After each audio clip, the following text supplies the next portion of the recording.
on online is okay, but I think is he audible? Maybe. Can you hear me? Huh? Perfect. Only the ones who are hiding in the back, can you hear me? I see you, huh? Okay, Are you okay, sir? Are you well? I'm okay, I'm okay. Nice to hear, sir. I'm okay. so without any delay, so I welcome. So please, you can start. Okay. Thank you. Okay, so let's go back and set the stage, okay? So first of all, where did we start? How did we start? In other words, you always ask yourself, where we are and where we are heading, where we are coming from, where we are, and where we are heading. Always. Why? Because sometimes we get a little bit.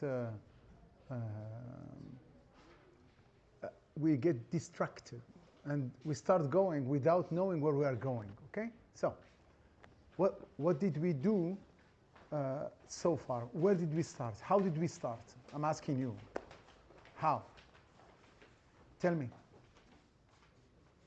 Yes? How did we start? Go ahead. Anything, say anything. Don't worry about it. Fixed point equations. Oh, wallahi, I didn't hear you. Fixed point equations. Fixed point equation. Yeah, that's true. Fixed point problem, fixed point equation. Yes, yes, that's true. What else? What else? Huh? Come on, tell me. With summary of last bit. With summary of last bit. Okay.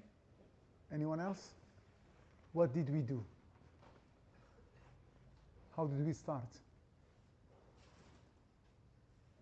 What was it that we did? I'm talking about the beginning. Banach contraction principle. Yes? Hmm? Then what? Caristi fixed point theorem. Now, of course, if you look at the extensions of Banach contraction principle, there are many extensions.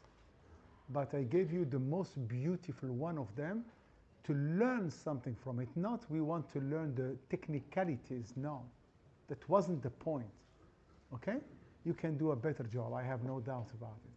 So it's not the issue of technicalities.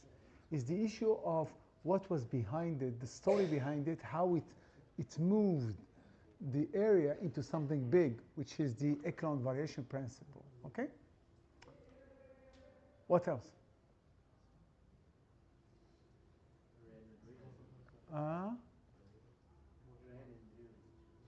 Ran and Röhrings. And what was that? Under what umbrella? Ran and Röhrings. Partial order. Yes, but what is it? I mean, partial order is more general, but what is it? Very important. Solution of matrix equation. No. Anybody else? That was yesterday. Bridge between metric expression and graphs. I didn't hear you. Bridges between metric expression and the graph. You're good. Anybody else? What was the idea behind Ran and Röhrings? It's very important. Huh? I didn't hear you. Lower bounded. Anybody else? That's technical. That's technical. What is it? Focusing on all the set, we have small set inside that, only fewer versions. Oh, I like that. No. I really like that. Yeah. That was the relationship. Remember the Kirk's problem? Compared to Caristi. When we put the function eta and it's not good, the relation everywhere, but it's on a small area, that's what he's talking about. Anybody else? Comparable. I didn't hear. X0 to T of X0. Comparable. No. So matrix equation for monotone maps. Say it again, say it again. So matrix equation for monotone maps. So the key word here is monotone mappings. So it was more about monotone Lipschitzian mapping. That's a concept that is new. We did not know this before, which is you have a metric space with a partial order, and you have between every two comparable elements, the function is a contraction. So it's monotone Lipschitzian mapping. Okay? So Banach contraction principle, Lipschitzian mapping with constant less than 1. Yes? This one is not on the entire space, only on the comparable elements. Are we in? And then what? How? Tell us. So in other words, we replace what? The partial order by what? A graph. So we are merging what? Now, analysis with graph theory. Do you remember? So now you have it a little bit clear what's going on. But we focus mainly on contraction. Yes? And the problem with contraction is that there is only almost one technique. One. Not two, one. What technique is that? Good job. You are really, I wish I had your energy yesterday. Good job. So indeed, there is only one technique, which is the iteration. Okay? Now we are going to be moving to something that is extremely difficult compared to contractions. Okay? Extremely difficult. And that's why people tend not to get close. They don't like it. It's very difficult. But if you miss it, because it's easier to do what? Contractions, you are blind. You are seeing only a small window. Okay? You are missing the big picture. Are we ready? Yes. Are we ready? Yes. Okay, so let's do it. So I started yesterday, which is what? Which is what happened when k is equal to what? 1. Somebody was asking me about k bigger than 1, and this was done. The only problem with k bigger than 1 is that we need to be careful. Why? Because now the distance between t of x and t of y can be bigger than the distance between x and y. Okay? Can be bigger. Expensive mappings. And therefore, there is a risk of what? Becoming what? Expanding and becoming what? Unbounded. So that's the idea. So they have what's known, to avoid this, they have what's known as uniformly Lipschitzian mapping. Uniformly Lipschitzian mapping. I will not be talking about this. Okay, I will not be talking about this. Okay.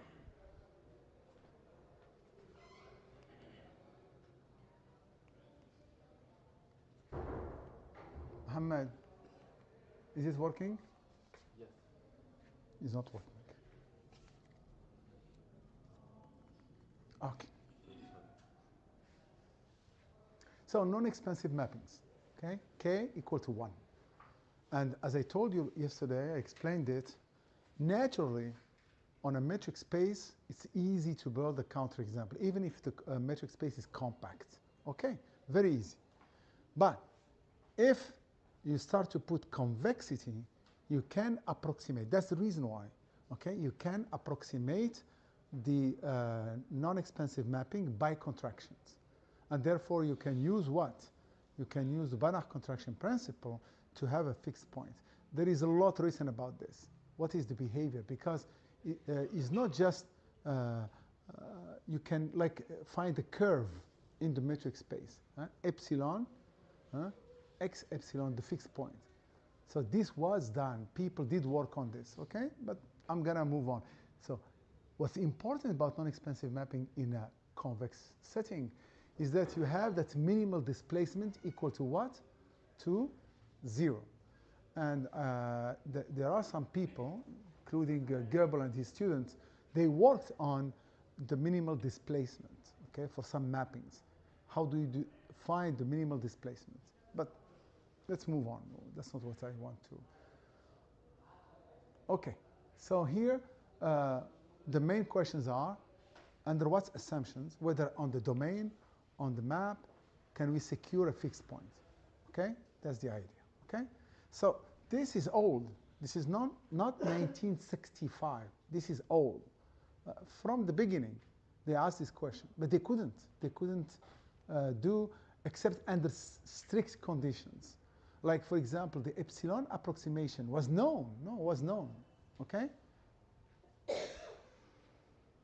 Okay, so the focus, more and more people wanted to work in the linear case. And why is that? For the reason of that what? Convexity. Huh? Therefore, if I have a convexity, I don't need to be in a Banach space. Yes? Are you with me? If I can do epsilon times z plus 1 minus epsilon times t of x, if I can do this, then, okay, this is the case with what? With some metric spaces known as hyperbolic metric spaces. Okay? So, for example, sphere where you have segments like cut zero spaces, etc., etc. So we do have the convex combination.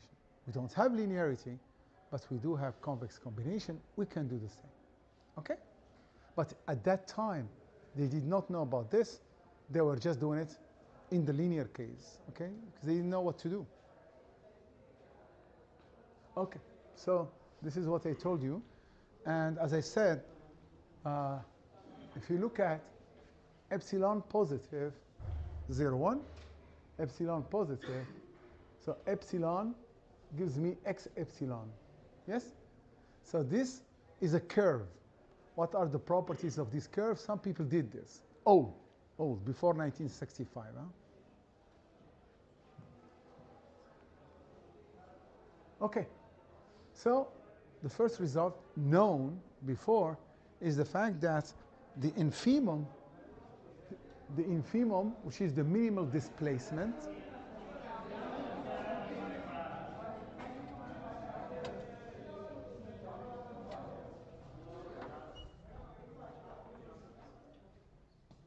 so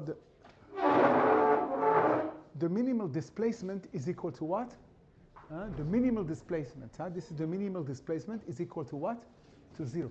In fact, if you have a fixed point, the minimal displacement is equal to 0. Now the question is, if the minimal displacement is equal to 0, do we have a fixed point? In other words, the infimum becomes what? Becomes what? The minimum. The infimum becomes the minimum. Huh? If it is a minimum, it means you can achieve that infimum at a certain point. Since it's equal to 0, that point is a fixed point. So now if you are in a compact convex set, that infimum becomes the minimum, and you have fixed point. But why do you want to do this if it is compact and T being Lipschitzian is continuous? Therefore, we can use, and it's convex K, the domain is convex, we can use Brouwer fixed point theorem, and we have fixed point. The problem is if you have compactness, but T is not continuous for that topology. If it is continuous for that topology, okay, then you have to be careful not to fall under what? Under Brouwer's fixed point theorem, okay? Huh? You will see why I'm talking about this. Huh? So here, what do we have? Basically, we have the existence of such sequence. And we call it an approximate fixed point sequence. Approximate fixed point sequence. So, if T is non-expansive, if the domain is convex, closed and bounded, then we do have what? Approximate fixed point sequence. We don't know if we have fixed point, but we do have approximate fixed point sequence. Very important. So this is the minimal displacement. Okay, so now, what did I say just now? I said if the domain is compact and T is continuous for that same topology for which the domain is compact, then you risk to fall under Brouwer's fixed point theorem and you have fixed point. In fact, you don't need non-expansiveness. You just need to be continuous. Now, what happened in a Banach space? In a Banach space, you have two natural topologies, which is the norm topology, or the strong topology, and the weak topology. And therefore, when you are Lipschitzian, you are continuous for the norm topology. You are not necessarily continuous for the weak topology. So basically, you can be weakly compact, and T is non-expansive, and this will not apply to our friend Brouwer. You understand? Okay? So why at the beginning they looked at it, the problem from this angle? Because if the space is reflexive, then in this case, bounded, closed, convex sets are basically weakly compact. Okay? And that's why the domain weakly compact is something that's natural in the reflexive case. Okay? Because they didn't know anything. Okay? When do we have fixed points? So even if you have an approximate fixed point sequence, you will find a subsequence which converges weakly. And even if you have a convergence weakly, there is nothing you can do because T is not weakly continuous. It is norm continuous. Are you following me now? Because this discussion was ongoing prior to 1965. Okay? It was ongoing. Okay, so this, in fact, is the fixed point problem in Banach spaces.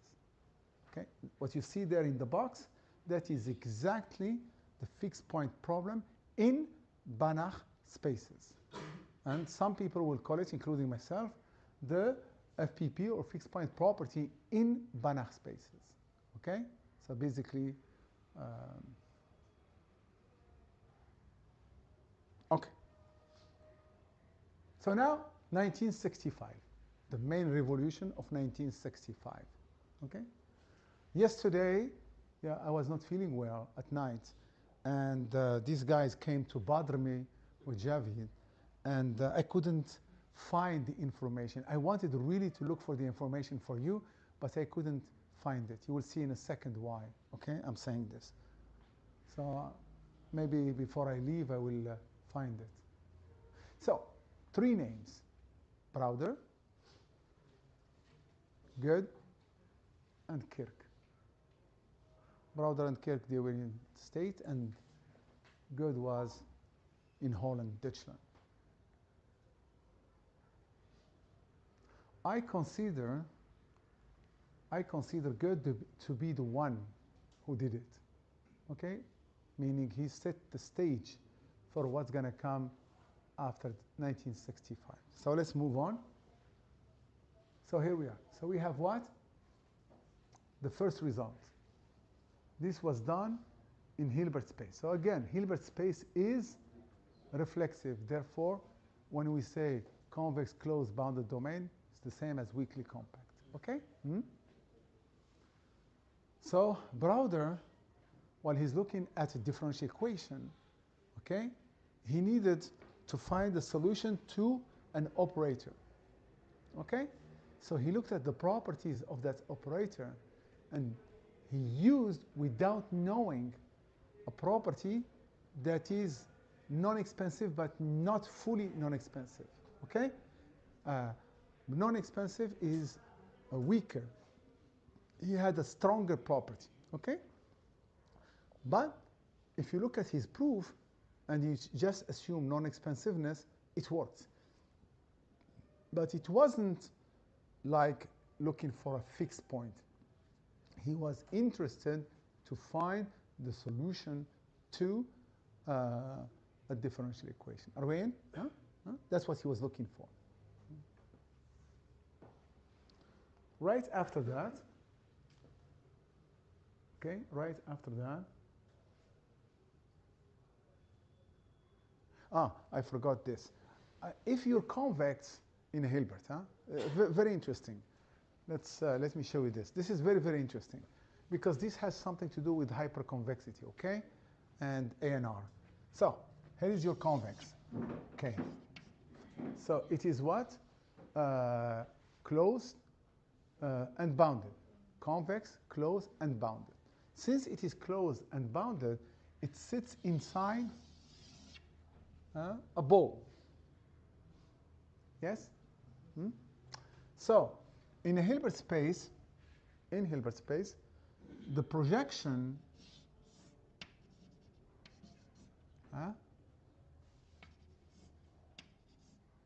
okay, R. So for any x, okay, if you take the orthogonal projection on K, it is non-expensive. Yes?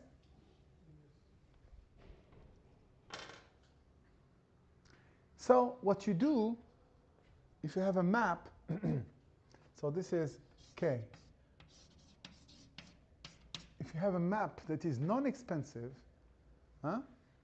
then you take a B, a ball, okay? And then the B, you send it to K by R, and you compose R and T. So if you compose R and T, which is T, R, yes? This TR goes from B to K, yes? So what happened, and of course K is inside B. So basically, this can be seen as going from B to B, yes? So if you have a fixed point, what happened? Okay? So the fixed point must be where? In K. And if the fixed point is in K, R of x is x. So basically what you have here is T of x equal x. Okay? So our friend Browder did not do it for any closed bounded convex set. He did it for balls. Okay? From a ball to a ball, but in fact, once you have it, then you have it for because of the retract property, okay? This is very interesting property. Okay. Good. Good is really interesting. Good did not have a differential equation. That's why I consider him as the founding fathers of the modern metric fixed point theory for non-expensive mappings. He didn't look at what? Differential equation, nothing. His paper has nothing to do. His paper is about fixed point, pure. You have a map, and I'm looking for a fixed point. It's like Banach contraction principle is about a fixed point of a map. Nothing to do with what? Of course, we can apply it, but is not motivated by specific problem. Okay? Now, I wanted to understand in mathematics how a theory develops. Okay? So this is metaphysical discussion. No? So at the beginning, we start with some needs like geometry, distances, architects, they wanted to build things. So at the beginning, we are more motivated by developing tools. But then, the moment you start to ask specific questions on these tools and what, not on what you can do and how to use them, but by themselves, by their nature, you start to think in terms of developing a new theory. So this paper of Good, in fact, is maybe the first one that he started looking at what? At the problem of finding or the fixed point problem. The moment you start looking at the fixed point problem by itself, nothing, no motivation, then you are putting the seeds to develop what will become the theory of fixed points. Are you with me? And this happened with topology. It happened with many things, like, for example, set theory and so on. They were never theories before. They were just tools that they needed. So what is the setting? The setting is already there. Okay? It's not like he came up with new setting. But what he did, the way he put this together, that was something that we will be carrying for the following 20 to 30 years. Okay? So, remember, what did we know before? We know that we can find an approximate what? Huh? Huh? An approximate fixed point sequence. Now the idea is, how can I chase a fixed point from the approximate fixed point sequence? So as I told you, if the space is reflexive, okay, or you have weak compactness, then there is a subsequence which converges. That subsequence converges, the weak point will be a fixed point if you have something that's called Opel property. Okay? So yes, by the way, Opel came a little bit after 1965. But my point is, how can you chase the fixed point? That's the idea. How can we pick or find the fixed point from the approximate fixed point sequence? And what he did is what's known as the asymptotic center. So you start with your sequence and you look at the asymptotic center. If you are uniformly convex, which is old, 1936, from Clarkson. If you are uniformly convex, they knew that the sequence will have one asymptotic center. I'll tell you what is asymptotic center. So what he proved, in fact, is what? That asymptotic center, X, asymptotic center of the sequence Xn, because it's an approximate fixed point sequence, T of X is also an approximate fixed point center. And therefore, what happened? The asymptotic center uniqueness will give me what? T of X equal to X. In the case of Opel, the center, or the asymptotic center, is exactly the weak limit. In the case of Opel, if you have the Opel property, then the asymptotic center is exactly the weak limit. Okay, the weak limit. So you need geometry for you to be able to conclude. Okay, now, this is a property that was known as regularity of. So when you take half the identity plus half t, okay, half the identity plus half t, and you take the iteration. Okay, so this is known as Krasnodębski-Mann-Ishikawa, okay, iteration. And what is interesting about it, it generates an approximate fixed point sequence. It's very interesting. So you have a constructive way of generating an approximate fixed point sequence. So remember, before I gave you the approximate fixed point sequence through what? Through Banach contraction principle. So we do have one. But to build one, you need a little bit more, and this is a way of how to do it. It's a little bit technical, but not really profoundly technical, okay? Now we have this concept of asymptotic center, and finally, the weak compactness, okay? So all these ingredients were used in the paper by Good. And these ingredients are the ones that we developed over the years after his publication, after 1965. Okay, so here is the theorem. It says what? It says that if you have in a uniformly convex Banach space, and if you have a bounded closed convex subset, and T non-expansive, you have fixed points. Okay? So this is similar to what? To Browder, except the setting. One is uniformly convex, and the other one is Hilbert. Hilbert is uniformly convex. Hilbert is uniformly convex. Okay, right after that, Browder went back and he revised his what? His paper. Same year. I'll tell you what I was looking for yesterday. So here he went back and he published this paper where is the same conclusion as what? As Browder. But the technique is different. And it caught my attention yesterday. And I wanted to check something because Browder is very famous for not being honest about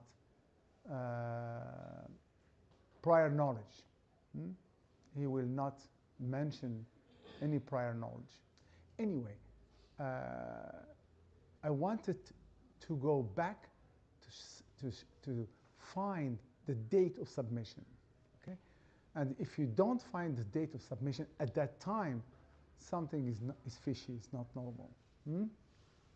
Okay, but it's the same. The proof is totally different. Okay? And I will say something about it. Okay, so how did he approach it? So now I told you about Browder, yes? Sorry, about good. Good, it was this iteration of the half identity plus half t, okay? And he constructed the approximate fixed point sequence through that iteration. Not him, it was known before, okay? But he used it, okay? And then the asymptotic center, okay? And he showed that the asymptotic center is a fixed point. That's how he did it, okay? In a uniformly convex, the asymptotic center is unique. Very important. It's unique, not in general. First of all, you have it because of reflexivity. Follow all this, because we don't want to miss any assumption. You do have an asymptotic center because you want to achieve the minimum, the infimum of something, okay? So you need reflexivity, number one. Number two, uniform convexity tells you there is only one. Okay, the uniqueness of the asymptotic center. And since x and t of x, if x is the asymptotic center, t of x will be also asymptotic center because the sequence is approximate fixed point sequence. For Browder, second paper. For Browder's second paper, this is totally different. Okay? So you have now, this is what I want you to pay attention to. You have t, which goes from k to k. Yes? So k is invariant because t goes from k to k. So you look at all the convex subsets closed of k, which are t invariant. And then, by inclusion, you can use Zorn lemma to have minimal convex sets. So they do exist. Minimal, convex, invariant sets. Convex, closed, and they are all bounded because of k. Great. What did we use here for the existence of the minimal? What did we use? We used the weak compactness. Why? To apply Zorn lemma, you want to show that any chain, okay, has a lower bound. So if you take the intersection, not empty, then it will be what? A lower bound. That's why.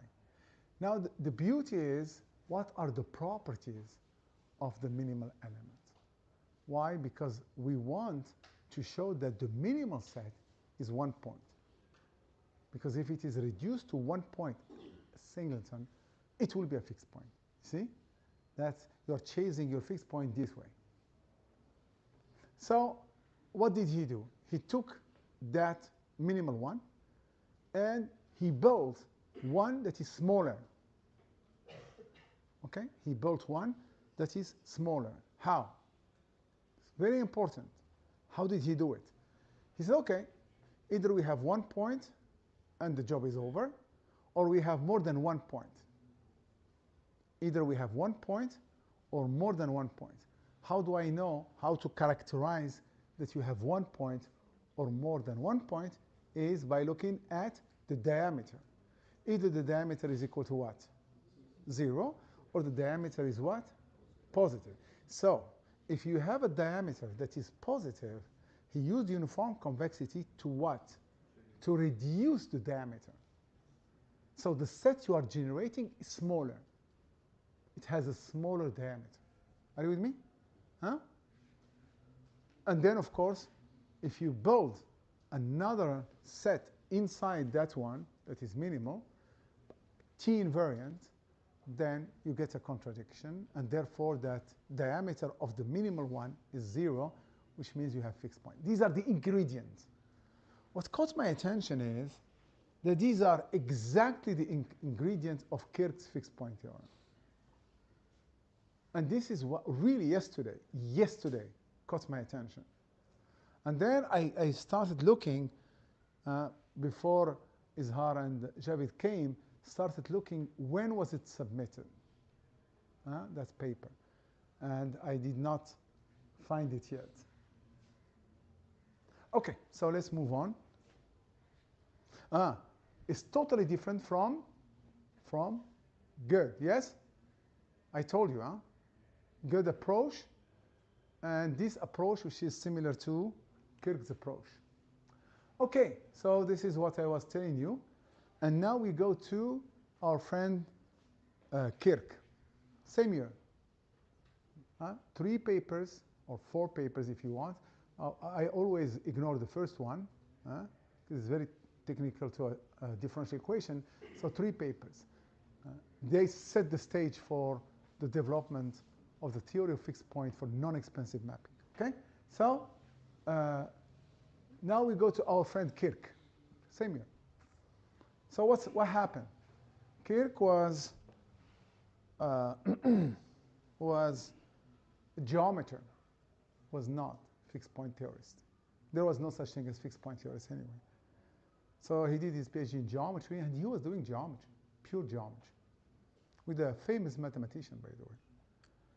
And he came across a paper. I don't know, you are too young to know this.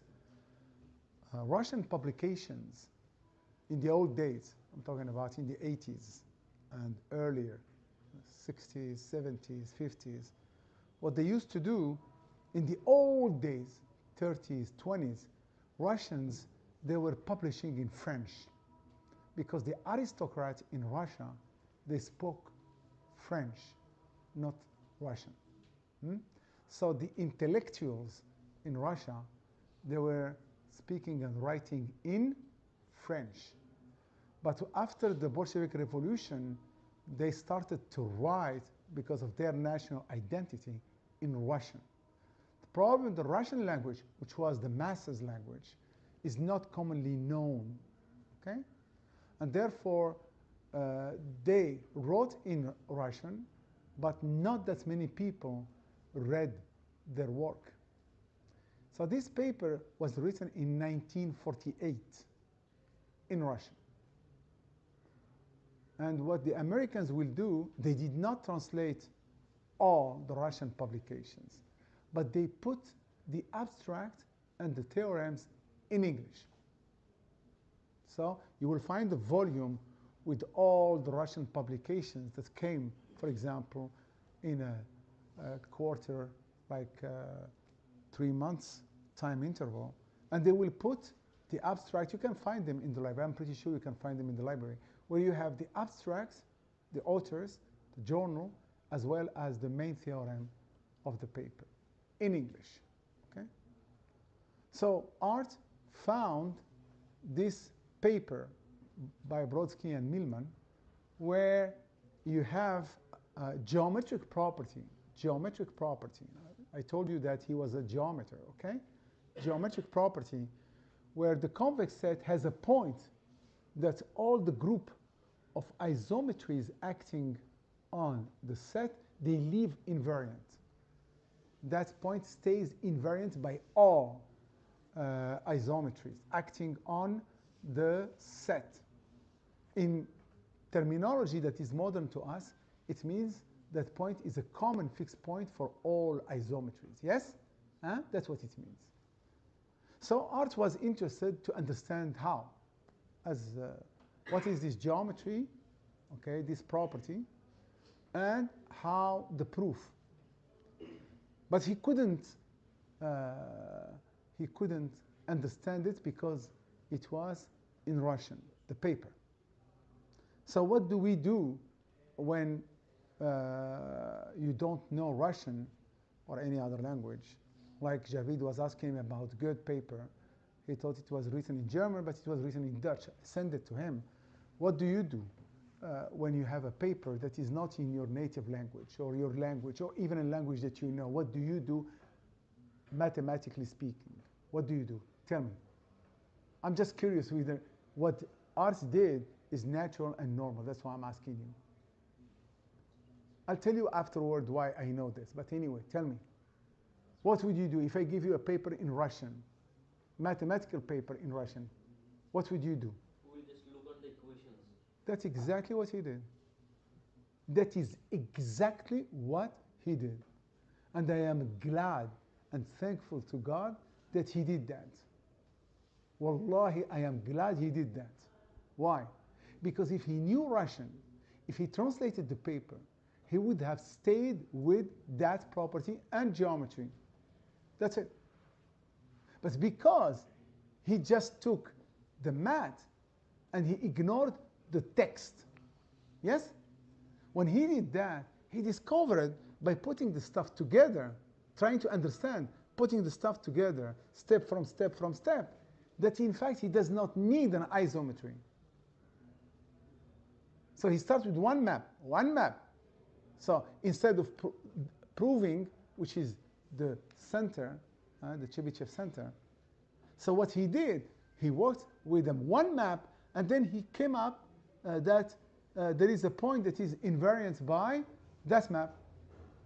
So in other words, he does not need, in his calculations, T to be in isometry.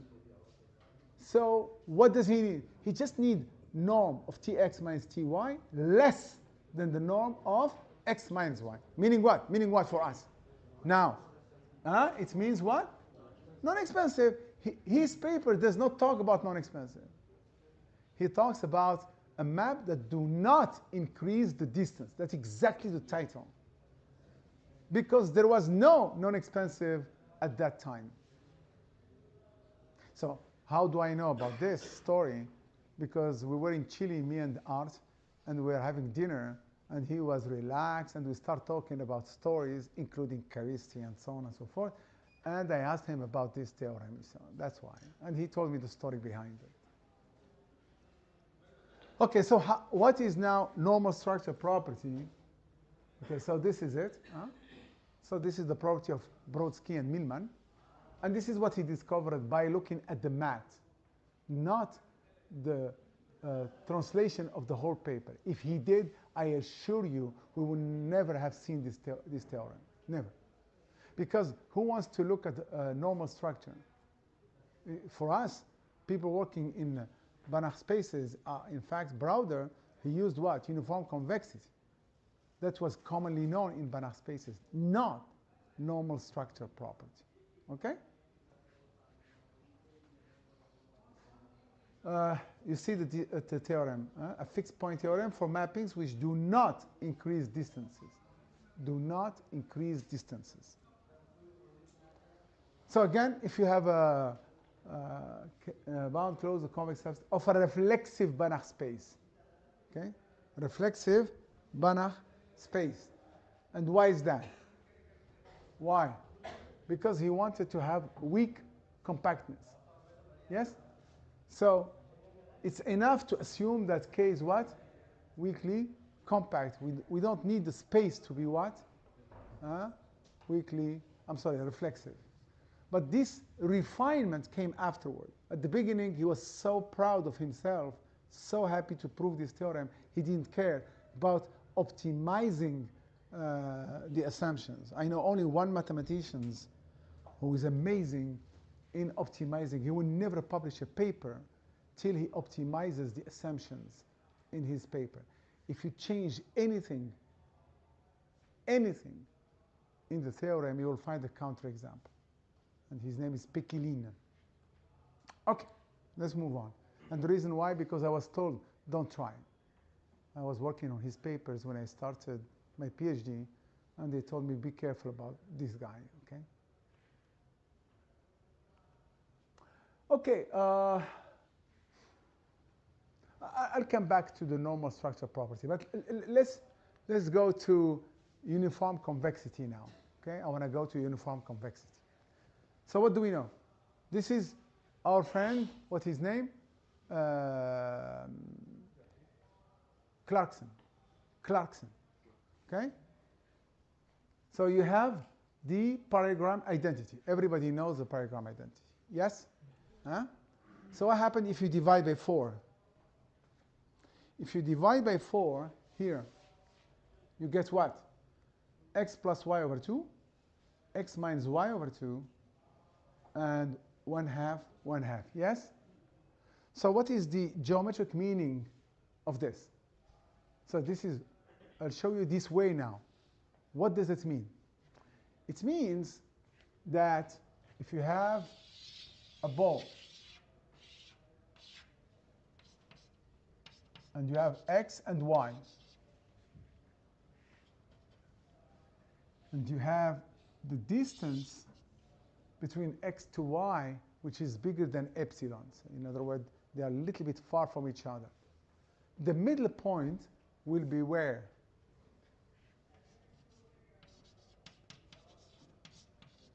Will be inside. That's what it means. If the middle point is not on the sphere, this is known as strict convexity. You cannot have a segment on the sphere. But to be inside with the control, there is a distance there between the surface and the middle point, that is uniform convexity. That is exactly uniform convexity. Now, you have it there. If the norm of x minus y is bigger than epsilon, what's going to happen here? So remember, there was a 2 here, yes? There is a mistake here. It should be epsilon over 2 squared over 4. So this will be less than 1. This will be less than 1. 1/2, 1/2. Remember, there was a half, yes? Because I divide by 4. So this will be less than 1.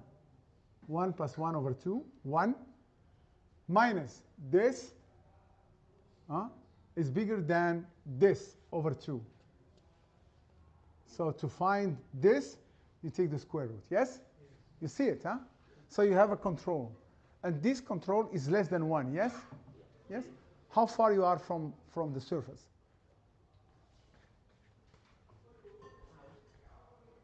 How far? So this is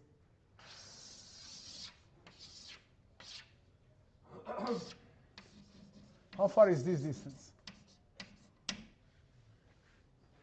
What I gave you is this distance. How far is this distance? Huh? 1 minus that. Do you agree? 1 minus that number. That number, 1 minus that number, you see the distance, that's known as the modulus of uniform convexity of the Banach space, delta of epsilon. Okay? That's the distance. So what you have here is, here you have 1 minus delta, and here delta. So this is delta.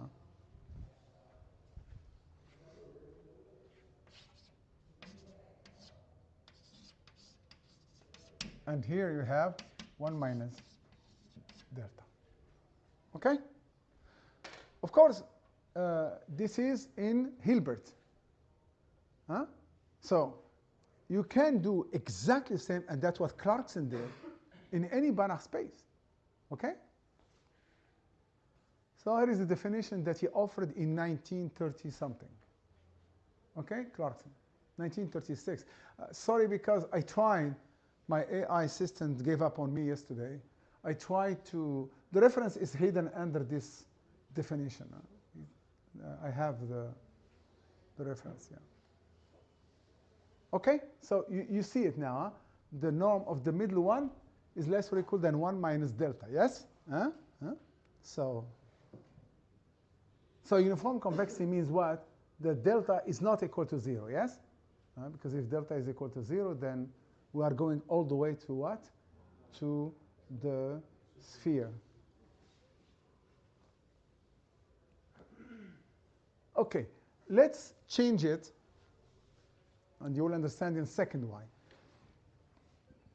Because there is something big behind all this.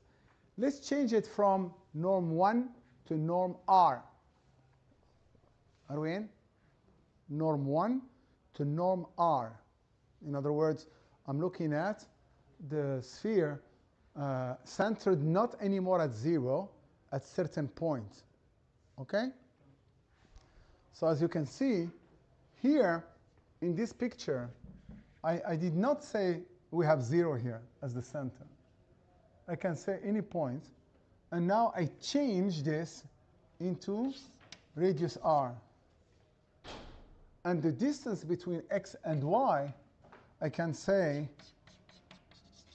is bigger than r, small r. Okay, the distance is bigger than small r. So what will be your epsilon? So I mean, just putting stuff together. It's not really big deal. You will understand in a second why. But it's how can I now work not anymore in the unit ball centered at 0. Because we are in a Banach space, it's the same. But there is a reason why I want to do this. So you see, here it is, where I shifted everything to what?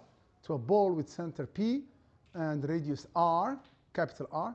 And now the distance between x and y is bigger than little r. Okay? And I mean, of course, the little r is less or equal than 2r. Yes? Because of the triangle inequality. Yeah? So if x minus y is greater than r, this is less or equal than 2r. Yes? Therefore, the little r is connected what? To capital R. Okay. This is very interesting. Why? Because it prepares me to go to the definition for uniformly convex metric spaces. You see where I'm heading? So I have the definition in Banach spaces, and I would like to define this in metric spaces. So I call it the nonlinear version of uniform convexity. But wait a minute. What do you mean by x plus y over 2? Okay? So in order for you to take it to metric spaces, you need to have the concept of middle point. Once you have the concept of middle point, then you can define this, no problem. You replace the norm by what? By distance. Now let's go to 0. Why I moved from 0. All this took me years to think of it. Wallahi, years to think of it. So let me take you now, and you will see the definition of UCID. I had to come up with a new definition equivalent because to adapt it to metric spaces. So for example, if you look at the one before, look at this. Norm of x, norm of y. What is norm of x? In fact, norm of x is the distance between what and what? Between 0 and? But in this case, I need a 0. What if I am in a metric space? Middle point of the distance. What if I am in a metric space? If I am in a metric space, I don't have a 0. 0 is what? The vector that is neutral to the addition of the vector. Yes? But in a metric space, I don't have that. I have what? I may have the middle point. It doesn't mean I have a 0. And that's why I moved to what? To another center. Because now I can say what? Is the distance from what to what? Is the distance from what to what? From x to what? To p. Do you understand now? Is to adapt it to the nonlinear what? Structures. Now the question is, do we have nice nonlinear structures with the middle point concept? Do we? Hyperbolic spaces, cut zero spaces, and so on and so forth. Okay?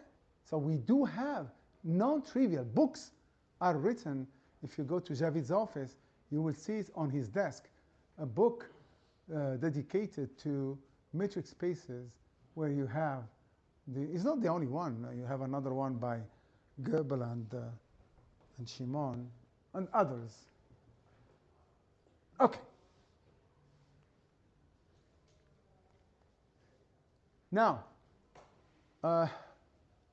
Uniform convexity. Uniform convexity, this is James, by the way. Uniform convexity is for every epsilon between 0 and 2. For every epsilon between 0 and 2, you have delta of epsilon. Okay? That's the definition. Okay? And delta has some nice properties, including that is an increasing function. But what if delta is 0 at the beginning? So let me do it here. So epsilon is defined on 0, 2. Yeah?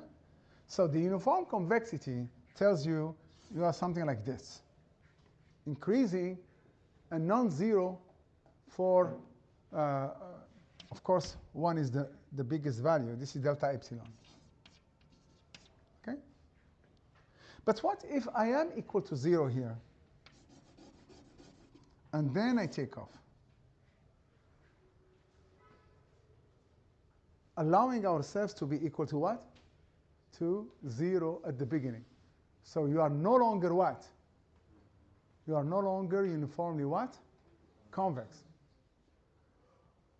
So this number here that you see, this number, has a name. We call it the characteristic of convexity of the Banach space. Huh? That number. Okay? That number has two options. Either it's less than 1 or bigger than 1.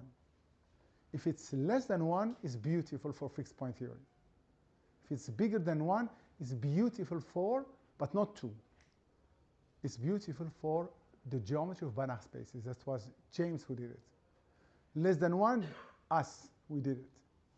Less than 2, he did it. For the geometry of Banach spaces, it means that you don't have a square on the surface, because you have segments now. If it's equal to 0, some epsilon, it means you have segments. So they call them non-square Banach spaces. Non-square Banach spaces. Okay? So when are we uniformly convex? If the characteristic is equal to 0. Okay. So this is, I want just to show you all these geometric properties of Banach spaces. Huh? This is old, by the way. It's not like 1965, no. Okay. Strict convexity, what does it mean? You don't have segment on the sphere. Okay? Segment.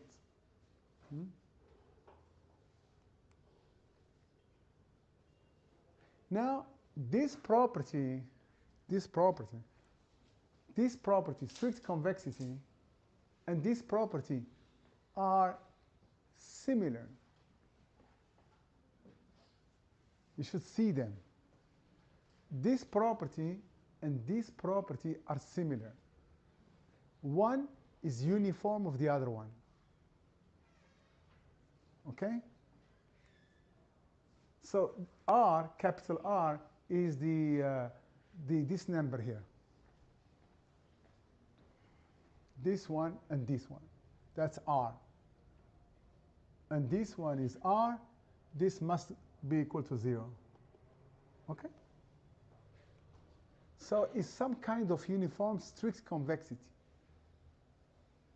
So for some of you, they may not know, if you go to the ultra power of the Banach space, this is telling me exactly that ultra power is strictly convex. That's what it says. So it can be written in this form.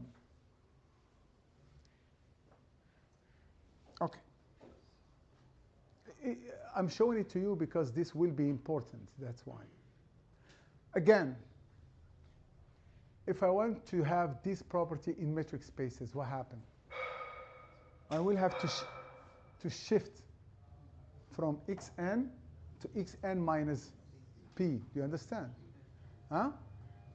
So we can adapt it to metric spaces. Okay.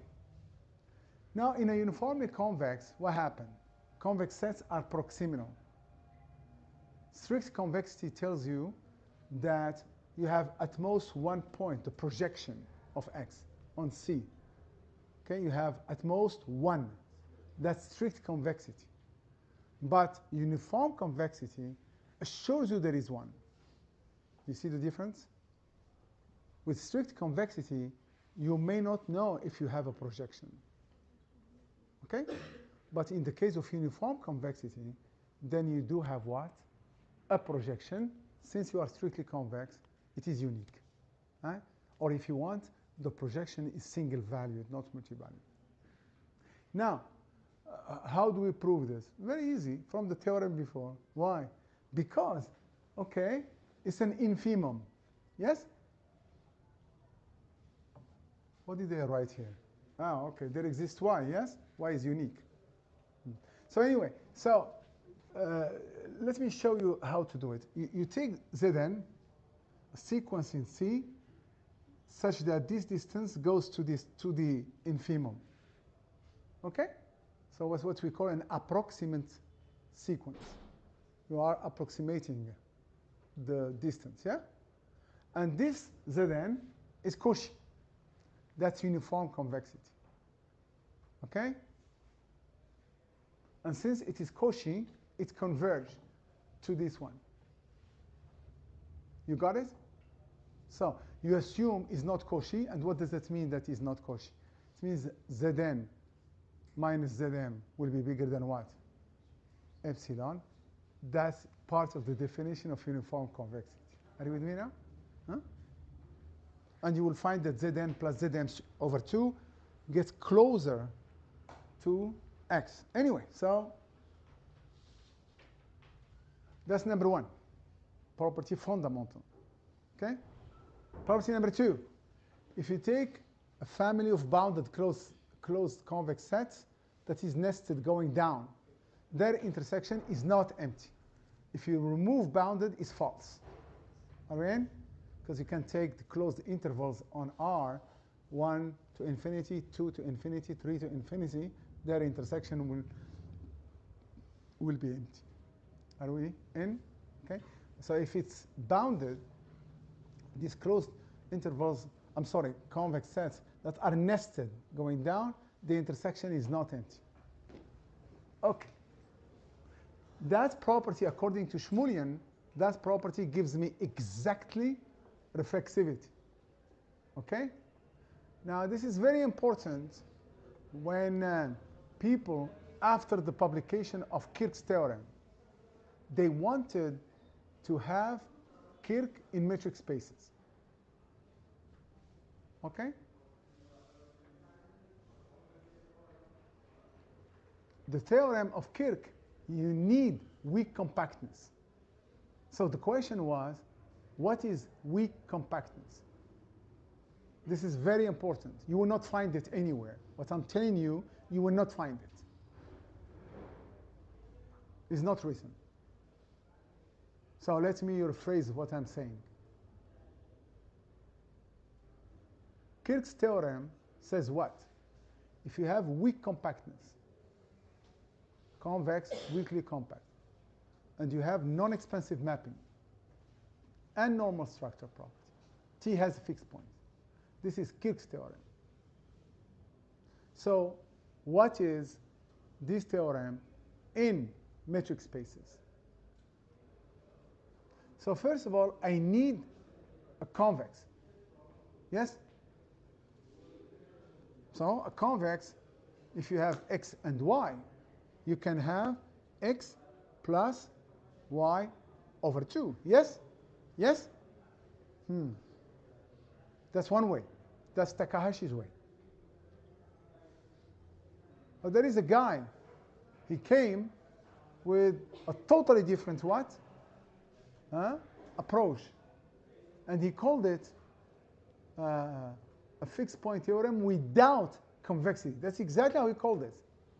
His name is Penaud, French mathematician. And how did he do it? I wanted to listen to this carefully. Huh? There is a book written on this in economics. So he used the concept of convexity structures. So what is a convexity structure? Hey, what do I know about convex sets? But I know that the intersection of two convex is convex. In fact, the intersection of any family of convex sets is, you know what? I take a family of sets and I put this condition on it, and that's my family of convex sets.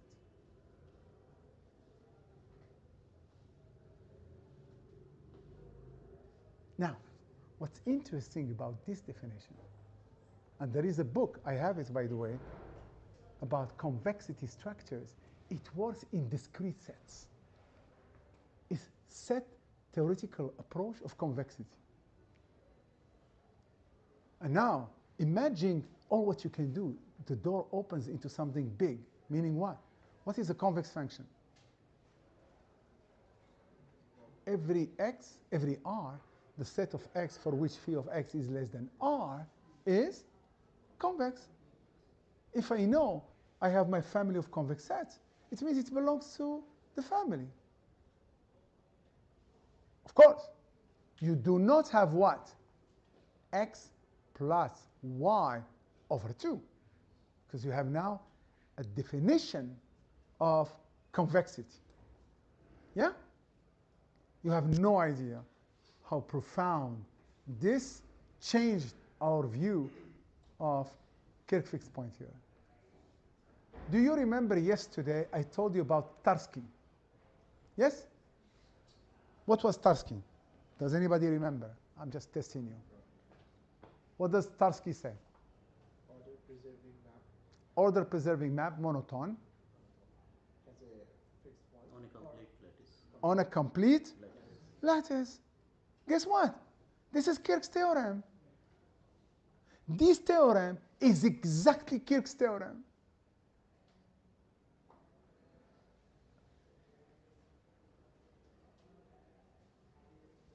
Do you remember Poussey? Does anybody remember Poussey? You don't remember, huh? Yeah, I gave you so much. Yeah, I'm sorry. I'm really sorry. Do you remember the discussion about finding a more general definition of a distance, where distance from x to y less than r for the balls, it becomes x and y belongs to the relation r. Do you remember this? So the group of Poussey at Lyon was exactly working on showing the people that Tarski fixed point theorem is exactly Kirk's theorem. So let's move on. The reason, again, I'm saying all this, it opens your view of things. You do not just look at it in a narrow way. You start to look at it, what? You open up. And once you open up, sometimes you end up seeing things that are unconnected to be what? Connected. Let's continue. Okay, this is important. Now, what do? We take this function. People working in geometry of Banach spaces, they call it type, okay? For what's known as stable Banach spaces. Stable Banach spaces, okay? Is a terminology that you can find because they have something very nice, what we call the spreading models of a Banach space. I worked on this at the beginning because I was in Banach space geometry. I was not in fixed point theory. So what you see there, the tau there, is what's known as a type in Banach spaces. But in the people who are working in fixed point theory, they call it the asymptotic center of xn. So this function is associated to xn, this function tau, and then you are interested to find the infimum, okay? Where you achieve the infimum. That is the asymptotic center. So you are looking at the infimum of tau, and you're looking at the point where tau achieves its infimum, the minimum point. We call them asymptotic center of the sequence xn. Are you with me? Now, don't worry about names. It's not important. Wallahi, it's not important. Now, focus. Now, what if xn, let me give you two examples. Xn is approximate fixed point sequence, okay? Think, approximate fixed point sequence. Since xn minus t of xn goes where? 0. I can replace xn by t of xn, yes or no? Huh? Now, tau of tx, tau of tx, this becomes t of xn, t of x. But t is what? Non-expensive. Therefore, less or equal than what? Norm of xn minus x with limit tau of, therefore tau of tx is less than tau of, therefore if I have a minimum point, x, t of x will be also what? A minimum point. Meaning if x is a center, asymptotic center of the sequence, t of x will also be what? So we have two problems. Number one, do I have a minimum asymptotic center? Number one. Number two, do I have one or more than one? If I have tool that allows me to say, number one, that I do have a center, perfect. Tools that you don't have more than one, I won. You understand now? Do you see it? That is exactly what good did. Exactly. Reflexivity gave you the existence of a minimum. And uniform convexity gives you the uniqueness. From that famous theorem I told you, which is uniform version of strict convexity. Do you remember?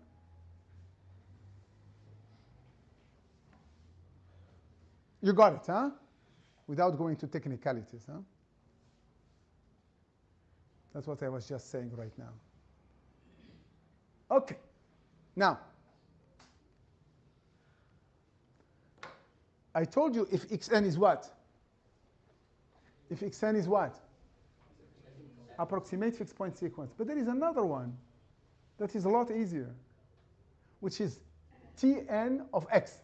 Any x, take the orbit, and generate the type of that sequence. Yeah?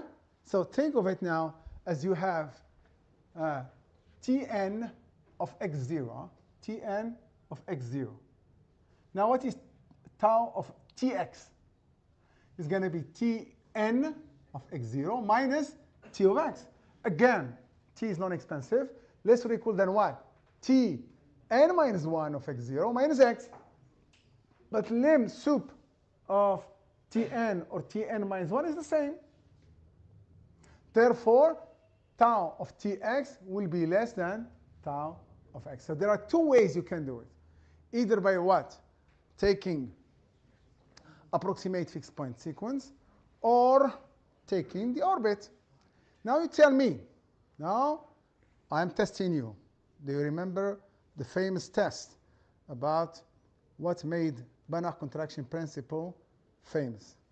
I have a test for you. Why these two ways are important?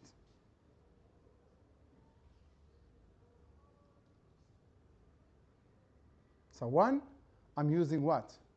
Approximate fixed point sequence. And the other one, I'm using the orbit. Why these two are very interesting and not to be ignored? Tell me. I'm just curious. So both of them will lead to the same result, but differently. Because one uses approximate fixed point sequence and the other one uses what? The orbit. Why both of them are important? Tell me. And as I told you before, we are among friends. You can say whatever you want. Don't worry, but don't be shy. The latter one gives the guarantee of fixed point in partial order state. Keep in mind, I'm looking at the distance. Yes? What you see there is the distance between xn and x. So I must have distance. So it's not enough to have only what? Some partial order. You need to have a distance. Anybody else? I think orbitals may have fixed point for some n. No. Anybody else? It's a really beautiful question. So you want me to rephrase the question? I can rephrase the question. You want me to rephrase the question? So I just showed you what? That either you have xn, which is what? Approximate fixed point sequence, or the orbit, it will lead to a fixed point by looking at what? At the asymptotic center, or the minimum. Okay? The two of them are different in nature, but they are fundamental, both. Why is that? Yesterday we were looking on a circle, the rotation is theta rotation. That doesn't have fixed point.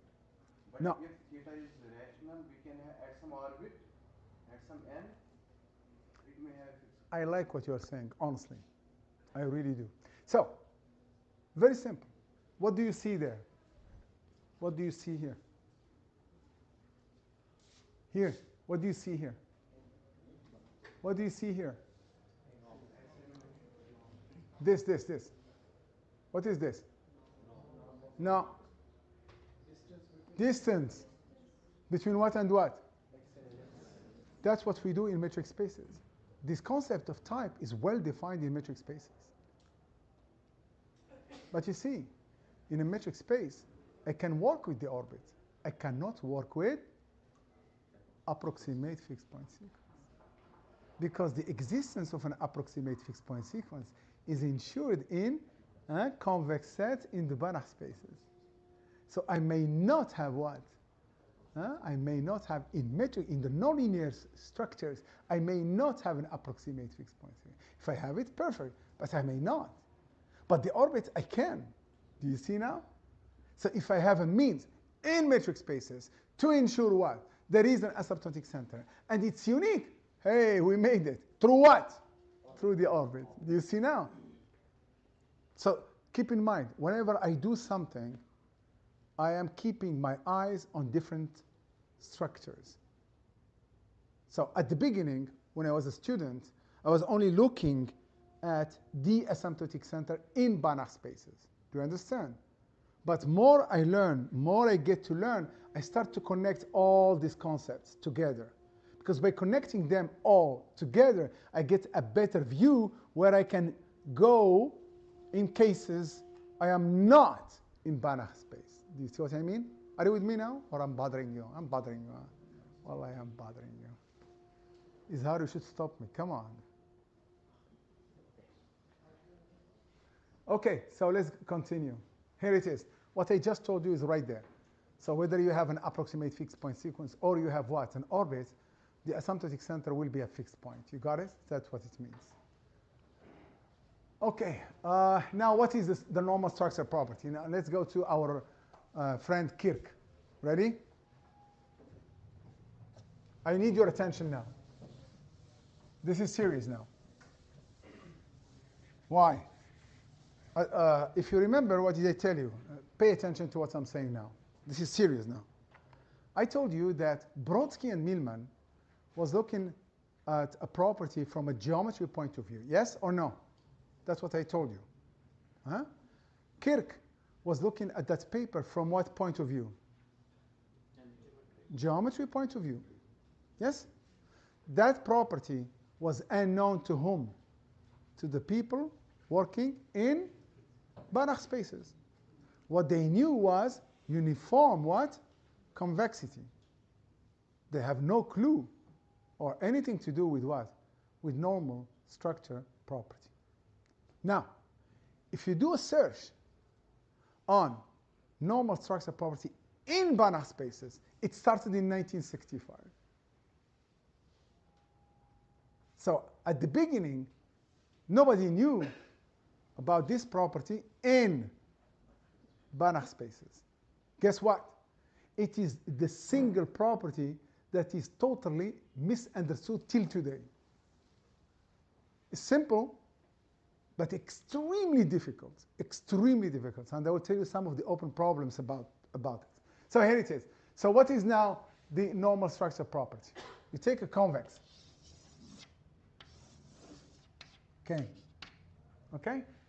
And you take for any point, there are different terminology about the Chebyshev radius, but let me give you the simple one that are interesting to us for the fixed point theory. And you look at the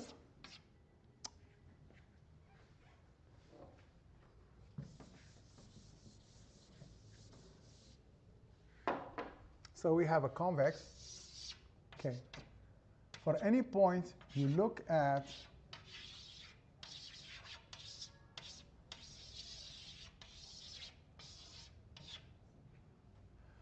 the smallest radius of a ball centered at x that contains the convex. So we have what's known as the inner and the outer. I'm working only with the inner for the fixed point property. So I'm looking at the smallest radius of a ball centered at x, which contains what? K.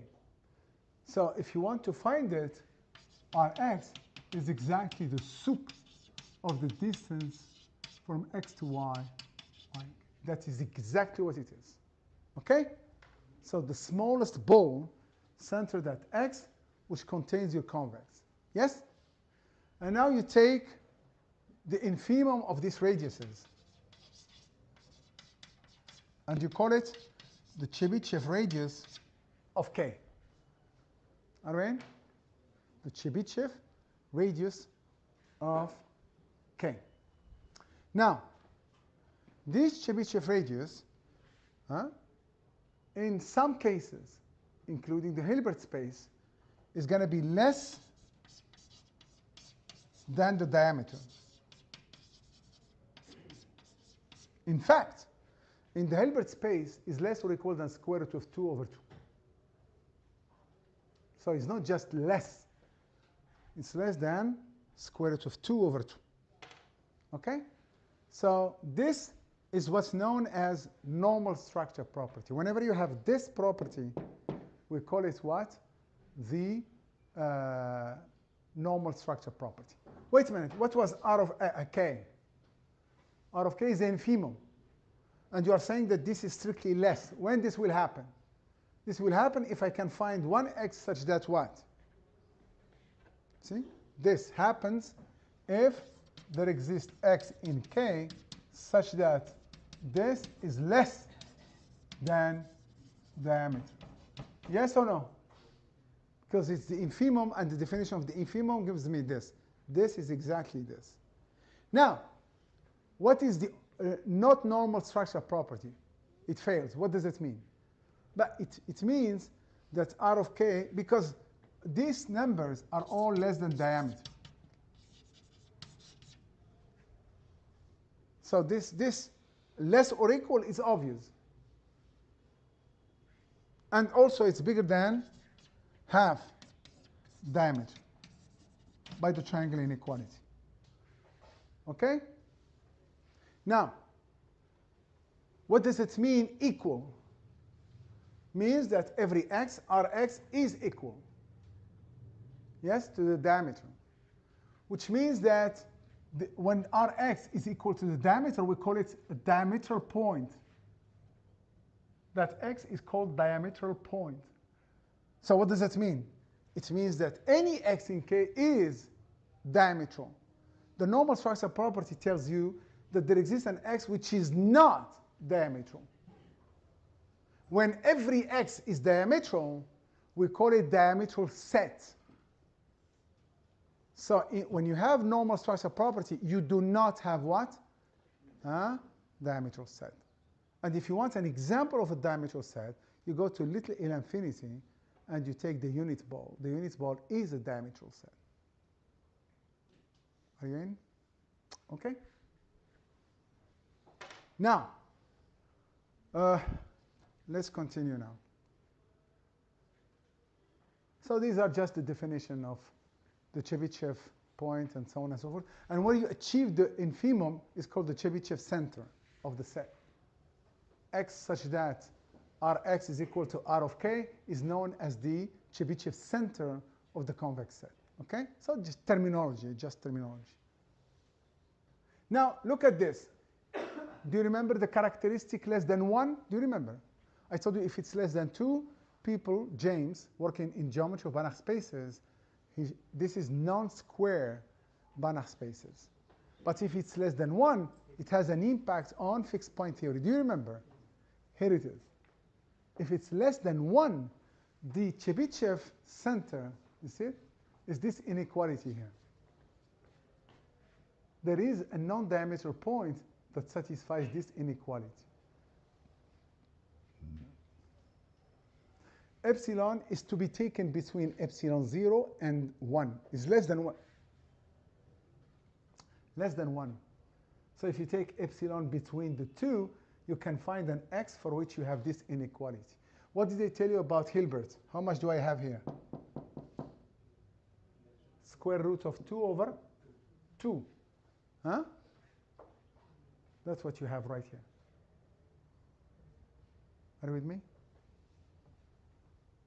So this is beyond normal structure. Normal structure is only less.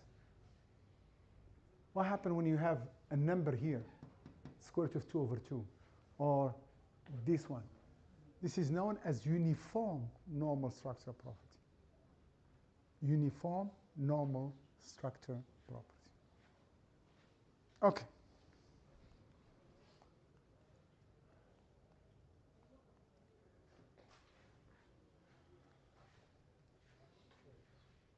Okay.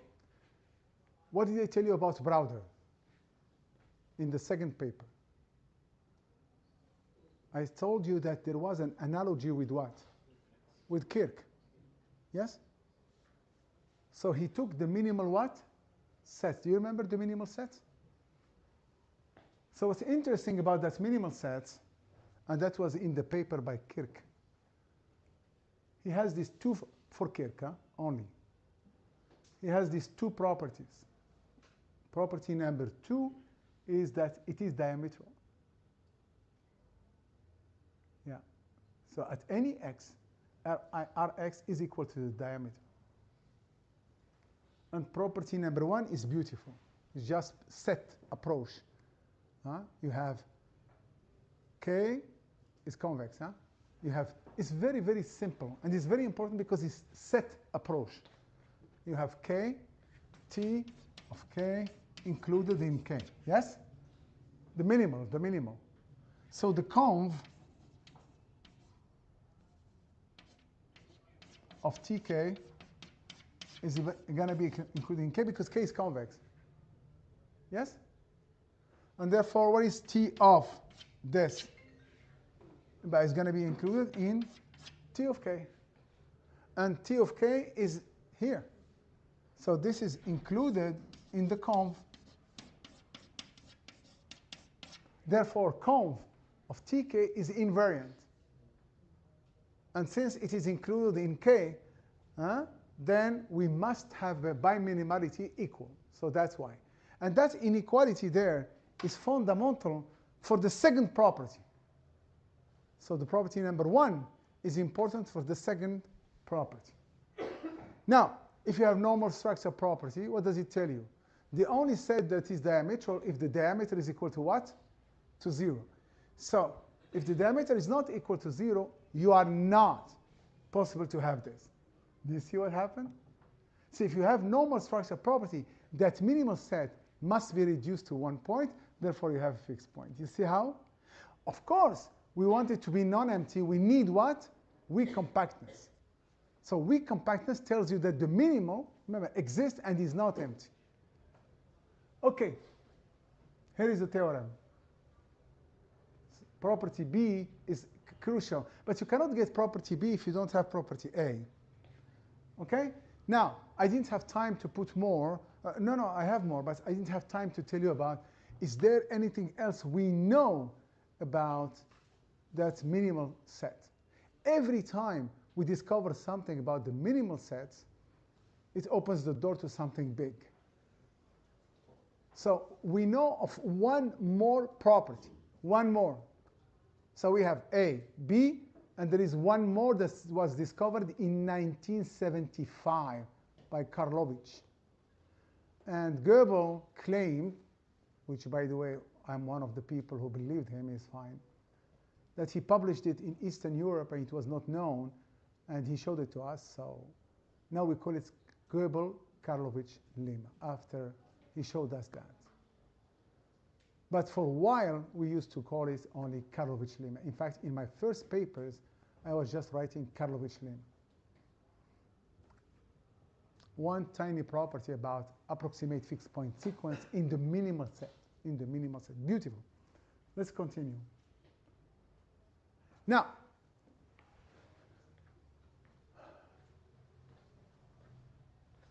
we have this property, yes, which is a variant of a baby of uniform convexity. So we call it uniform convexity in every direction. If you go back to the original definition, you are not going to find it this way. Okay? It's equivalent, by the way. Why do I like this one? Who wants to tell me what is special about that definition?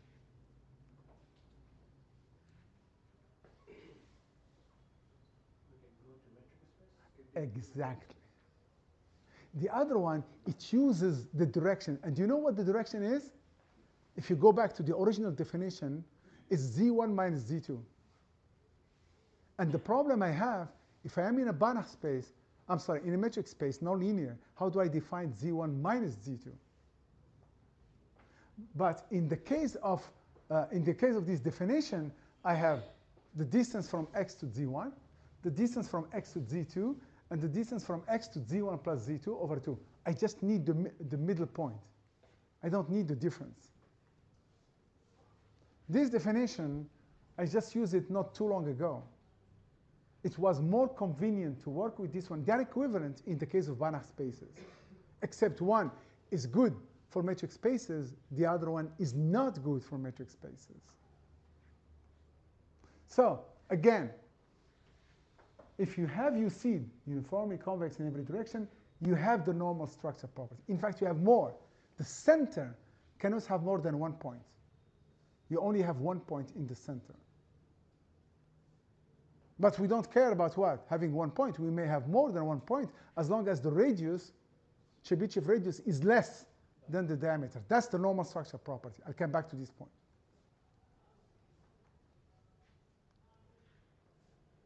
So you see it?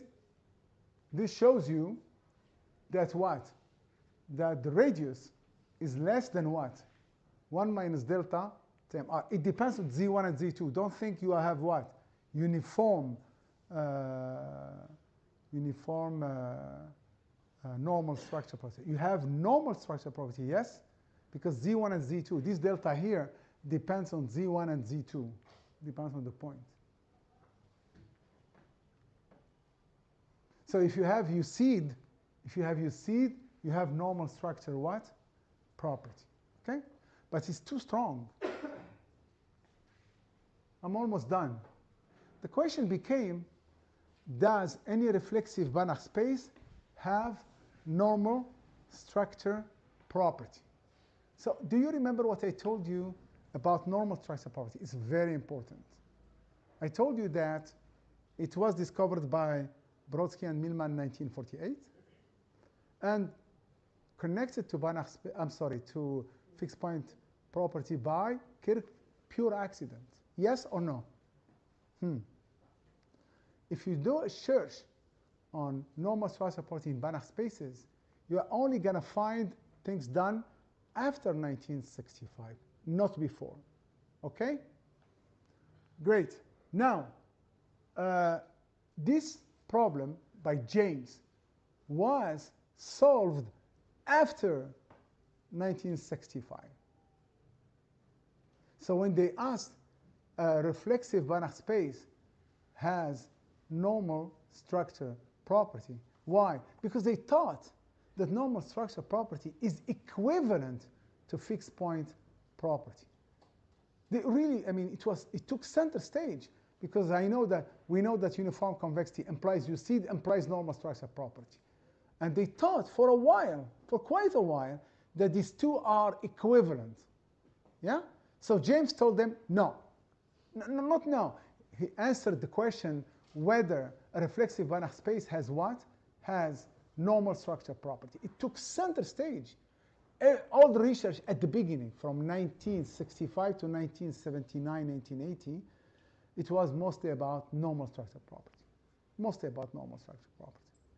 And the famous paper by Zisler that I read when I started my PhD, it was about equivalent norm that are UC, uniformly convex, in every direction. That was the beginning of my thesis. Now, the example is L2. I want you to pay attention to this. The example is little L2, Hilbert. And you take an equivalent norm with 2. Do you see it there? Now, if you have this norm, it's equivalent to the norm 2. So it's an equivalent norm. The unit ball for this new norm does not have normal structure properties. It's diametral. Wait. If you take square root of 2, you don't have normal structure property. If you take anything less than square root of 2, there you have normal structure property. What is setting norm? Sup Norm on or max between norm 2 and norm infinity. norm infinity on L2. L2. The maximum of the x ends. Yeah. Now, I didn't write it, but I will come back in a second to this number 2. I want you now to think with beta. Remember, norm infinity is less than norm 2, and therefore this is all bigger than norm 2. But it's less than the maximum between 1 and 2. I'm sorry, 1 and beta norm 2. So beta is bigger than 1 anyway. Okay? We want to take beta bigger than 1. So this beta, these spaces, they really thought they found something. This is all James, huh? Okay? I'm almost done. I'll come back to it. So remember about the beta here. So does this one fail normal structure property, but does it have fixed point property? Why? Because for a while, really for a while, they thought that normal structure property and fixed point property are equivalent. They thought. This problem collapsed when we proved that these spaces, they have the fixed point property. So we know we fail the normal structure property for beta bigger, at least 2. That was the example given by whom? By James.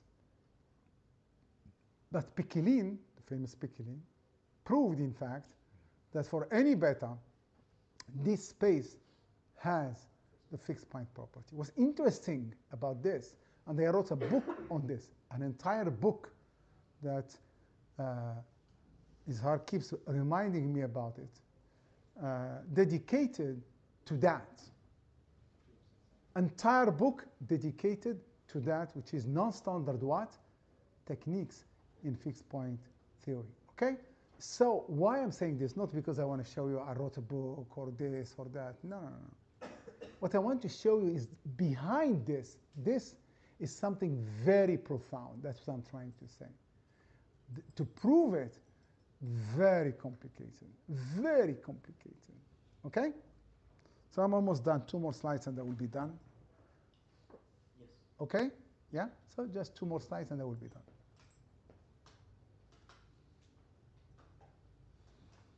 Okay, now I want to show you some of the problems that they are open for the last 80 years in fixed point theory, okay? Till today, okay?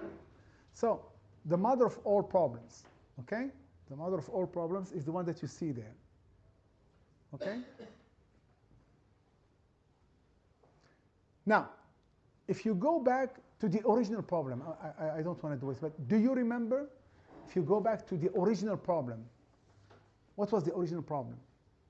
What's the difference between the one I put, the fixed point problem in Banach spaces, and this one? What's the difference? Does anybody remember?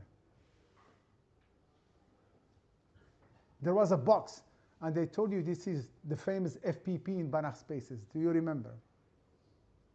Their K subpart, and here the entire exact. In that one, K was weakly compact. I didn't say that the space is reflexive. That one was solved in 1979 by Alspach. He published 2 pages. These 2 pages, till today, people don't understand them. Braley-Sims. Do you remember my first talk with Ziad and Braley-Sims and G matrix spaces? He wrote a book to explain the 2 pages.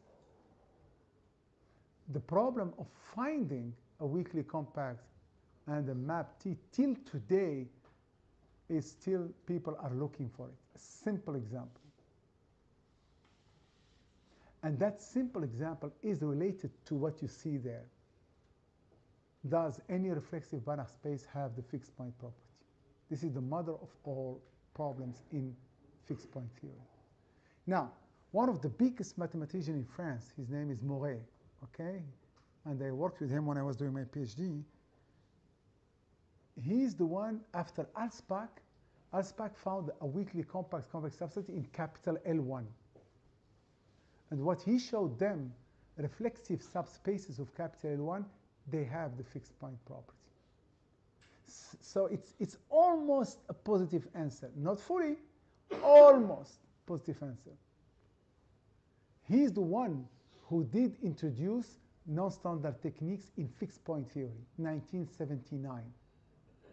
The book was based on Moret's work.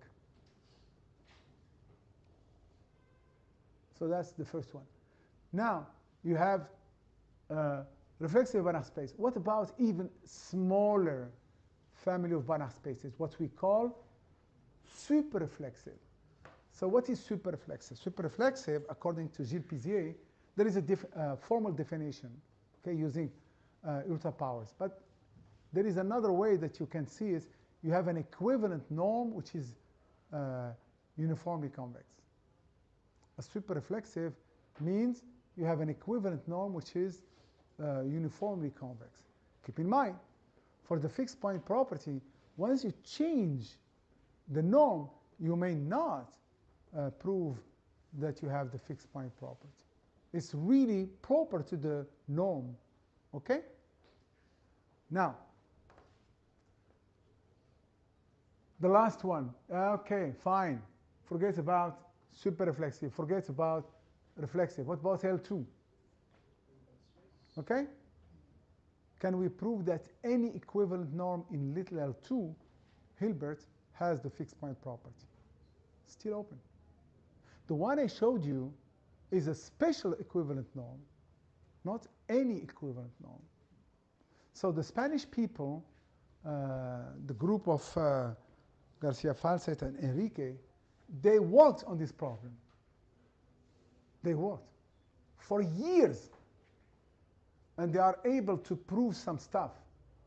The distance between Banach spaces, the Banach Mazur distance, and they proved something about this. Something. But the problem is still open. I think I'm almost done. Yeah, I'm done. Thank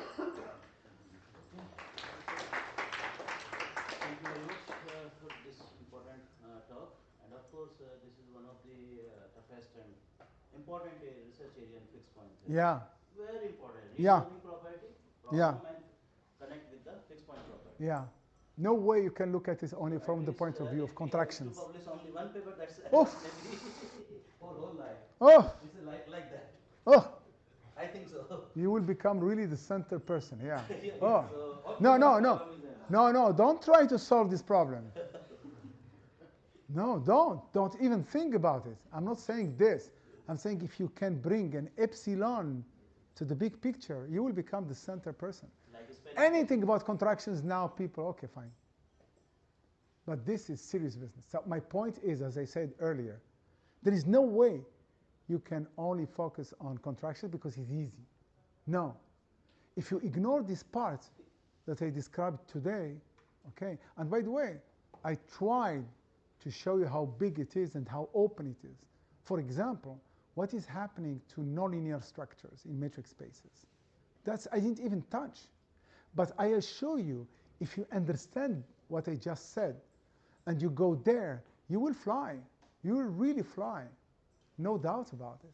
People who stayed in contractions, they are missing. Now, tomorrow, tomorrow, Yes. tomorrow, I'm going to introduce you into a totally different structure that is making a buzz now. Big structure, modular vector spaces.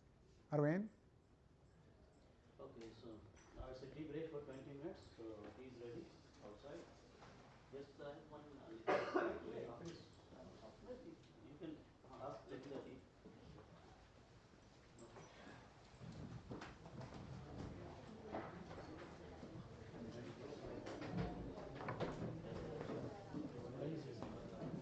I was trying to follow, but only couldn't follow the tree. Is every convex set has normal structure? Say it again, say it again. No, every convex set has a normal structure. No, no, that is the case of the norm, equivalent norm. The unit ball is uniform, weakly compact, but it fails the normal structure property. Yeah, no. Oh, sorry. Sir, thank you. Was that sure? Rocket. It's a mix.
लीजिए जो तो desktop का वो नहीं आया ना, हाँ बस अभी भी साइन होगा, साइनिंग होगा तो हाँ। और ज्ञान 2 जावेद ज्ञान 2 ही जाएगी जे से ज्ञान 2 हाँ उसको भी कर लीजिए, उसको भी कर लीजिए एक बार को, क्या जरूर टाइम मिला तो उसको भी देखूँगा। ओके पहले ज्ञान 2 खोल दीजिए। ज्ञान 2 नहीं आई, दोबारा ले लीजिए। नहीं वो खुली हुई थी सर, चलिए इसको बंद कर लीजिए। पेन ड्राइव निकाल दें। हाँ पहले वहाँ बंद कर दीजिए, पेन ड्राइव निकाल लीजिए। बट ये थोड़ा सा हमें नीचे करनी पड़ेगी, इसको थोड़ा नीचे कर इसको हटा दीजिए। दें, इसको क्या करना है? हाँ बस वो चलता रहे बस, बाकी कुछ नहीं। वहाँ तो आप देंगे। हाँ हाँ बस, क्योंकि वो कह रहा है ना रिकॉर्डिंग में प्रॉब्लम आती है सामने, इसको अंदर करना होगा। बस इतना कर दो जिससे कि ऊपर बस ये मूव हो जाए, बस बस बस बस बस, बस। अच्छा वो कोई दिक्कत नहीं है, वो चलता है। मतलब बात लैपटॉप के लिए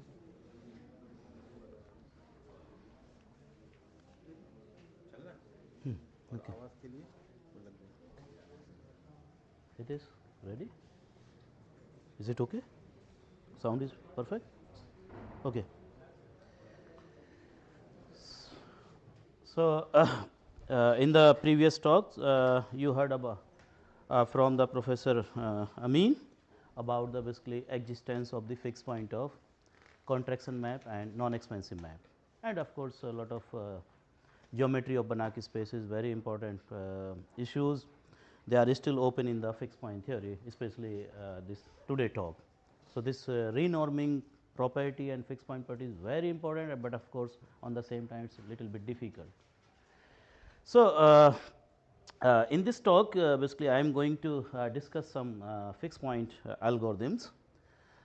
Because once we know the existence of a fixed point, then its computational or approximation of the fixed point is also equally important. It's like similar in the high school class, we have a system of linear equations. So first we check consistency of the system.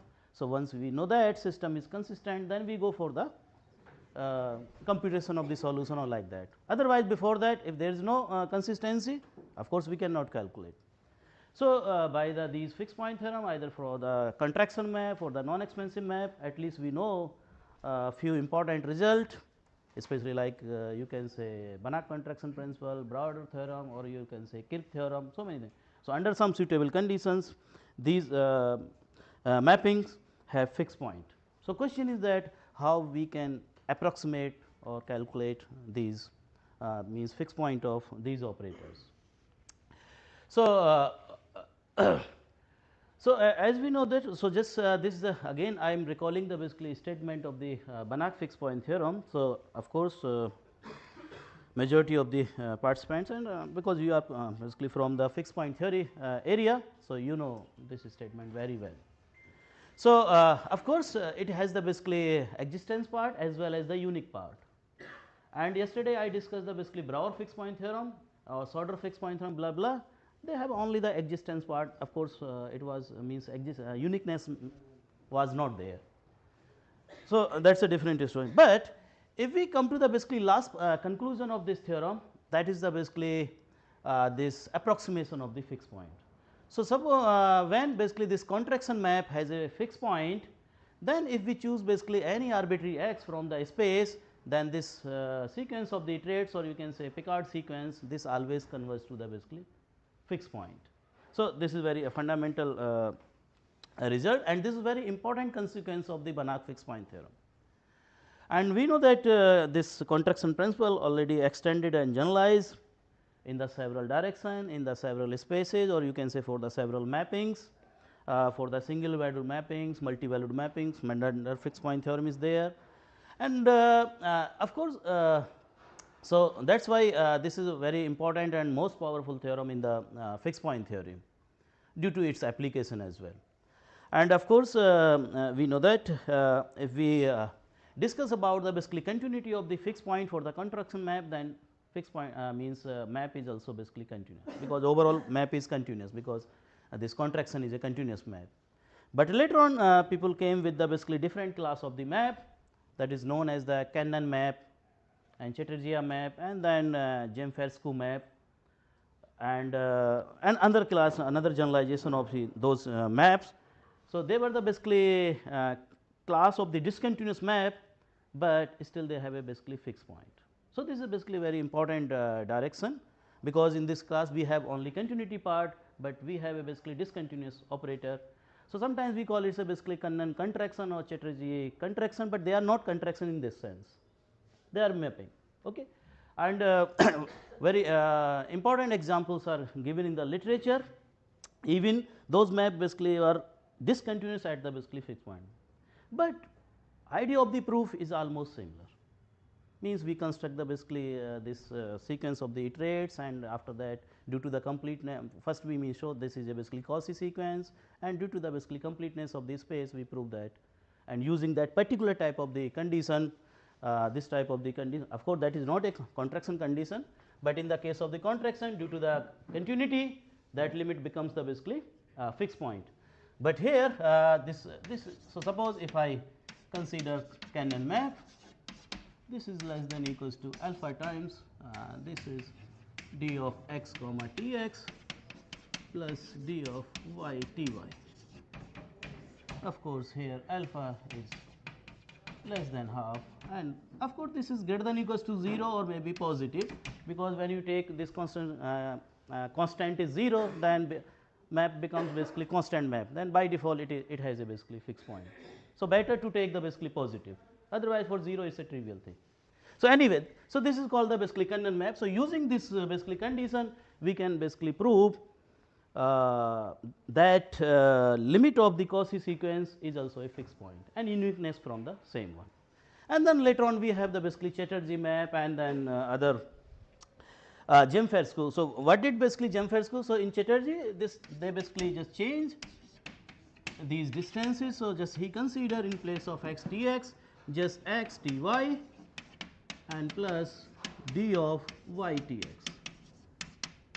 And of course, this map satisfying this type of the condition need not be continuous. So, that is why this is very important class, this is very important class, because for the continuous map means contraction, particularly we can do all the things with the Banach contraction principle. So, this is a basically Chatterjee, but of course, spelling is little bit different, Chatterjee. So, of course, next day we have a speaker from Bengal, B.S. Chaudhary will be here by tomorrow evening. Then last time he was here, so then I asked, why what is this pronunciation Chatterjee? Then he said, no, this is Chatterjee, because I asked, in the Bengal you have a Mukherjee, Chatterjee and something more, Banerjee, like that, but why this is Chatterjee? Then he said, no, this is a Chatterjee. And then why? Because what is the spelling of T? T-E-A, but what do you spell? T, not Tia. So, this was his logic. But of course, this is a logic, because this is a Tia and T. So, Chatterjee, this is exactly Chatterjee. Anyway, so then Jemferscu, one guy from Romania, basically combined these maps. So, this is basically first contraction Tx dy d of xy, of course, here for 0 I always assume basically this is a trivial thing. Anyway, so this is a basically, so here we have continuous, but these are need not be continuous, we have the basically counter example in the literature. So, then Jemferscu basically extended this class, and he said a map is said to be Jemferscu operator if it is satisfy one of them. So, either this or this. So, Jemferscu map means it may be continuous, means maybe it is a basically contraction, maybe Cannon map, maybe Chatterjee map. But for the approximate means idea of the proof in the all results is similar, means construction of the sequence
उसको ऊपर ही कर दो थोड़ा खोल के इसको, या कोई हिल रहा है पावर सप्लाई में।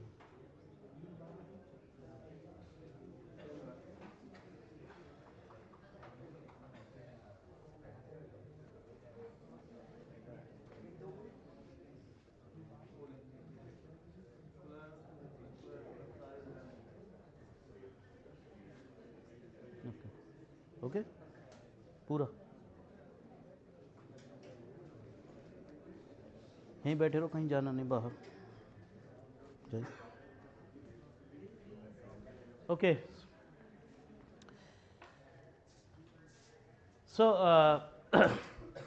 so we have these classes contraction and Cannon and then Chatterjee, and then we have basically Jemfersky operator, and later on wherein they extended this idea to the weak contraction or almost contraction that unify all the things, but every time idea of the proof was almost similar or same, or we can say all these operator contraction and Cannon, Chatterjee, Jemfersky and weak contraction, they were all are the basically strongly Picard operator. So strongly Picard operator means when we have a basically unique fixed point of a map, then this sequence always converges to the fixed point. In the first lecture or first tutorial, Aftab basically defined this term Picard operator, or you can say strongly Picard. So this is a basically one class means, or you can say all operators are here strongly Picard operator, means they always converge to the basically fixed point whenever we have the fixed point set has non-empty and of course singleton means unique fixed point. But as we know that this another class of the map, non-expansive map, is more important and is a bigger class. So that is why we are interested to find out the fixed point of those operators, and of course for that we have the well known theorems, Kirk theorem, Broder theorem, and other theorem with under suitable conditions. Question is that how we approximate the basically fixed point of those operator. So if we consider this sequence Picard sequence, this is xn plus 1 equals to t of xn, or maybe I can say t to the power xn plus 1 x naught, if we start with any x naught from this. So of course in case of the contraction this always converges to the fixed point, but if I take the basically bigger class that is for example non-expansive map, then this sequence need not converge to the fixed point even operator has a fixed point. So if we take a simple example like rotation map, as we know that of course on the disk not circle. So of course in the rotation map, and this rotation is a basically isometry, as yesterday Professor Khamsi already, so it's a basically non-expansive map, no problem. So if I take basically rotation and if I take the basically just any point, so T is basically my rotation map or simply rotation, it's a basically isometry and non-expansive, and if I start and if I take simply theta equals to pi by 2, if I rotating by pi by 2, so and if I start from here, so this is basically my x naught, then T x naught will be here by the pi by 2 angle. So this is basically my x1, and then again next state will be here, and this is basically x2, this is T of x1, and next one will be here. So this is a, you can say x3, this is T of x2, and after that we have this one. So this is a non-expansive map, and we start basically just from any point, and if we rotate by the angle pi by 2, then we have only these 4 points. So this is just go and sorry this one and this, and again it will continue. So this sequence never converges to the basically fixed point of this rotation map, even this origin is the basically fixed point. So this is a question, then how we can approximate the basically fixed point of the non-expansive map. This was the idea. So people basically came with the basically different idea. So this Kruskolsky, before this Kruskolsky, basically he just what he consider, he defined the basically sequence just the average of these 2 points, means element and its image. So basically he defined, so this is basically initially in the Picard this was basically my x1, but now x1 is basically midpoint of this, that is just or you can say, so this is average operator. So here just we define simply this, so my x1 is equals to just x naught plus T of x naught by. So, it point. So, and now this is basically my x1, and now I will operate t on this part. So, from here I am here, and then now again if I rotate by the pi by 2, so angle this, and this becomes basically more just distance will be this one, and this go more closer, and after that it will closer, and after this it will basically converge to the fixed point, because in every step, because x2 will be here, this is the midpoint of this part. So, it will be more closer, and then it will be more closer. So, in every step next point will be basically more closer due to the midpoint of this. So, this was the idea. So, in general, and of course, on R also we can consider the plot of map. Suppose if I have T x equals to I think minus x, it also work.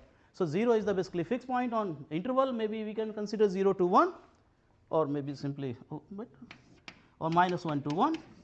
So, if we consider any x naught different from 0, then of course, this sequence never converge, because this is a oscillatory, or you can say divergent sequence. Different, because this is a Picard sequence for arbitrary element, but here if we consider any non-zero, so this will be plus minus plus minus plus minus, so that is why this not converge. So, these are the two nice example.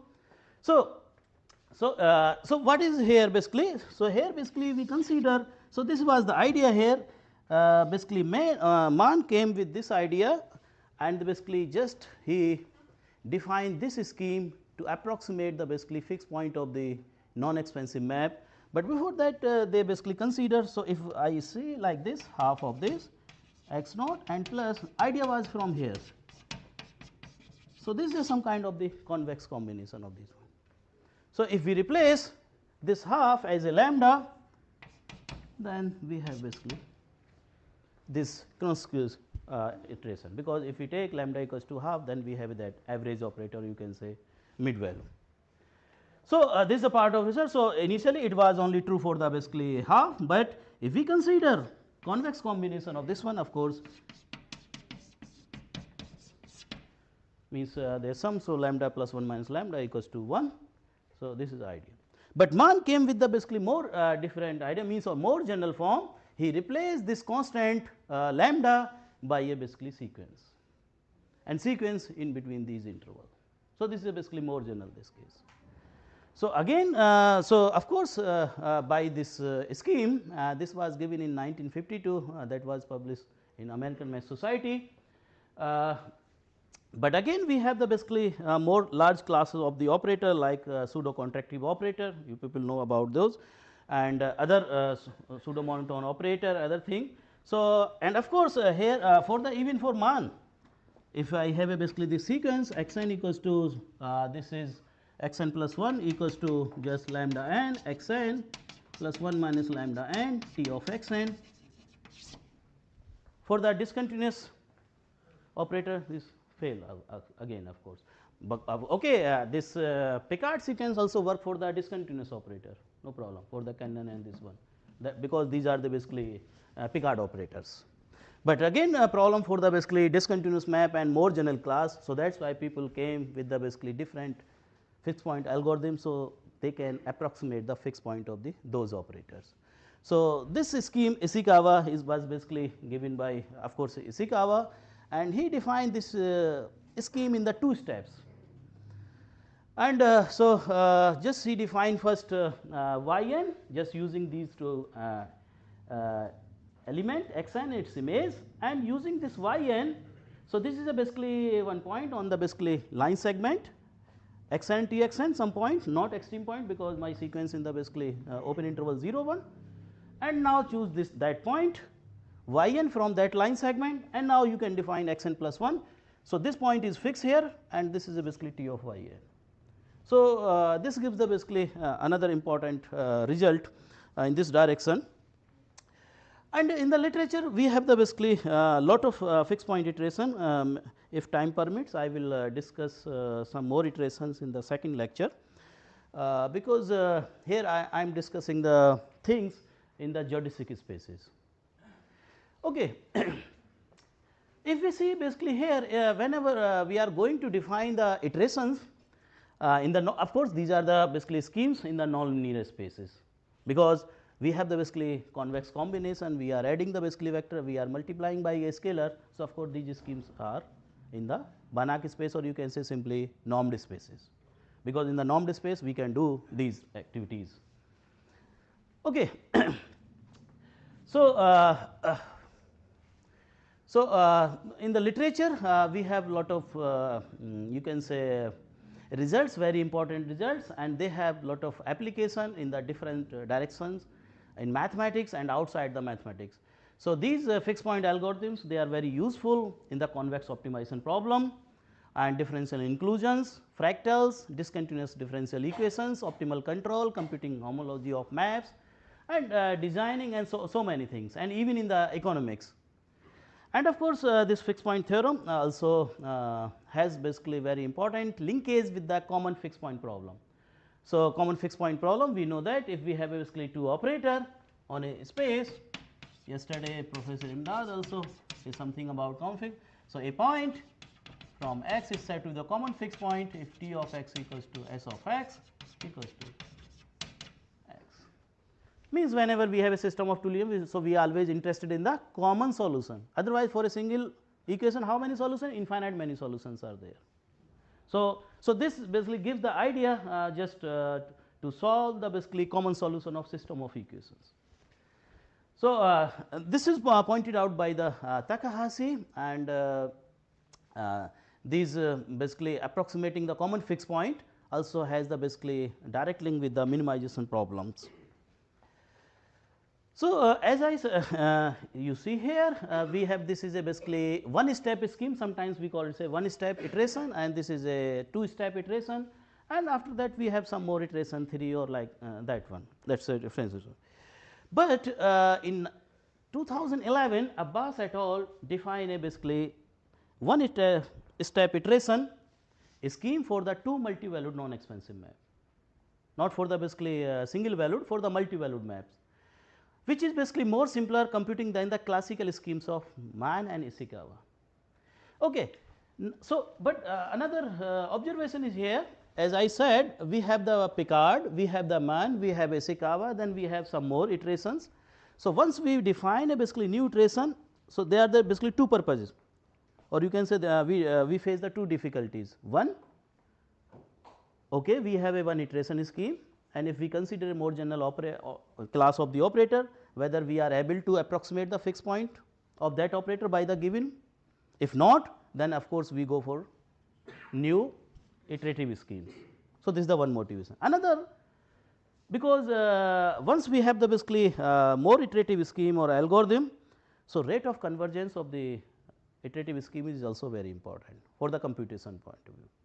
So, it is not always okay, this is my iterative scheme, but motivation was not that, means we have a new map and we cannot find out a approximation of the fixed point of that operator, just I am defining. So, this is not, at least that should have better rate of convergence also. Suppose you have a scheme, but it take the basically 6 hours like that one, then there is no need to define such kind of. So, rate of convergence is also very important if you are not going to define that scheme for a new class of the operator. So, first one, if you are going to define a fixed point approximation this scheme for a new class of the operator, this is a one good thing, but if you are basically define a new fixed point algorithm for the existing class, then rate of convergence should be better than the previous one. Otherwise, we can approximate the basically solution by the previous schemes, then there is no need to define the basically new scheme. So, so this is another important importance of the to define a new iterative scheme, means define a new iterative scheme with higher rate of convergence or better rate of convergence. So, that is why Abbas basically give basically this scheme just for the two multi-valued maps, and of course, for the common fixed point, because here we have the, and he approximate the basically, means authors approximate the common fixed point of the multi-valued map. Okay, and so this is basically one line, means one direction, you can say. So, then later on these guy from Iran, Abkar and Islamian, and people from Thailand, they basically extend this scheme for the finite and countable family of the map on uniformly convex Banach spaces. Okay. So, as I mentioned here, this was the basically for multi-valued map. So, we will recall some basic tool from theory of the multi-valued maps. But before going to this, so as I said, to define the such kind of the fixed point iteration, we need a basically this convexity structure. So, in the Banach spaces, these kind of the schemes are well defined, but if we think outside of the Banach spaces or linear domains, means that is in the non-linear domain. For example, in general metric spaces. So, question is that how we can define these schemes, because on the metric spaces we do not have the basically linear structure, means we cannot on abstract spaces we cannot add the elements, we cannot multiply by a scalar.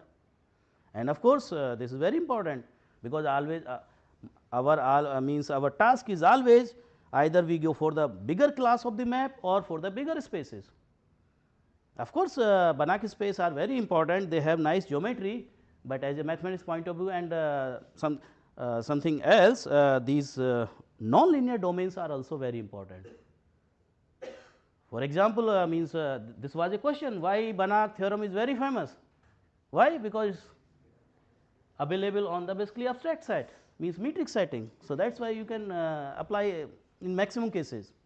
Otherwise, all are the basically, for example, Kirk theorem and broader, because all Banach space are not like uniformly convex or reflexive blah blah and this normal structure property. But Banach fixed point theorem, you have an entire space, only you have a contraction, then it has a unique fixed point. So, even this is basically true or hold on the basically entire space. On the same side, Kirk theorem and this broader, they are on the particular domain. If we have a closed bounded convex subset of a uniformly convex or maybe reflexive with normal structure, then non-expansive map has a fixed point. So, this is the beauty of this theorem. So, same thing is there, if we want to study basically these fixed point algorithms in non-linear domain, then how we can do, because in metric setting we cannot define these schemes, because we need a basically some kind of the convexity, or means linear structure means addition and scalar multiplication. Okay. So, so there is a basically some spaces, that is a basically again a basically class of the metric space, subclass of the metric spaces, that is called the geodesic spaces. So, at least we can extend these things for the one particular class of the geodesic spaces, and in the recent year some well known fixed point theorem from Banach space, or you can say from linear domain to the extended to the these geodesic spaces, or you can say in particular cat 0 space, another name is complete Hadamard spaces.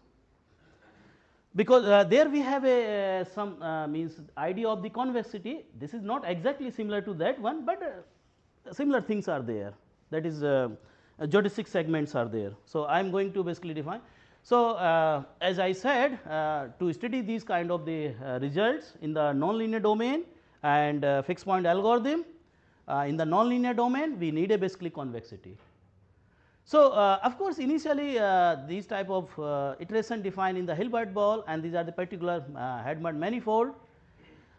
So, these are the some important like Brouwer fixed point theorem and Sauder fixed point theorem, they basically extended to these geodesic spaces or space in particular cat 0 spaces.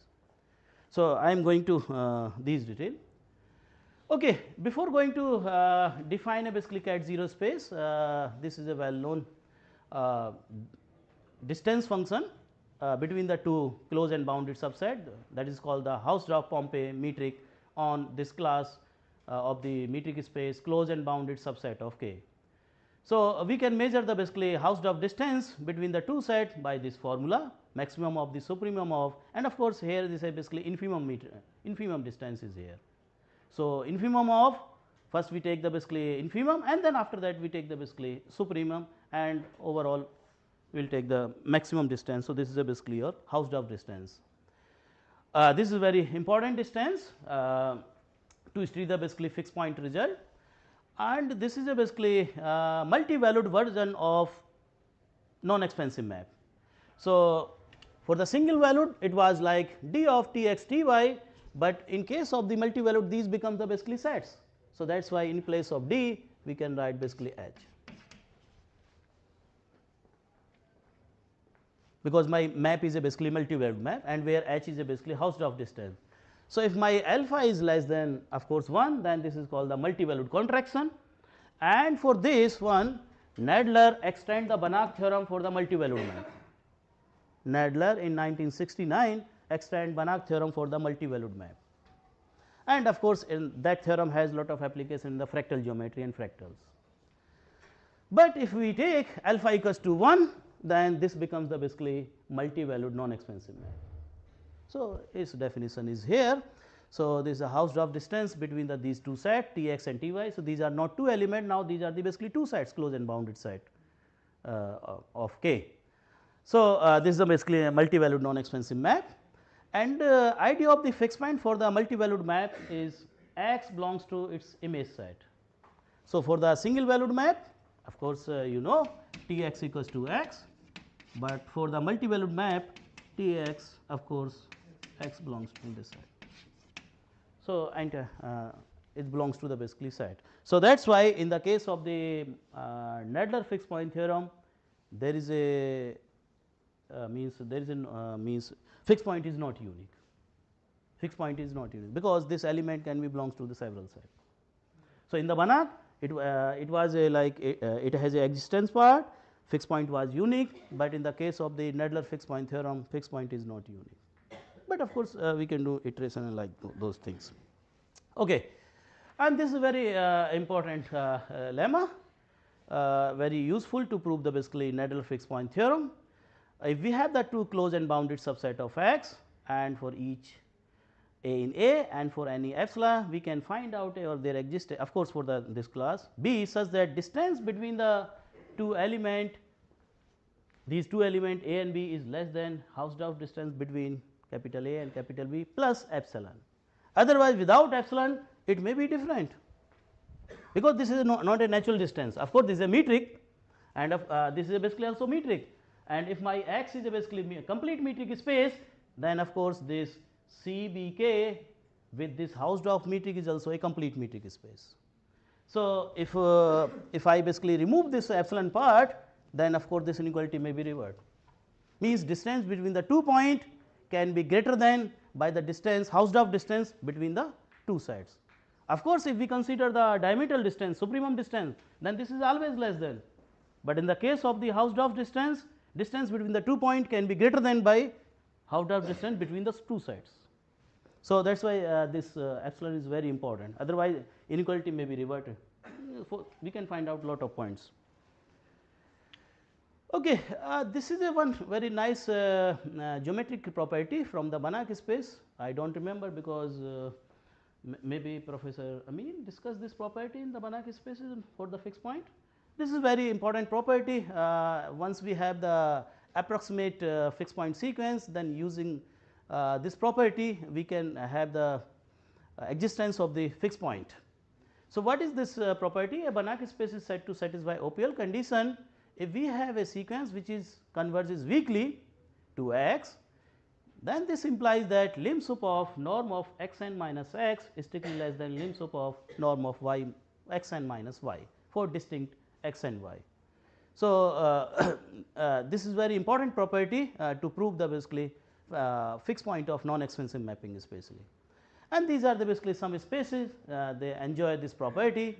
So, these means all Hilbert spaces, and even here all LP spaces p greater than 1, they basically enjoy this OPL property. But on the same side, when p is different from p, capital LP fails to satisfy OPL condition. So, just we can have this. So, because I recall this property because I will use this property in this setting cat 0 space. Okay. So, now I come to the basically this is a little bit different thing, cat 0 spaces. So, what are the basically cat 0 spaces? So, cat 0 space is nothing at, they are the basically geodesic spaces, means if we have the basically 2 point, then we can join by some geodesic. So, first of all we have a basically metric space with metric D, and then we define a geodesic path between the basically joining two points of x and y is a map. So, geodesic, what is geodesic? It is a basically continuous map between the 2 points. So, of course, this is C is a basically my map from a closed interval 0 r, of course, which is subset of r to x, such that value of C at 0 is at this point, initial point this x, and value of the C at this point r is y, and distance between these two points is same as the distance between S and T for all S and T in this closed interval 0 1. So, this is called the basically geodesic map simply, and it is a continuous map. So, and now graph of this one is called the basically geodesic path between these 2 points. In particular, of course, from here we can see easily distance between these two spaces, because these are the points in the space, because x is my metric space and these are the point from the real line. So, this map C is a basically isometry, because d of x y equals to r total b, because at this is, if we put here 0 and here r. So, this is basically at 0 is x and at r is y. So, that is why d of x y equals to simply total length is 0 to r is r. So, that is why it is a basically isometry. Okay. So, here this is a little bit geometric visualization. So, this is basically my space, and these are the basically my 2 point x and y. So, for that we have a basically this continuous map from 0 to L, or of course, in the previous I took the basically 0 to C, same thing. So, if we have the basically other 2 point T and T prime, then corresponding point on this geodesic is like C of T and C of T prime. So, for this map or this path, this is a basically image, or you can say graph of this, and this is called the basically geodesic. So, image of geodesic path under C is called the geodesic segment between x and y, which is basically denoted by this bracket, square bracket, x comma y, whenever such a segment exists unique, because this is not necessary that it is unique geodesic, because we are not in the Euclidean plane or like that one. So, once it is basically unique, then it is basically denoted by this symbol just. So, this is a basically geodesic segment just joining these 2 point x and y. Okay. So, now from here now we are going to just have an idea of the just any point. So, any point z from this geodesic, and of course, this is a part of the basically my metric space. So, just this any point z on this geodesic can be represented by z equals to 1 minus alpha x o plus alpha y. So, this is a just notation, this is not a basically plus sign, because we are working in the metric setting. But yeah, this is a notation similar to the basically line segment. If we take the basically in the non-linear space, if we take any point on the line segment, that point can be written as a linear combination of the convex combination of that one. So, this is just now notation similar to that one. If we have a line segment, if we take any point, that point can be written as the convex combination of these two extreme points. But there we have a basically plus, we have a addition in the normed space, we have a scalar multiplication, but here we do not have anything, but we have the basically just representation. This is not basically scalar multiplication here, and this is not addition, just this is a representation similar to that one. So, but what is the meaning here? It means that if we have any point on this geodesic, suppose z is here, then we can calculate the distance of z from x, and we can calculate the distance of z from y. So, what is the meaning here?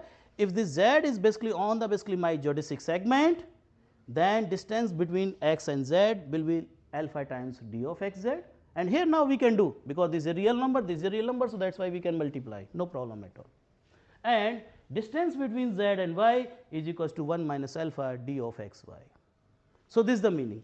So, z is a such point is satisfying these two conditions, or any point satisfying these two conditions, then that can be represented by this symbol. Okay.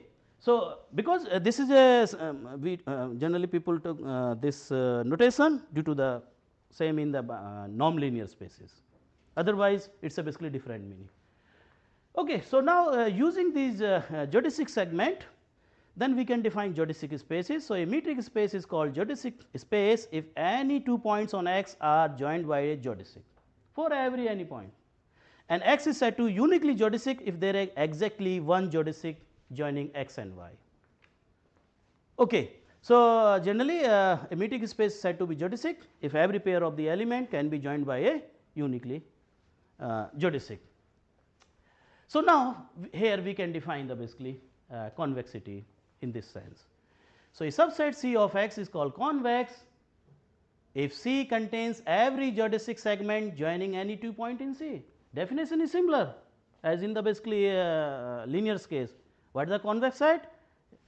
Any line segment containing the point contained totally inside same. So, here is basically we do not have a basically line segment, we have a geodesic segment. So, that geodesic segment should be inside the set. So, if my basically geodesic is exactly line segment, so in the case of the linear space this geodesic becomes exactly line segment, this is the idea. So, definition is exactly same. So, for any 2 point geodesic segment joining any 2 point should be inside C. So, such a space is called the basically convex set in this sense. Okay. Now, using the basically these geodesics we can define a geodesic triangle. So, of course, triangle means it has the basically 3 vertices. So, it is denoted by delta of x1, x2, x3. So, these point can be, so because this is a basically part of the metric space. So, here it can be joined by a basically geodesic because we are in the geodesic spaces. So, my triangle may be like this, maybe in R2 it is exactly Euclidean triangle, but corresponding to the these one. So, a geodesic triangle means it is a basically a triangle which can be joined by the basically different geodesics. Okay. So, comparison triangle for this geodesic triangle is a basically triangle in the R2 plane, E2 means R2 Euclidean plane. What is it is denoted by delta bar, and this delta bar is a basically geodesic comparison triangle for this geodesic triangle in the Euclidean plane R2 or E2, such that distance between the basically these points xi bar, xj bar, these are the basically corresponding point is same as the distance between the basically corresponding. So, distance between the x1 bar, x2 bar is same as the distance, but here distance is the Euclidean distance, and here the basically distance we measure by the metric d, whatever the metric here, but it should be basically same. Then such basically triangle is called the basically comparison triangle in the R2 Euclidean plane, and these points are called the basically comparison point. If we take any point on the this geodesic segment, then of course we have the another point on the suppose I have a basically point here x, then corresponding point I have a basically x bar here, then distance between this point and this one is of course by a geodesic by a d, it should be same as the distance between the xn bar and x bar in the comparison triangle. So, such point is called the basically comparison point to this. Okay. So, delta B basically geodesic triangle in X in metric space or geodesic spaces, and delta bar is a comparison triangle in R2 Euclidean plane R2, then delta is said to satisfy the cat 0 inequality. So, basically cat 0 inequality, cat is basically name of the 3 famous mathematician, C for Cartan, very famous geometers, early Cartan, and these are basically another 2 Russian mathematician, Alexandro Job something and Toponov. So, basically they people study these spaces in detail long back. So, in 70s or like that, one guy basically honor of them, he put the basically name, it is basically cat 0 space. Here 0 means there basically these geodesics has the basically curvature, non positive curve means curvature 0 or less than 0. Otherwise, in general we can define cat k spaces means of means these are the basically curve, geodesics are basically curve, their curvature may be anything. So, if I say curvature k means cat k space means it is a collection of the all those geodesics whose curvature is k or less than k, but for simplicity we are just taking the basically curvature 0 or less than means non positive curvature curves. So, anyway, whenever we have a basically just these geodesic here, and here we have a basically comparison triangle, and if we take the basically 2 points on the basically 2 geodesic, then we have corresponding comparison points is here. So, what is the basically possibility here? Distance between x and y and distance between x bar and y bar of course may be equal, may be less than or may be greater than. But of course, for our study or maybe definition, if for all points distance between x and y, because this is basically a geodesic triangle in the metric space, so that is why distance given by the metric d is less than equals to distance between the comparison triangle comparison points on a comparison triangle in Euclidean space.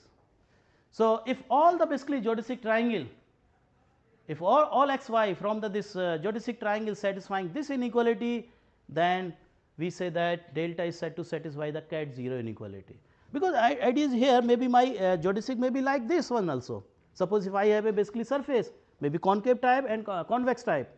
So, if I take the basically just this type of the because geodesic may be like this one also, like this, but distance may be in that case greater than the basically distance between the x bar and y bar. So, we have the basically convex surface and concave surface.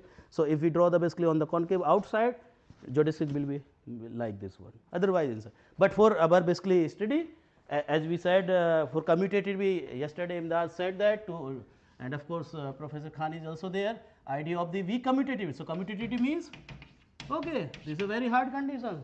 So, I think Sesa came with or Jeng sir, weak commutativity. So, of course, this distance between the T S x and S T x maybe or maybe just it is maybe equals to something like d of what is not for commutativity like this one S x and T y. So, it means these distance equal to, but for our fixed point theory problem he considered this is less than equals to, because contraction is basically like this type, because otherwise it will becomes the basically expansion. Maybe this may be equal or maybe greater than, but we say it is a weakly commuting if we have the less than sign. So, same thing is here, maybe distance is greater than, but we want to basically solve the problem. So, that is why we just take this part less than equals to part, means we consider only those geodesic triangles they satisfy this type of the distances. Of course, other side is there, no problem. So, this is a basically geodesic triangle satisfying this inequality, that is called the cat 0 space. So, this is basically my final definition. A geodesic metric space is called cat 0 space exactly if all geodesic triangles satisfying this comparison inequality or cat 0 inequality. Complement is there, but we are not interested in the complement, that is a different story. So, so now these are the basically some example, some of the examples are well known, but some are basically little bit not standard or maybe you can say. So, this is basically from the geometry. So, complete and simply connected Riemannian manifold having non-positive sectional curvature, these are the example of cat 0 space. All pre-Hilbert spaces are the basically example of and arteries and Euclidean buildings. There is a book, so maybe we can go through these. These are the little bit more technical terms, but these are the well known examples are here, and complex Hilbert ball with hyperbolic metric. So, this is an important thing. So, what is the basically it means that this is a part of the metric space, because all metric space do not satisfy this means this kind of the thing. So, what is the connection between these spaces, and we say that all Hilbert space or pre-Hilbert spaces are the basically example of the cat 0 space. So, this is basically my metric space, and we say this is basically my Hilbert space and this is basically my Banach space. Of course, we have this non-empty intersection in between this, and this is the basically well known established result. This intersection part is the basically cat 0 space.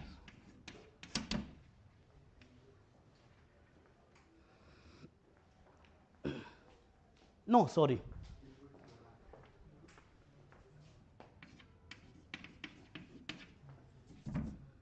Hilbert space. So, because this is also a subclass of metric space, Banach space, this is also a basically subclass of the metric. So, these are the basically my cat 0 space. So, intersection of these two classes are exactly basically Hilbert space. So, that is why all Hilbert spaces are the cat 0 spaces. So, this is a very nice observation. So, anyway, what is the basically, if you recall basically last 3 days lectures, either we have the results in the metric setting in general over the domain, especially for the contraction class, and after that we have the basically results. Starting result for the non-expansive mapping was in the Hilbert setting. First result by the Broder was in the basically, but later on they proved that result from here to here, means from Hilbert space to Banach space. Okay. So that is why Kirk theorem and Broder theorem and all the things and so on. Now we have lot of results in this part. Lot of people basically extend lot of results from the Hilbert space to the basically Banach spaces or some particular class of the Banach space, like uniformly convex Banach space or reflexive Banach space, but it is a class. So question is that how we can extend basically result from here to here or maybe here to, because this is a basically my non-linear part, non-linear domain, this one. Up to it is linear, this common part is here, but this part is basically remaining part. So question is that how we can extend the basically Brouwer theorem, because where was the Brouwer theorem? Brouwer theorem was the basically finite dimensional Banach space. So theorem was here. So question is that how we can study that theorem in this part. So this is a very important generalization from linear domain to non-linear domain. So of course, as I said, Brouwer theorem already extended to the cat0 space in the some maybe 15 years back, like that, and later on then Sauter theorem is also extended to here, and other important theorem is already extended to these non-linear domains, because in this theorem we need a basically convexity. If you remember, if we have a continuous map which is defined on a closed convex ball, or you can say compact and convex, so every time we need a basically convexity, either even for the existence part, not for the approximation, because in all basically theorem, either it is a Broder theorem or maybe Kirk theorem or Brouwer theorem, Sauter theorem, Tagnov theorem, always we need a convexity. So that is why we cannot do these things here. But after this idea of the geodesic convexity, people are able to do similar things in the non-linear domains. So this is a very important generalization of, these are the very important spaces where we can extend. Even people are not doing the fixed point theory only. Here we have the idea of the duals also. So in this part, people are also working in the function analysis part, they are also defining the duals also. Means they are doing the basically lot of operator theory in this part as well. Means operator theory involving the basically some concept from the convexity, or you can say a result involving the convexity for the operators, they are basically extending or studying those results from Hilbert or Banach to cat0 part. So this is not exactly fixed point theory, people are doing in the other domains also to these spaces. So that is why these spaces are very important. Okay. So already I just pointed out any point in this geodesic segment is denoted by this one, and meaning is just distance between this t times or lambda times this, and then for any x, y, z in x and t in closed interval 0, 1, we have this inequality. So in place of the line segment, now we have a geodesic segment. So distance between the set, this is some kind of a set because geodesic is a set. So distance between the line segment, but here it is a geodesic segment, and this point z is basically less than equals to 1 minus t times distance between x z plus t times distance of y z, and this lemma is available in the non-linear space, and proof is very trivial, but this is also true for the non-linear domain, particularly for the cat0 spaces. So this is a important lemma. Now actually, so in the previous year, me and my colleague Izaruddin, we basically work in this direction, and then basically we extend this lemma, because this lemma was basically for the 3 arbitrary points. So we extend this lemma for the arbitrary endpoints. So if we in a cat0 space, if we have v1, v2, these are the endpoints, and we have scalars, means their sum is 1, then we have this inequality. So we extend, so here O plus means lambda I vi means this one. So this is basically not is a exact convex combination, geodesic convex combination is here. And if we consider this one, then this becomes exactly convex combination of endpoints in the linear spaces. So, this lemma is basically also true, it is basically exactly similar previous one. So, it is a generalization of this lemma. Okay. Now, this is again a very nice stuff. In this morning Professor Amin discussed these things in linear domains in the Banach spaces. So, this is another important, because he was asking one question when he defined basically this part. So, we can go through the orbit, another is basically go through the approximating sequence. So, here, but we are in the metric setting in the nonlinear domain. So, we will go. So, that is why we need that approach in this cat 0 spaces here. So, definition means in looking, okay, we are a metric space, so we cannot write x n minus x, but reason is not that, okay, that is a different thing, but reason was that. So, here we work with the basically that orbit. So, a definition exactly similar for a bounded sequence in a complete and complete cat 0 space means same thing, means every Cauchy sequence has convergent, because overall we have a metric there. So, that is why definition of the convergence and Cauchy is same thing. So, so he already defined in the morning this function, first of all R x x n for a bounded sequence and for a given x, then asymptotic radius is noted by small r, but this is different from this r, notation same people generally use, and of course, this is basically started in the cat 0 spaces by the Kirk itself. So, this is the infimum of these functions, and then he defined the basically asymptotic center. So, it is a collection of those points from the x for which these two functions coincide. So, it is exactly same definition, but in the setting of metric set. So, first of all people do basically did in the metric setting, and of course, once it is basically in the metric setting. So, that is why this is also true here, no problem at all. So, we will do the basically same thing.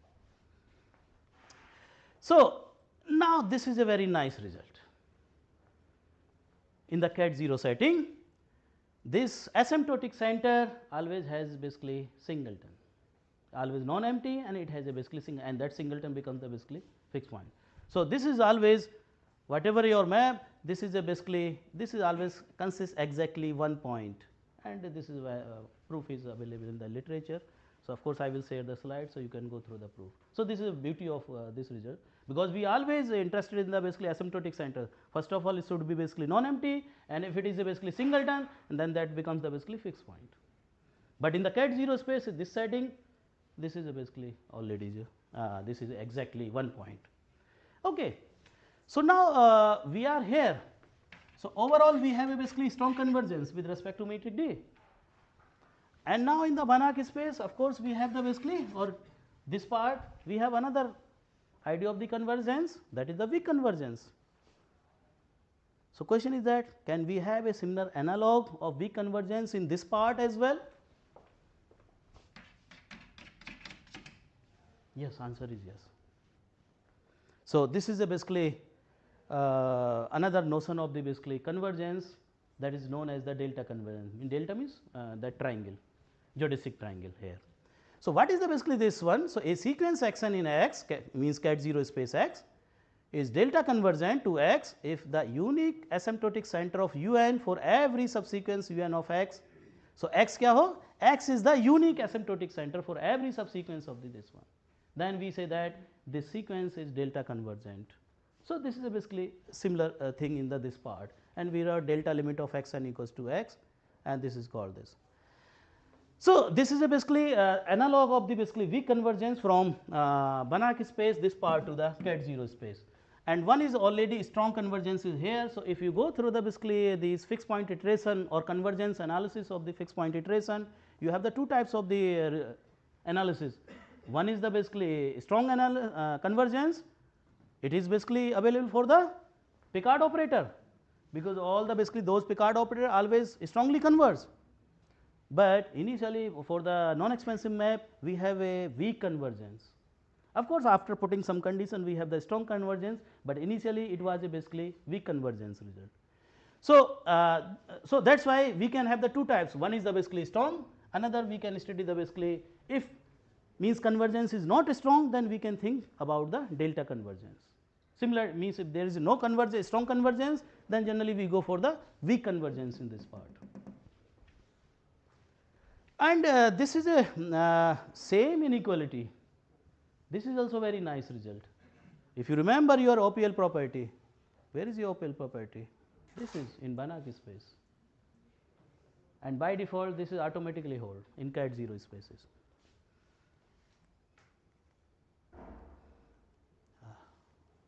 Yes. So, because it is due to the basically uniqueness of the asymptotic center, because asymptotic center is always here unique. So, that is why this distance. So, if we have a sequence and this xn converge delta convergence, not strong convergence to x, and we have different y from x, then uniqueness of the asymptotic center imply this one.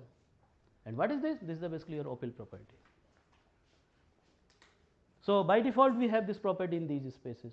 So many things are very easy to prove the or approximate the fixed point in this one. So, these spaces are very important. So, okay, these are the some important result which are similar to the basically Banach setting or nonlinear space setting. So, every bounded sequence in complete cat 0 space admit delta convergent subsequence, and if xn is a bounded sequence in closed convex subset of a complete cat 0 space, then asymptotic center of x is in lies in K. Okay, this is another important lemma which is basically very useful in the minimization problem, and this lemma is known again basically for the 2 points. So, if we consider only 2 points, then this is already very useful in the minimization problem, and people use this lemma very frequently, but we extend this lemma for n points in nonlinear domains. So, this is also a work with my colleague Izar that is published in Mediterranean Journal of Mathematics. So, if we have a complete space cat 0 space and we have these n plus 1 points and we have these n scalar, their sum is 1, then so here basically this is a square, previous inequality was different, this was not a square here, this is here. So, this is basically different. So, this inequality is different where. So, this is our, so d of this is a geodesic combination or segment of these n points and then x, then whole square is less than by this sum.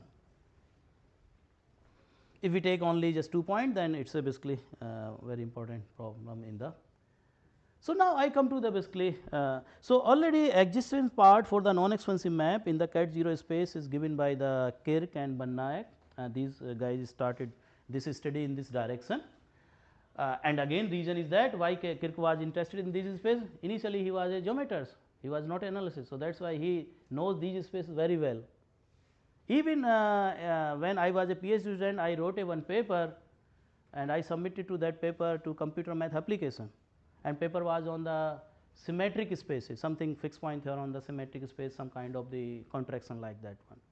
And Kirk was the basically referee, and he pointed out so many things about that paper and terminology especially.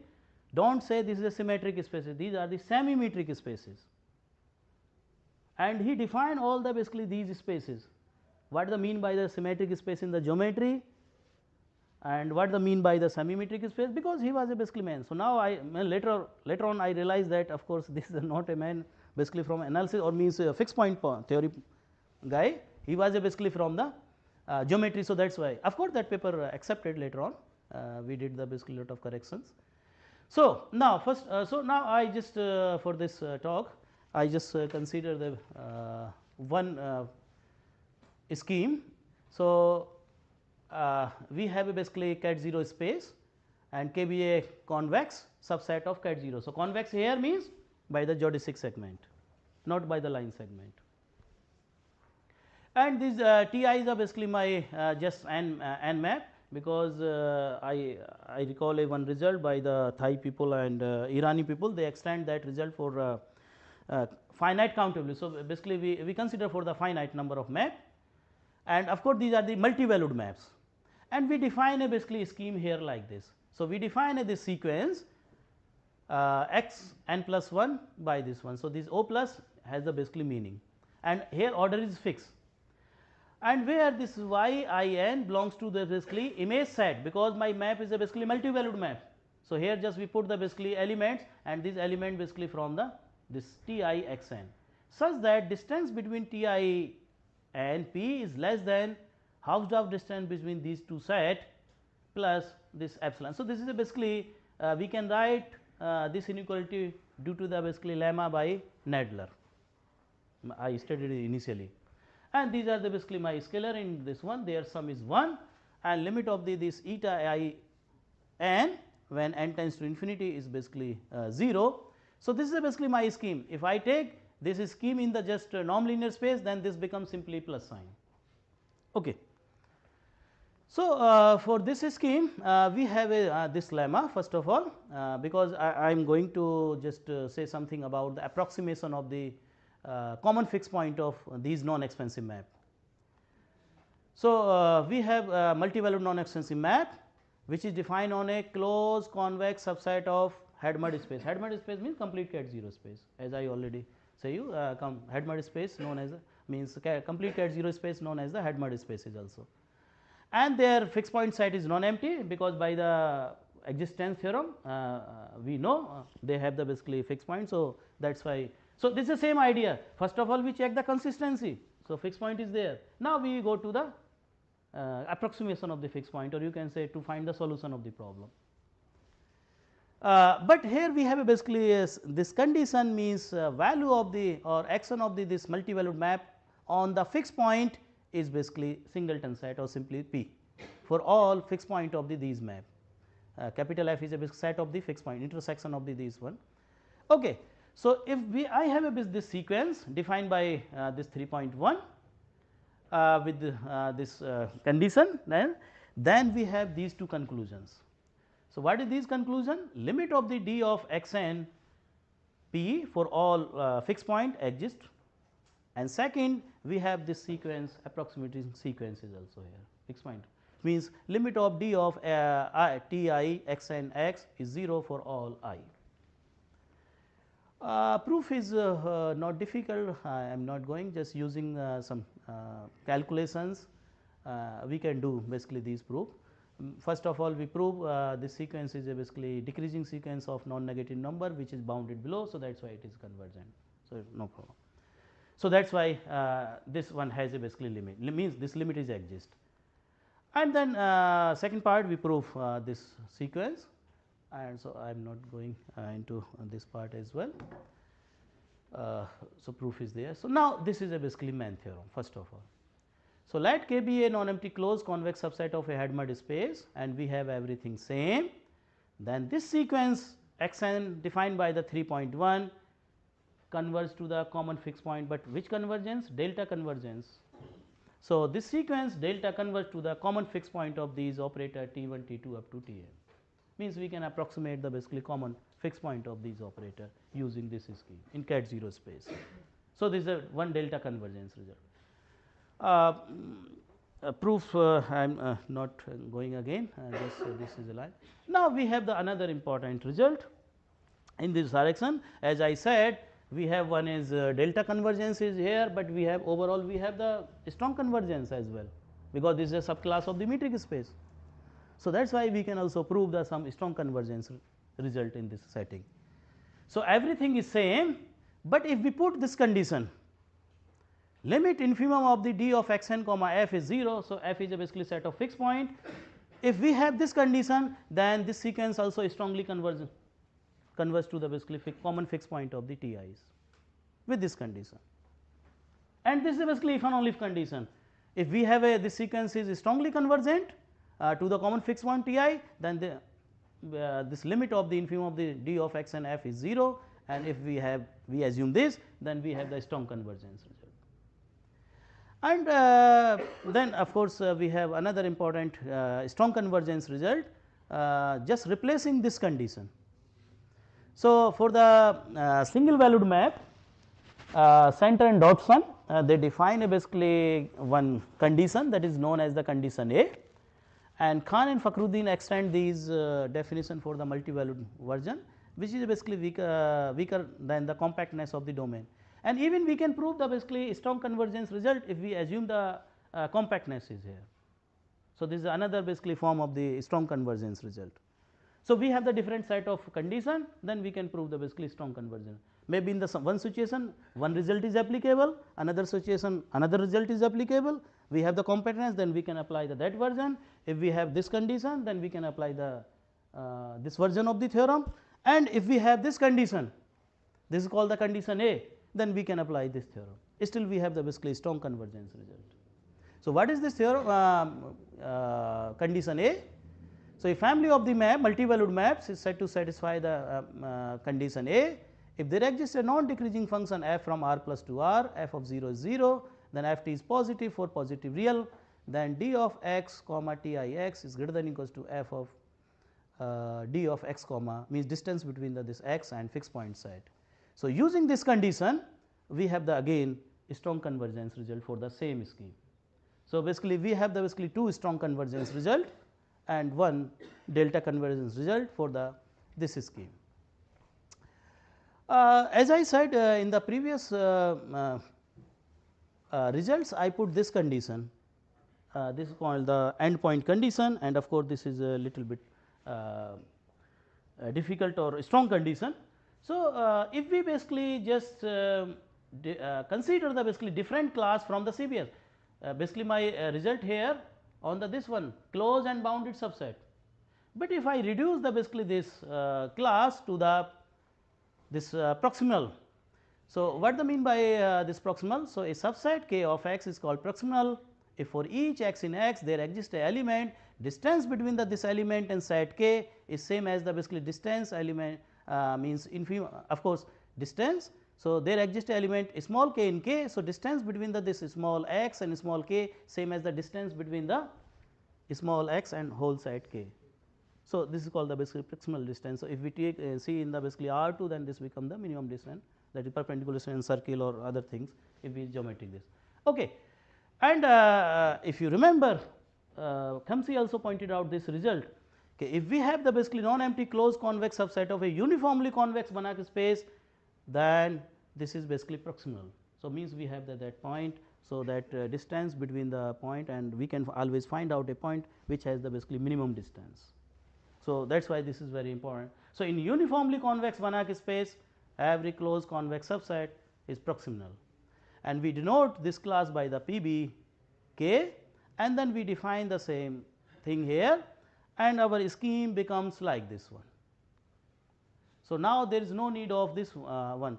Reason is that because when we have the proximal distance, then distance between the capital H of, because if you remember basically this scheme previous, this becomes 0. Where is my scheme? This part. So, because that distance becomes basically due to the proximal, because we are considering the closed and bounded and convex subset here. So, that is why we can relax that condition.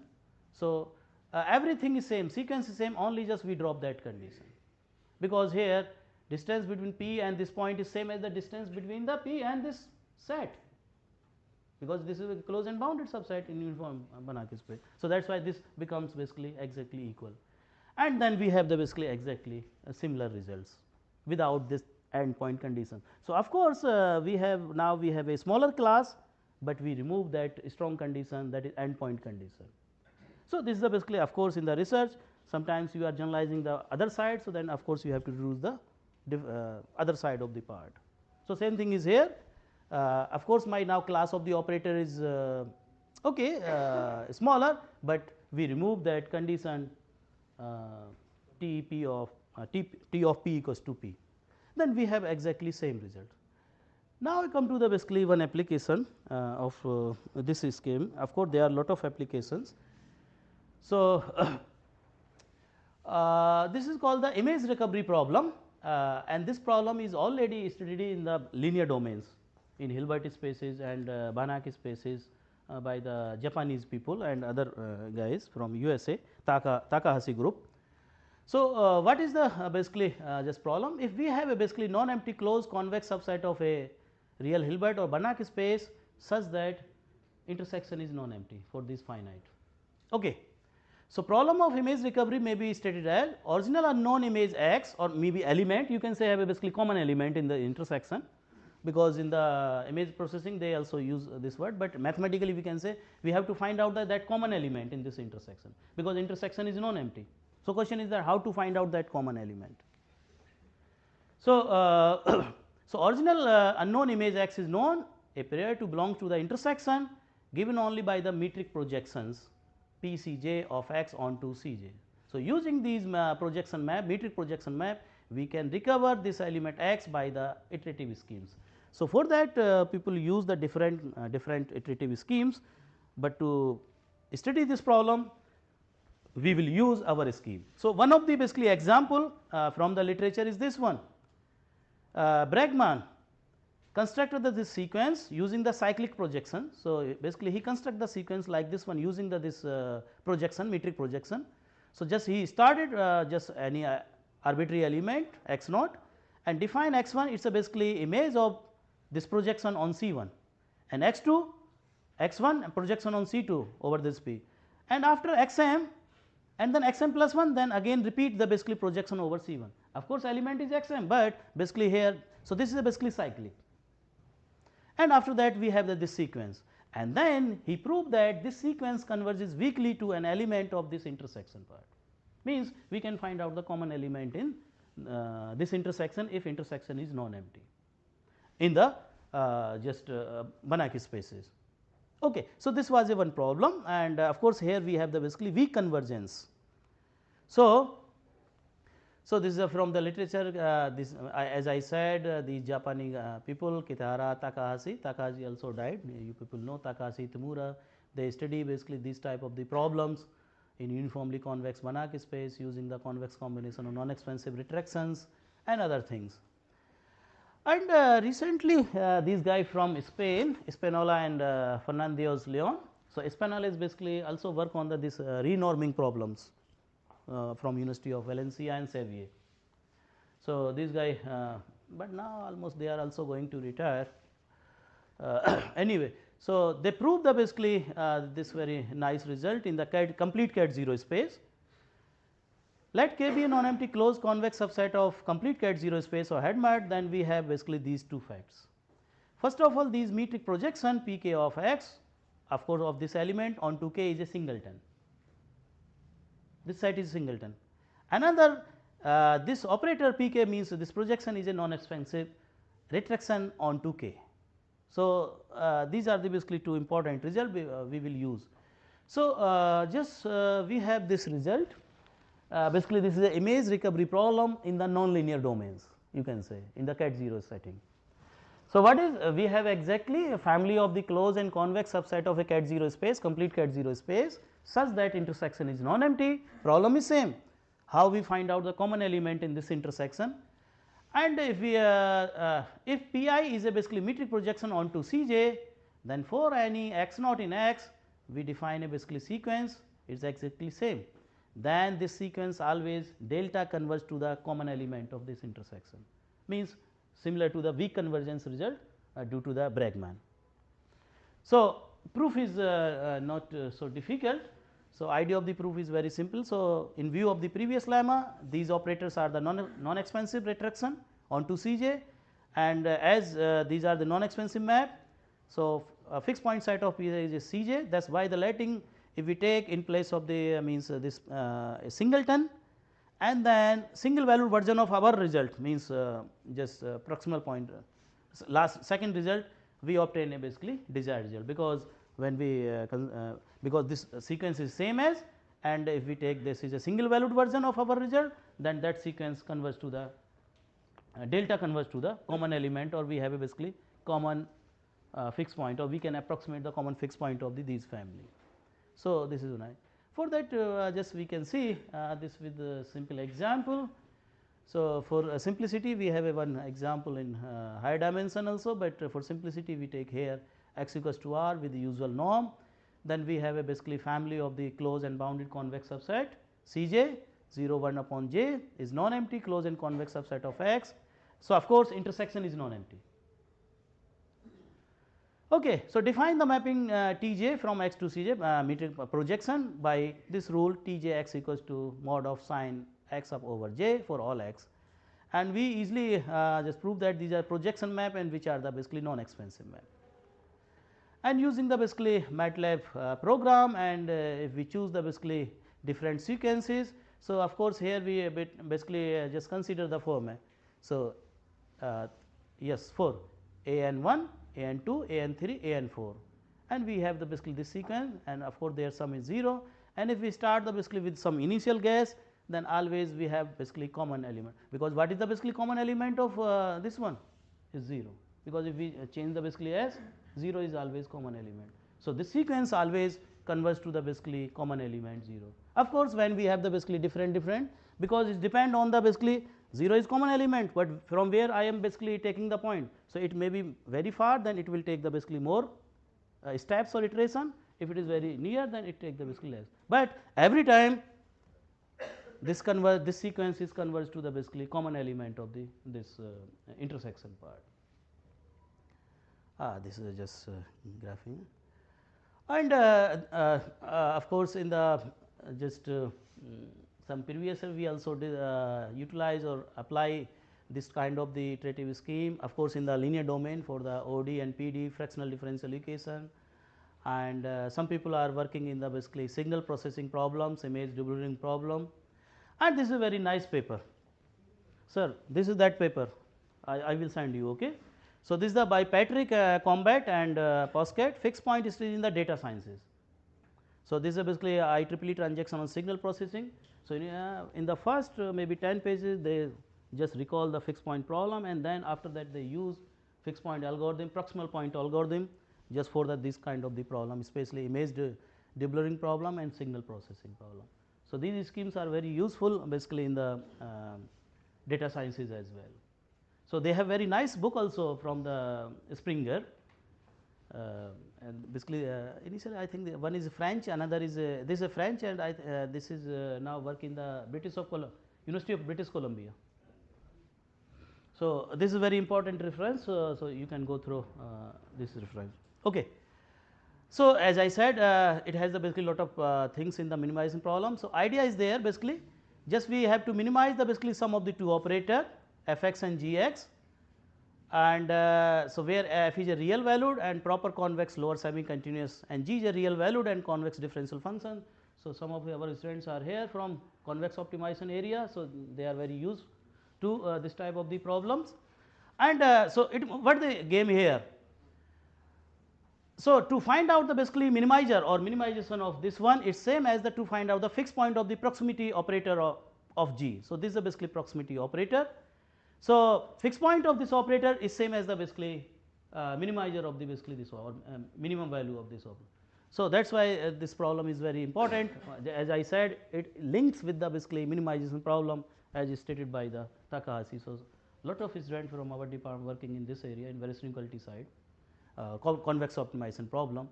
So, this is just idea, means how we connect the basically fixed point to the that problem.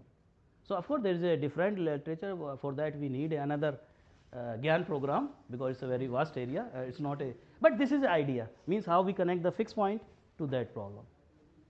Anyway, and of course, this operator is a non-expensive operator. So, we can apply our these iterative schemes to the to study those problem in the convex optimization problem side.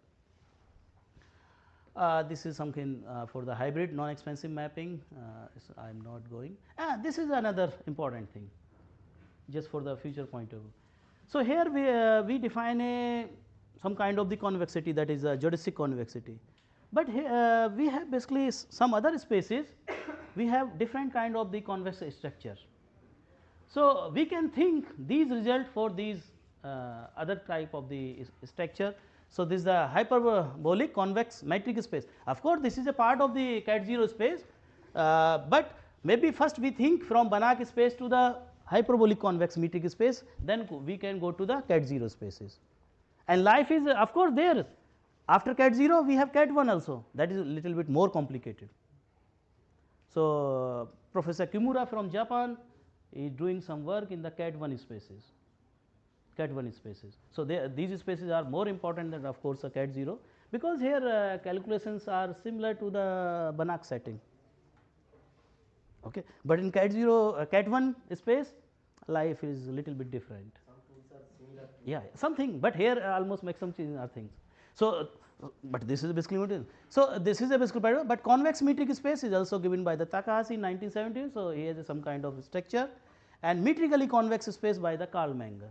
So, these are the basically abstract form of the convexity. So, we can think about this kind of the problems in these spaces not iteration, maybe Brouwer theorem, maybe Sauder theorem, maybe Kirk theorem, or maybe like that one.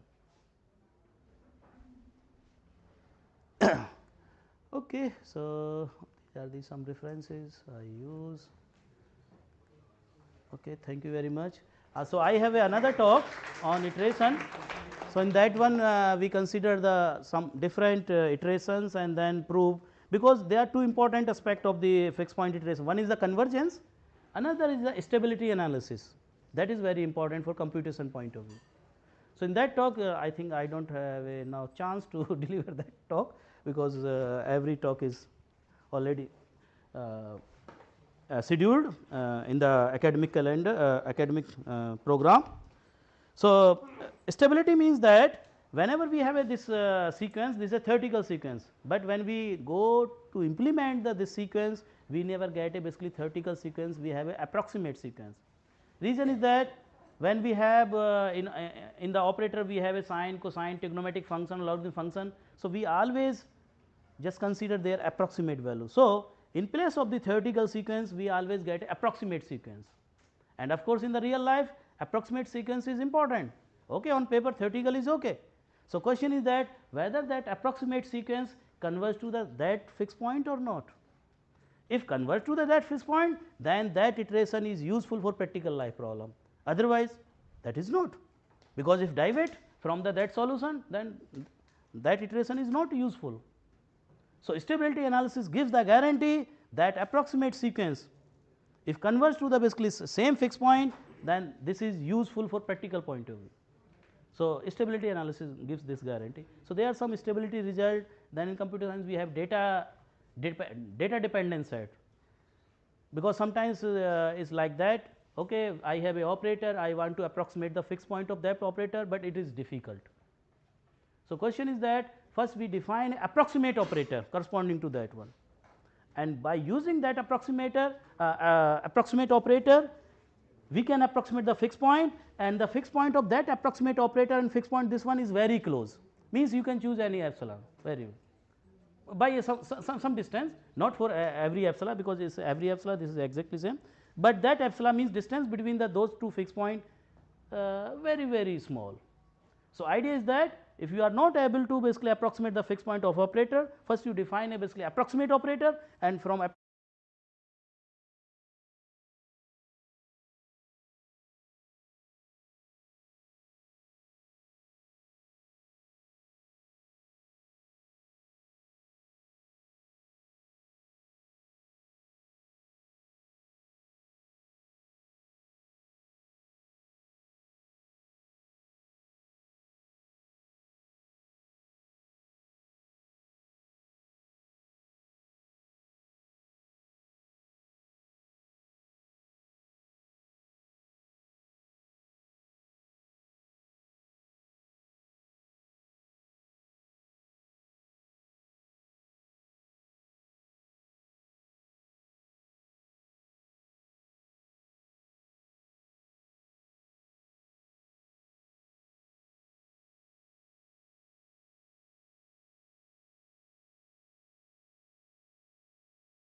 hope you have all have installed MATLAB.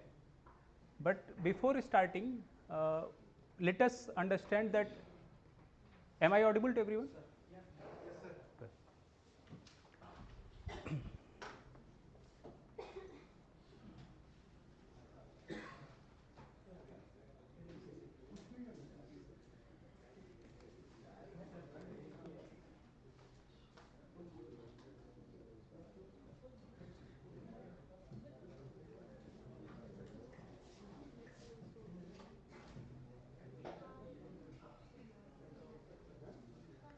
Okay, see, as written here, MATLAB is a powerful language for technical computing. Technical computing. But before implementing MATLAB, we need to take care of some important points, because while doing programming, there may be some mistakes which is not compatible with mathematics. For example, basically we will start working in, we will focus on 3 different type of windows. When you open MATLAB, then you can see here that command window is there, and it's written on the top command window, and its sign is these 2 arrows. We can identify it. This is basically our command window. So first of all, we will start working on the command window and then shift to editor window. Why we are shifting to editor window, we will understand. But there are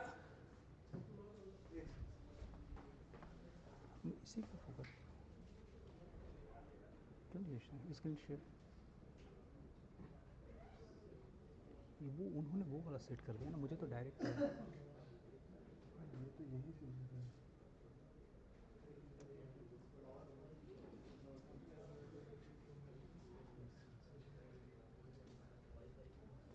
ये इसको इसी को रहे ना, वो वाला तो दूसरा वो अलग है, वो वैसे ये है ना सर। आप सर यहाँ मैटलैब चला रहे हैं? हाँ, यहाँ मैटलैब चला रहे हैं।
on top it's written command window, and these 2 signs represent that we are working on command window.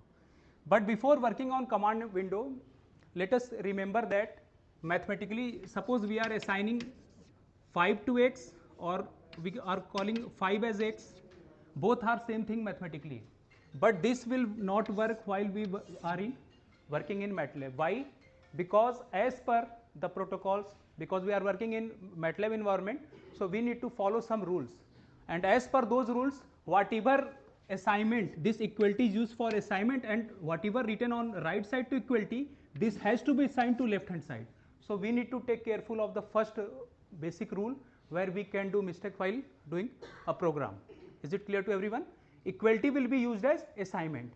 For example, if I type say 5 is equal to x and let us enter, you can see that the comment is there, incorrect use of equality operator, assign a value to a variable using equality and compare values for equality using double equal to.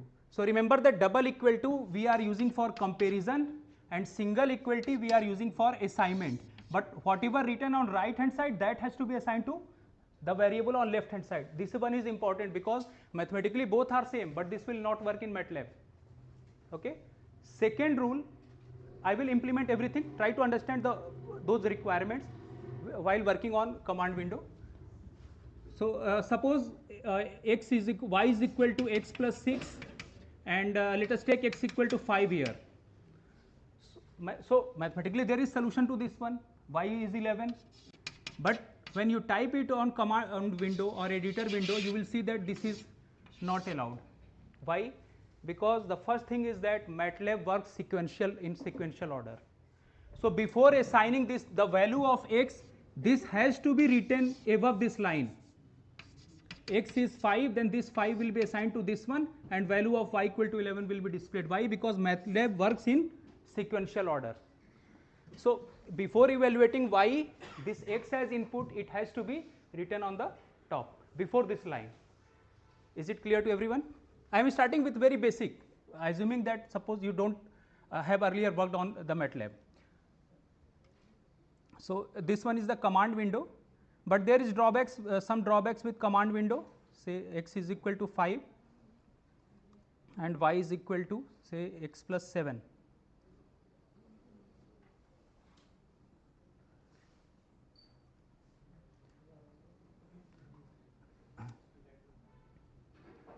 Okay, MATLAB differentiate between capital X and small x, capital letters and small letters. Now, once you run any program in this command window, we cannot edit it. So, for, suppose we need to do corrections, we need to do editing. So, what we will do? We will calculate do all those calculation in editor window. So, how to open editor window? Either go to file menu or just type edit here. Just type edit here and press enter key. You will see that on the top there is editor window.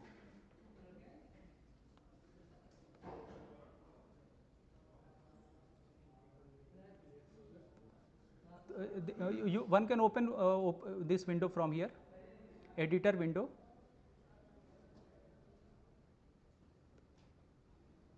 So these are some basic command window. I have taken all these contents from this basic very good book, Introduction to MATLAB with Application by Amos Gillett. I will share PDF of this book. So this one is your basically interface of command window, and these are some basic rule why we need to do it in editor window, because there is a problem that in command window once you run the program we cannot do editing. So for any program it's better to do it in editor window, and then after running the program the result will be displayed in command window. So all the results that will be displayed in command window. Now let us show this by taking some example.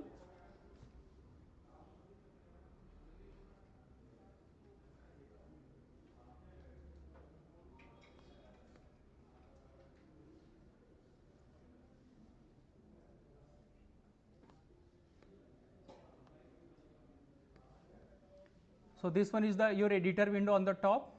First line you can write as CLC, clear the screen. It will clear the earlier garbage value whatever we have run.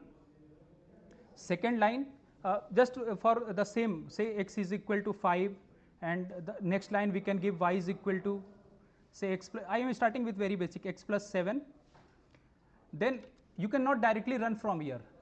Look at this triangle icon. If you are working in editor window, then you have to run the program from here. Then once you click on this one, it will ask your file name. So you can give any file name except the standard mathematical functions.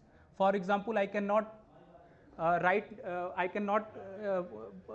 name of file names as sine, cos, any standard mathematical functions. And within two names, if there are two names, then you have to join it with underscore sign. For example, I cannot apply this one, say A, B, C and X, Y, Z. If there are two keywords, then we have to join with underscore, or better to use a single keyword and avoid standard mathematical functions. So let us name it as, say, capital ABC.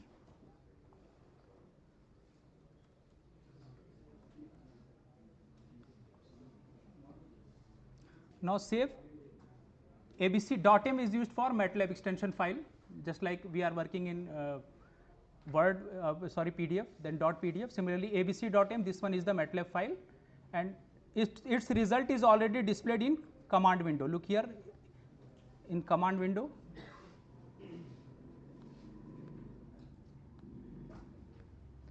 Now see, x is equal to 5, y is equal to x plus 7. If we put this semicolon sign, then result will not be displayed. Let us run it again, then semicolon sign will not be displayed. You can see that here x is equal to 5 is only there. So MATLAB is user friendly. Why? Because just by within each program's line, just by removing this semicolon, I can check whether that current line is running properly or not, is agreeing with its mathematical values or not. Okay. So x equal to 5, y equal to x plus 7. So there are some standard rules. Just have a look on this. So these are the three windows. Command window, basically we will do everything on editor window, and whatever work we are doing on editor window, basically this one is called your script file. So I will come to the topic of how to make function files and what is the difference between function file and script file. But so far we are mainly doing all this in command window and editor window. We will do all programs in editor window. We need to click on, for running this program, we need to click on the triangular icon. It will ask for saving, giving some file name, and after that result will be displayed on command window. Is it clear to everyone? Result will be displayed on command window.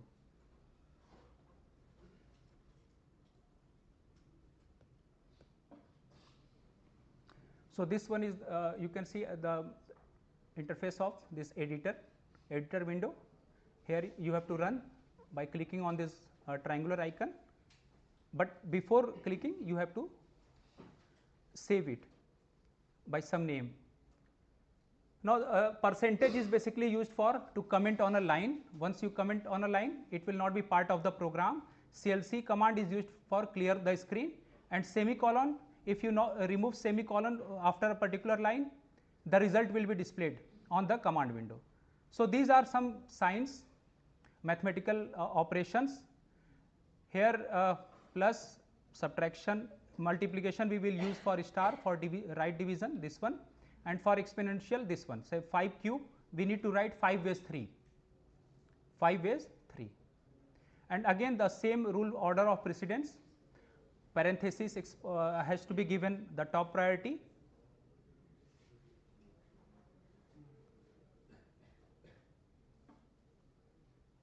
This is what your assignment operator. Assignment operator, remember in MATLAB we are using equality for assignment operator. And for example, see, look at this one, x equal to 15. We have not put semicolon after 15. So result displayed on command window. Now x is equal to 3x minus 12. What is the difference here? Suppose, see, even I can use the same variable here. X is equal to 5 and say x is equal to x plus 7. Then there is a difference between these two x. It not stands for this one, that we are cancelling this and we are getting 0 as 7. Why? Mathematically this one is true, but while we are working on command window within MATLAB, we have already set off our rules that whatever written on right hand side, that has to be allotted on left hand side. So this is not allowed here. Actually x is 5, so 5 will be allotted to the 5 plus 7, 12. So answer is x equal to 12. So it will act as a y, because whatever written on right hand side, that has to be allotted on right hand side, sorry, on left hand side. Is it clear to everyone? Two important points. One is that MATLAB will read sequential in sequential order, and second, that whatever values, whatever written on right hand side, that has to be allotted on left hand side. So this is the result where x, the value of input x is 15, but here x equal to 3x minus 12, this line is given before this one. So x will be taken as input here, 3 into 15 minus 12, x is 33.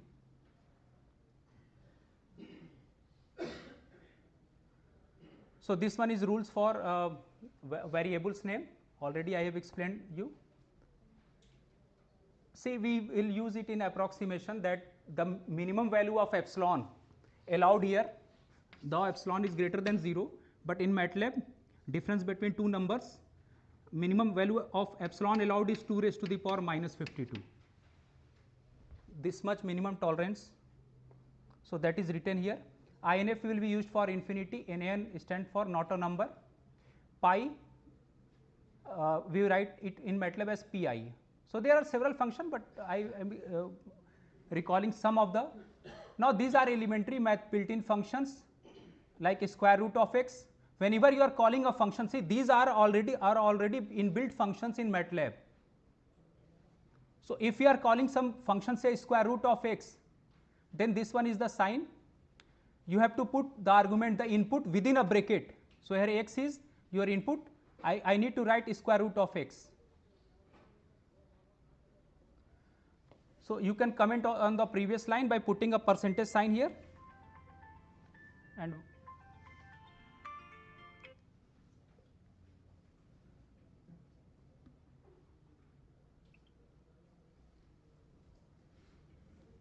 we can close the previous. There is no need to delete those things. We can, once you put percent sign before a line, it will not remain part of the program.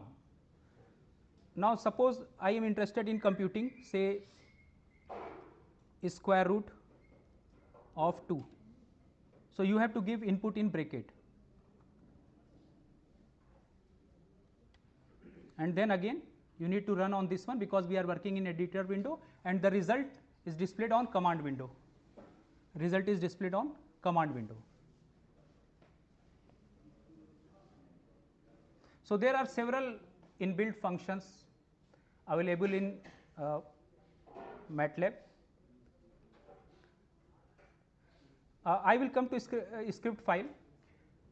Look at this one, the heading of this one, creating a vector with linear equal spacing by specifying the first and last term and the number of terms. So before coming to discretization, remember that whatever be the approximation theorems, iteration is one of the part of approximation. So when it comes to implementation, remember that we human being, or through using machines, we can only deal with finite number of things. This one is very important line when we are coming to implementation. Whatever your theory are, we cannot deal with infinite things in using MATLAB. For example, there is a proper reason behind that. I will come to it. You have to keep this line in mind. So now question is how to discretize. So there are two standard command which we are using in basically the idea behind that is from numerical analysis, and already there is inbuilt program within MATLAB. Suppose I want to discretize, say interval minus,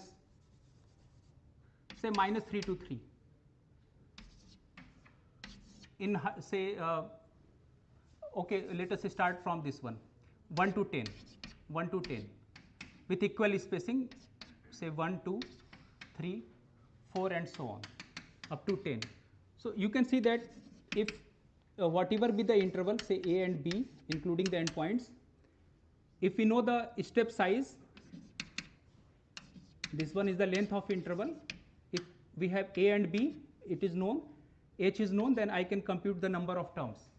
And similarly, if A and B are given, number of terms is known, then we have step size. This is a well known result. So using this, there are two types of doing discretization, using either linear space command or using two dots, but both the logic behind both is both depends on this one, this single line. Now let me show you. Either you use this linear space command, or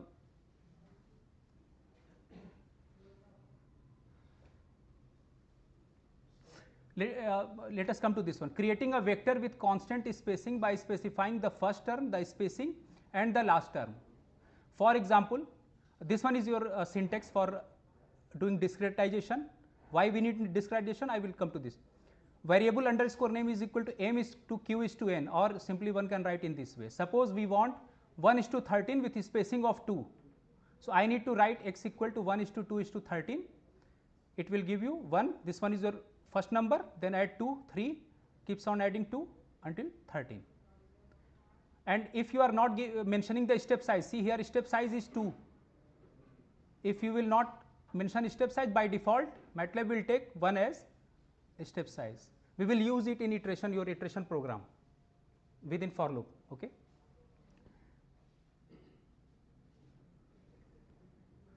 So you can so let me comment on this line, and you can write here, say x is equal to say 1 to 10.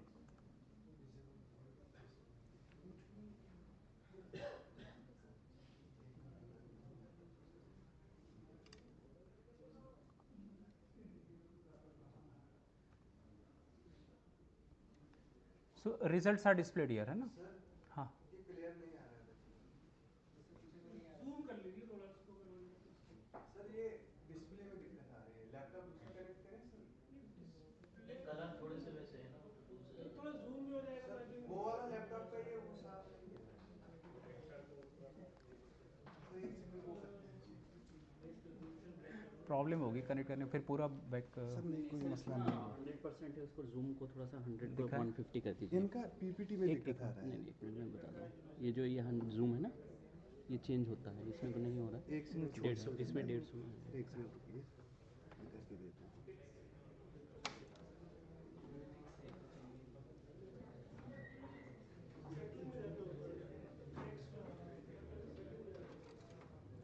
PPT PPT भी है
1 unit, minus pi, this is the approximated value, this one is your pi, sorry, next line, and by default it is discretizing with the space size 1.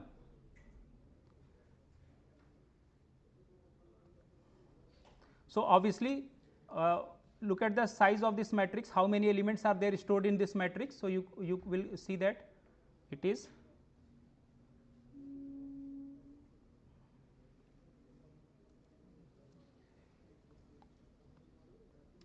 1 cross 7.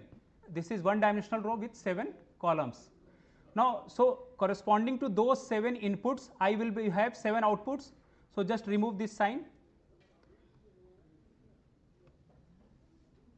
put semicolon here. I don't want to display the values of this matrix, and you can see that 1, 2, 3, 4, 5, 6, 7.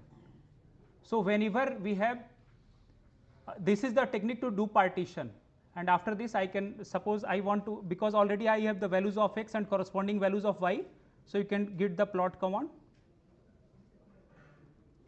plot between x and y, x and y. So figure window will open, and you can see as per result, if we discretize into more number of points, then graph will come smoother. So what we will do, here graph is rough, so we will minus pi to pi, we will discretize, let us give it spacing, smaller spacing, so that we have more number of points, 0.5 is to 1. Now as we reduce the step size, more and more points will be created, say 0.01, and the graph will become smoother.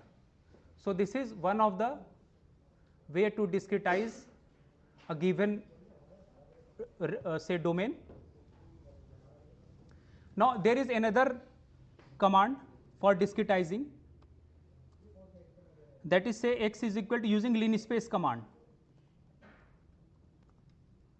Linspace command, initial value xi, say I want to run it on -3, say -3, comma final value is 3.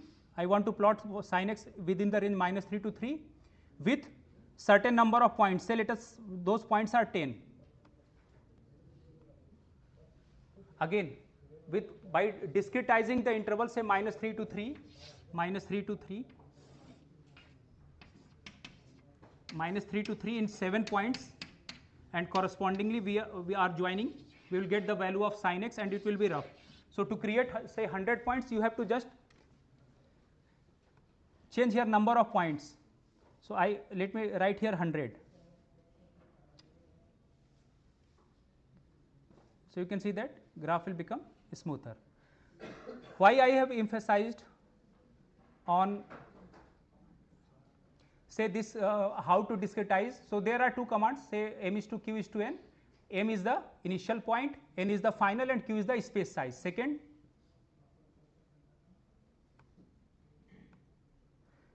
is linspace command. This one variable underscore name is equal to linspace command. What are xi, xf and n? Xi is the first element, your a, this one is your b, and this is your number of points. So already it will give you step size.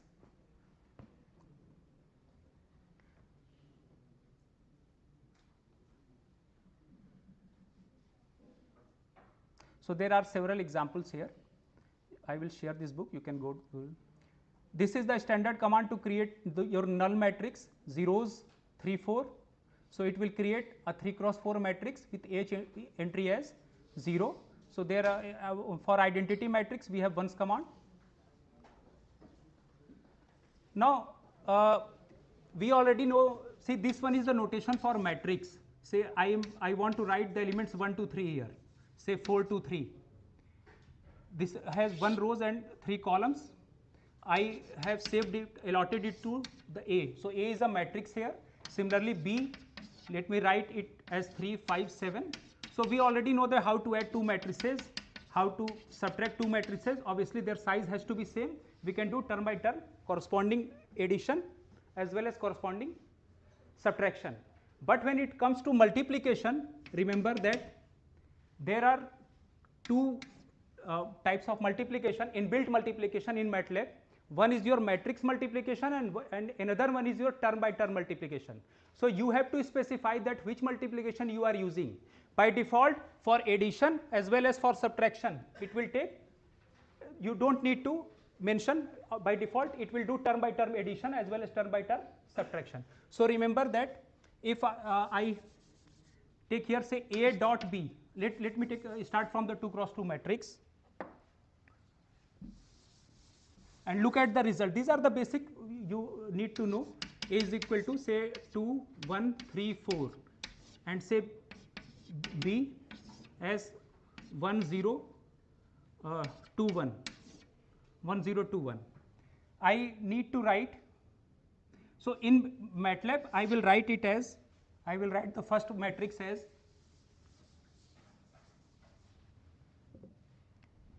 A is equal to, in editor window I will write it as A is equal to say 2 1, and this notation within the matrix sign is used to break the line for next row. I need to put this sign here, so it will be 3 4. This is the technique to write this matrix. If it has similarly I will write 1 0 here, and to break the to start from the next row I will put this sign within a bracket. This acts for next row, and this has 0 and 1. Now I want to write A dot star B. There is a difference between A dot star B and A star B. See, A star B, this one is will be used for matrix multiplication. Matrix multiplication, and this one is for, if I put dot star before this, then it will be for term by term multiplication. Term by term multiplication. Term by term multiplication. So now just run this one, and you can see that term by term multiplication means the first entry of this matrix is multiplied to this one, the second entry multiplied to this one. Why? Because when we are working in say Rn, discrete space, we may need such type of mathematical operations.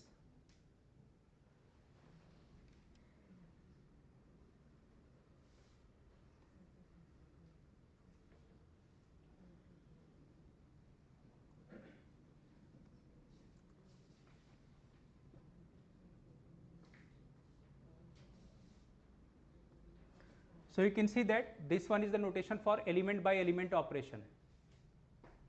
So dot star multiplication, before division again, see division by matrix is not defined into a matrix. Division by matrix is not defined when we move for n greater than 1. One cross one dimensional matrix, that is basically your scalar. Okay, but in Rn we may need this type of operations. Say A dot A, within A we have matrix A1, A2, we have elements as A1, A2, A3, A4, and within B we have elements as B1, B2, B3, B4. So A dot star B stands for its first term will get multiplied to its first term, corresponding terms will get multiplied. A1 B1, then A2 B2, A3 B3, and so on. Similarly, A dot oblique B, the oblique is here used for division in MATLAB.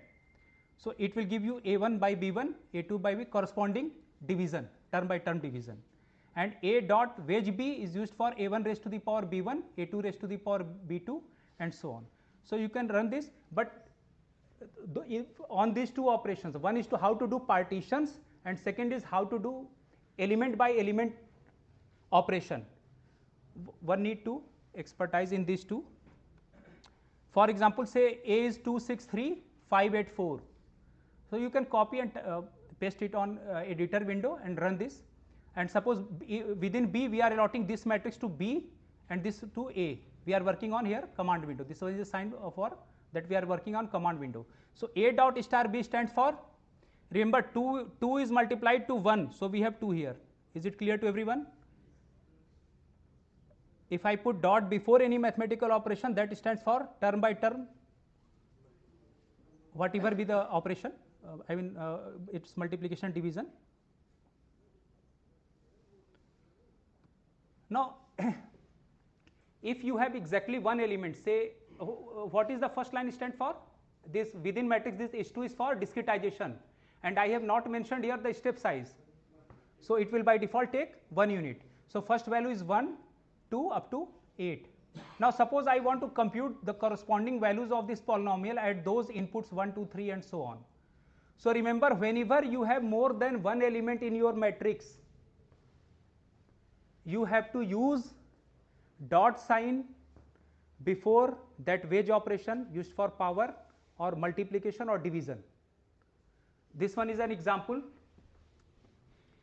If you remove this dot operation, it will yield you only the one value by default on the first input value x equal to 1. So let me run on this one on. Let me show you. So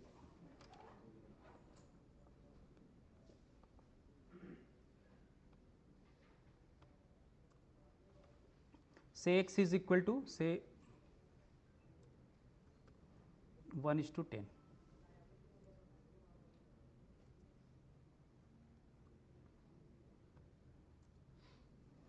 I want to compute y is equal to say x cube. So x dot wedge x cube minus say 3x minus 3 dot star x, again star. There are two choices, so we have to specify what we want term by term computation. So I need to write dot before star x say plus 1, x cube minus 3x plus 1, and let us take it as minus 3 step size say 0.5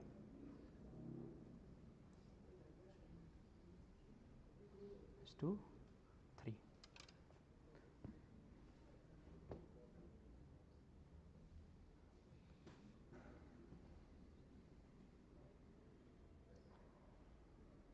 But if I remove this say dot sign from here, look what comment we are getting.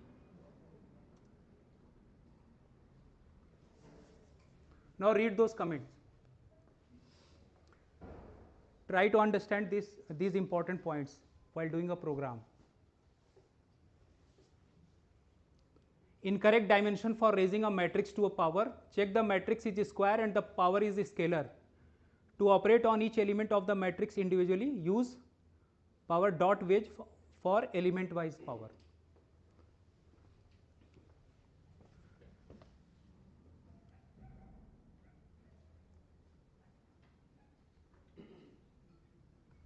So I need to put dot here because in X we have X is basically a matrix. X is a matrix, you can see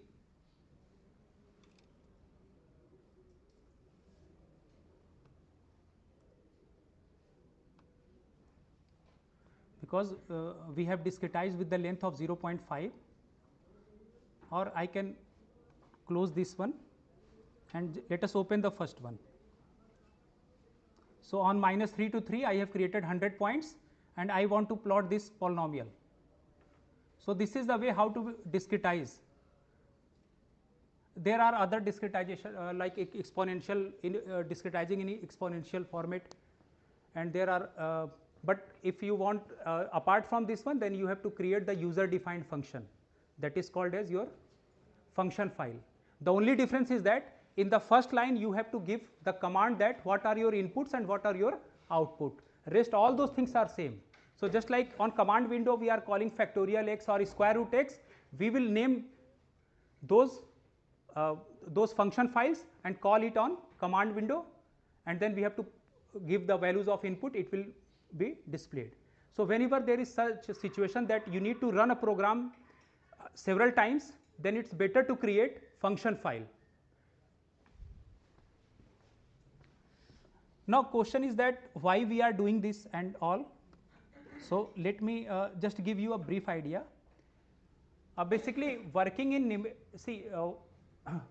approximation theory, basically anything, something complicated, replacement of anything complicated with something simpler in the sense which is easier to compute, easier to represent. So basically there are two parts of approximation. Iteration is one of the component which comes under approximation theory. So there is theoretical as well as constructive approximation.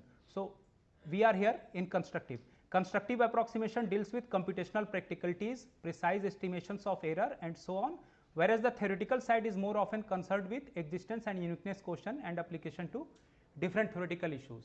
However, I am not going to deal it in detail, I will focus here on MATLAB. So, this is one of the requirement that working in numerical analysis and in mathematical software is one of the main links between these two extremes. For its purpose is to provide computer users with efficient programs for general approximation calculations in order that useful advances in the subject can be applied. So, this I have taken from the book of M.J.D. Powell, Approximation Theory. These are some of the examples which you already know. All this comes under approximation. Even divided difference is approximation of derivative up to some error. Difference equation is approximation of differential equation up to a tolerance. There in numerical analysis you are using difference equations. This complicated vector space you are working in LPN. Here you have k equal to 1 to infinity, and we have the limitation that while using MATLAB we cannot deal with infinite number of things. So, we need to look at some of the subspaces, some of the subsets of this one where we have where there are finite number of say that finiteness may be in terms of numbers, that finiteness may be in terms of length of interval, that finiteness may be in terms of say dimension. So, depending on the question. So, you can see here that this one is a well known example which we used to do in our MSc mathematics classes. This one is its subspace collection of all those sequences in which only finite many xk are non-zero. So, again we have finitely. So, I can approximate every member of LPN using density theorem from this space. This is basically what we are doing here. We are applying the density theorem, approximation theorems. So, this tolerance is given to us, we will set this tolerance, V is given to us, say, and we need to find W. Okay. So, all those these are some of the examples. Similarly, look here LPR, this is space. Here your function is there, but its domain is R and length of R is unbounded, and we know that using computers we cannot deal with infinite number of things or unbounded interval. So, we need to look at some of its subset from which we can approximate those elements in terms of approximation. I can say preserving those properties. Just like you used to email say creating a zip file by compressing those files, and on the receiver end we used to extract it and we have the same information. So, that is also an example of approximation. So, for this one is well known result that we with the help of compact support we used to do this, and closure of this CCR is LPR, that is every element of LPR can be approximated by CCR. And here the important thing which I would like to focus is, I think that what you please keep on focusing these techniques which I have emphasized, that when it comes to implementation we can only deal with finite number of things. Even look at the graph of sin x which we have plotted on say minus pi to pi. We know that any non-trivial interval is uncountable. Leave uncountability, even within countable it can be infinite. Even we cannot deal with infinite things. We have to do partition. We have to do partition because we cannot implement infinite number of things using any machine, any software, whether you are working in Python, whether you are working with R software or you are working in MATLAB, Scilab, etc. You have to discretize. This is your basic mathematics. You have to discretize. Now, I will because Dr. Fahim is with me, and he will show you the basics,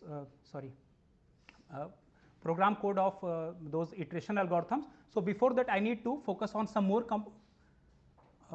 mathematical commands present in MATLAB. Just have a basic idea why MATLAB is user friendly. Let me give you example.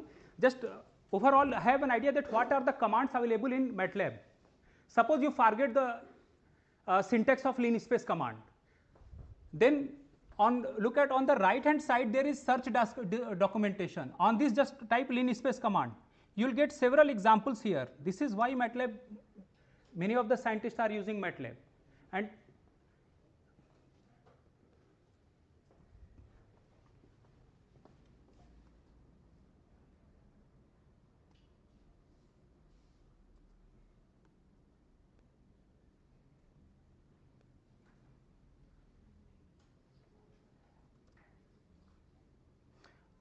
just type it. You have linspace command here, click on this one.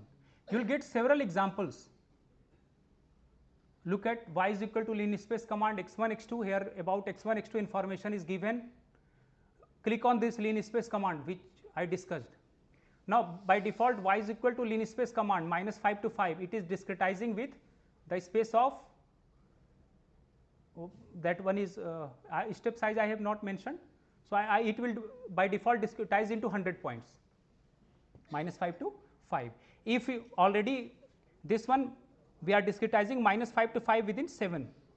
So first of all have an idea that what are the commands available, and just look at this one on the top right, click on this one, you will get several examples.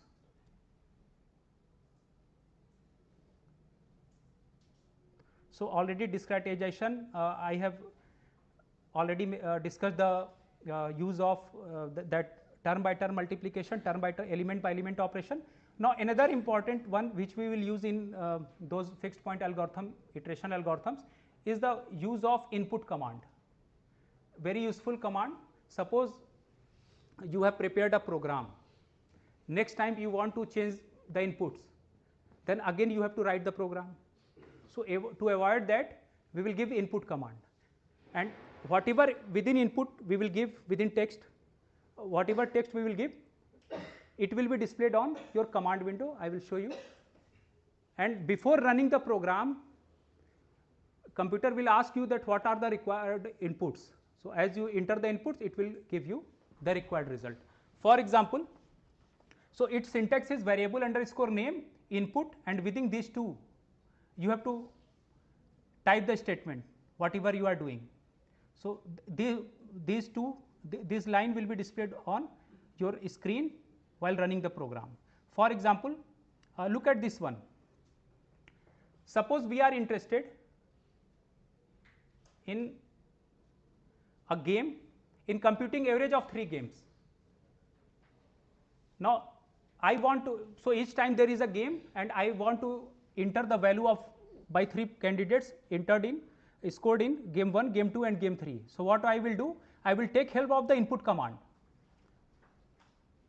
Input, look at this one, game 1 equal to input, enter the points scored in first game, game 2 input, enter the points scored in second game, third game, and then average points is equal to game 1 plus game 2 plus game 3 by 3.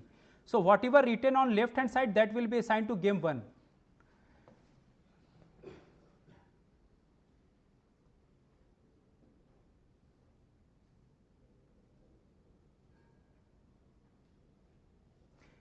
We need to look at this input command and fprintf, how to enter input and how the results will be displayed and how it will be formatted. And then after that I have to cover just 2 more if else command and loops. After that Dr. Fahim will show you the iteration commands, and then how to do editing. All that I will discuss one by one if I get time.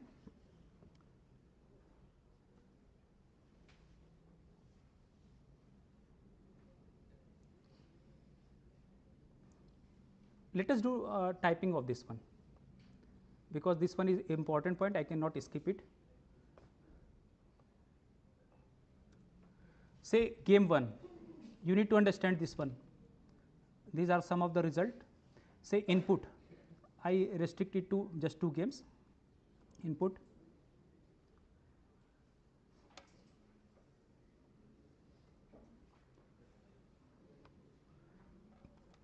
enter the score of game 1, okay. Then let us copy it and paste it here, game 2 and Next, average game, average score is equal to, because I have allotted it to game 1 and game 2. So, values are stored in game 1 and game 2. So, what we will do?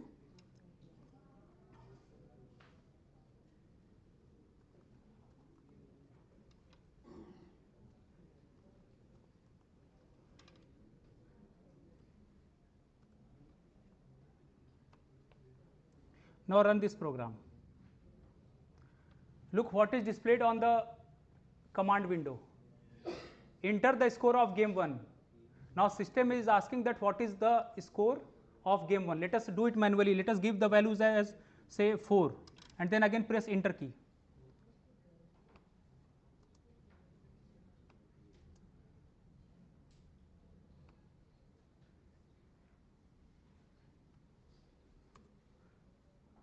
Game 1 4. Now, again because 2 times I have used the input command. So, we have to provide 2 times the value of game 1 as well as game 2 using your keyboard.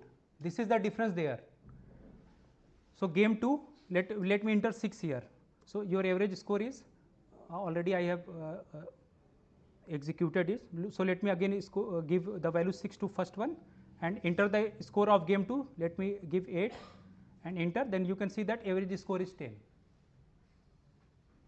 So, advantage of input command is that it screen will ask you using this system that what value has to be entered. So, program is same, the only difference is that we have to change the value of say you can call it as input.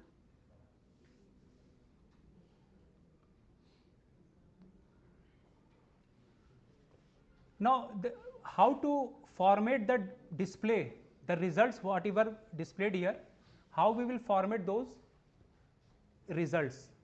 So, there are 2 well known command, one is the display command and second one is the fprintf command. But I will focus here on fprintf command due to time limit, time constraint. Very useful command fprintf. You can edit format, you can format the output values here. The advantage of fprintf command is. So, before coming to fprintf command, look at its syntax. Fprintf, you have to type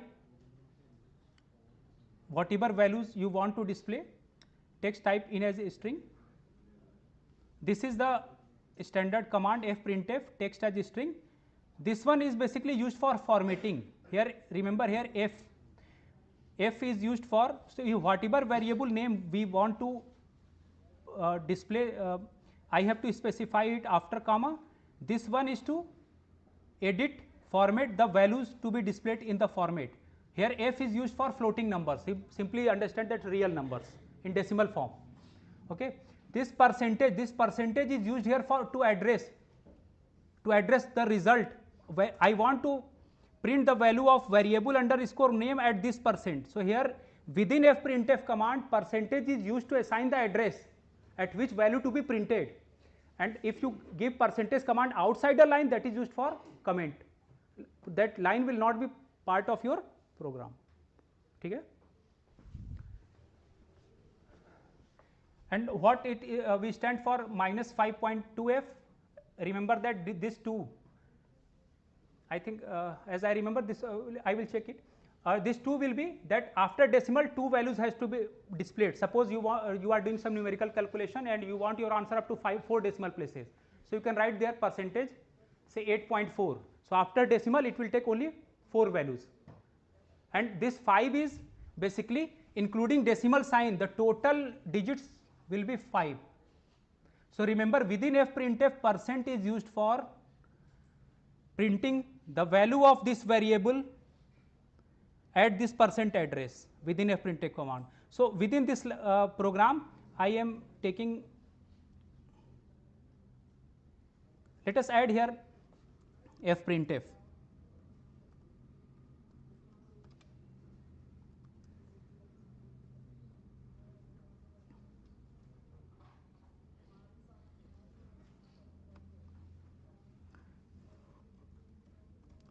Average score of game is. Now I want to print the value of average underscore at this place.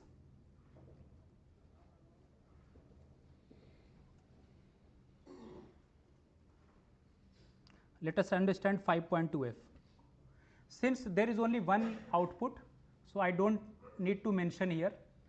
If you want, you can mention, like because values of score are stored in this average underscore, so I can put here that what values we are displaying. Now run it. So again it is asking, because we are again it will ask that what game we have, what is the score of game 1. So let me give 3 and again press enter key. It is asking for score of game 2. Let us take say 3.5.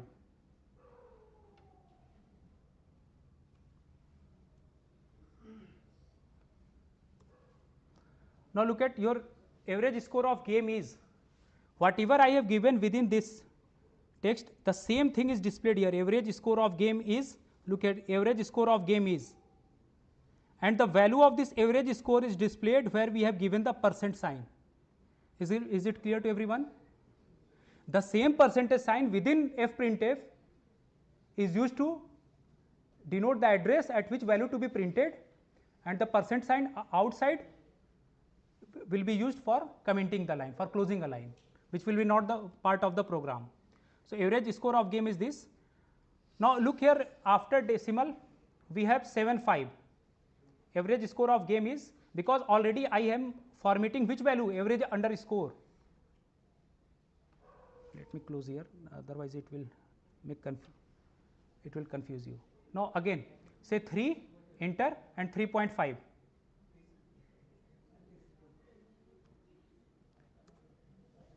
4.75. 4.7 means after decimal we have 2 digits. So this 2 is used for formatting the results. After decimal we have 2, and overall there will be total 5 digits. Why 5 digits? Look here, 1, 2, 3, 4, including the dot sign, and before it I to see exact value, let us put a 0 before 5, 3, 3.5.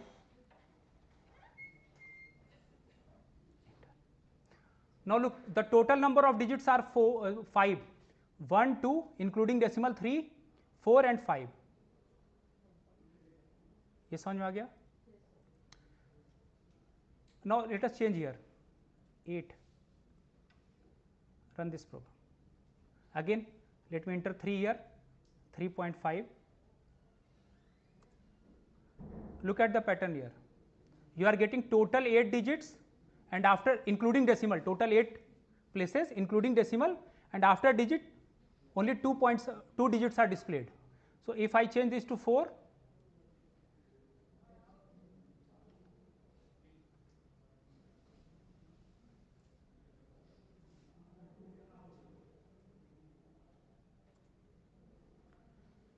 now look, after decimal there are 4, it is displaying results up to 4 digits, and the total number of digits including 0 is 8, including decimal sign also.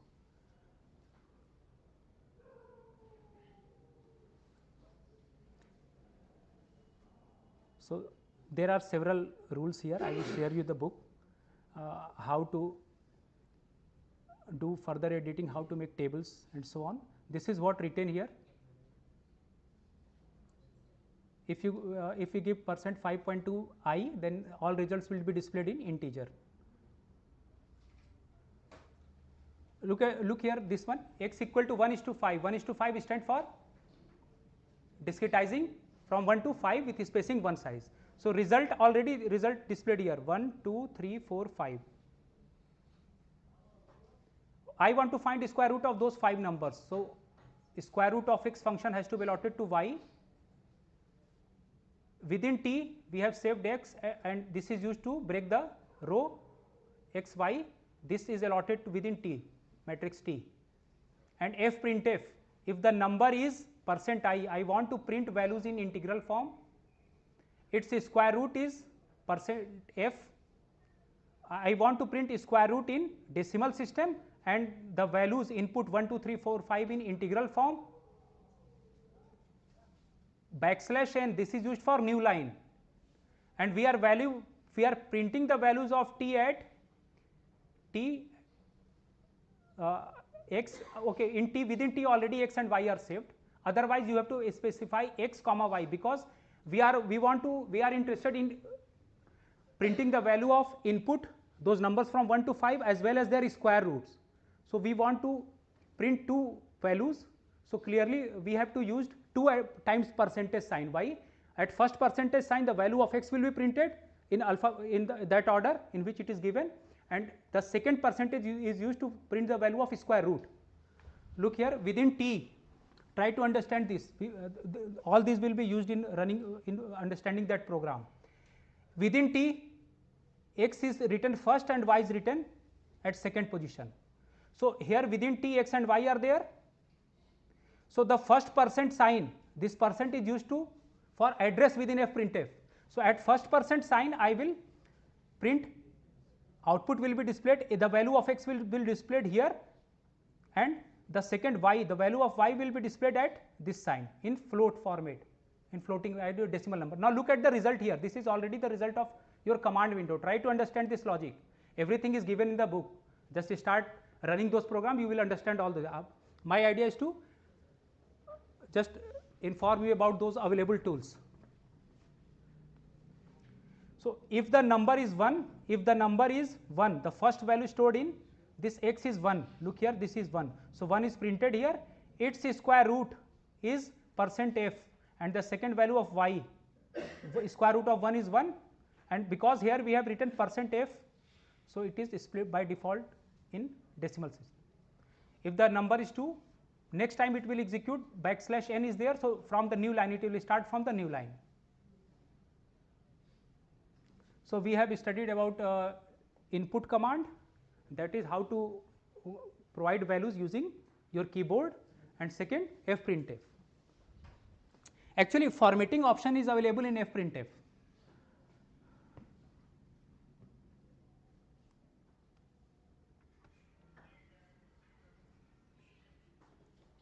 So all this you can study by yourself. I am coming to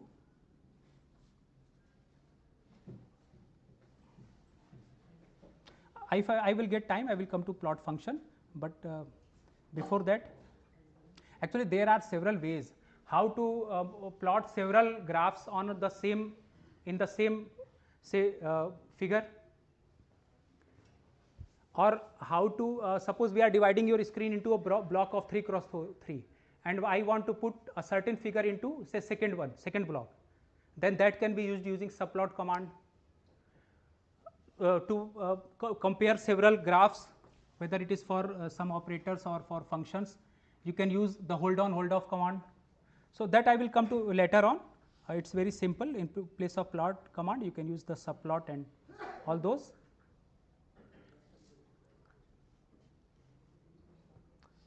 Look here, we want to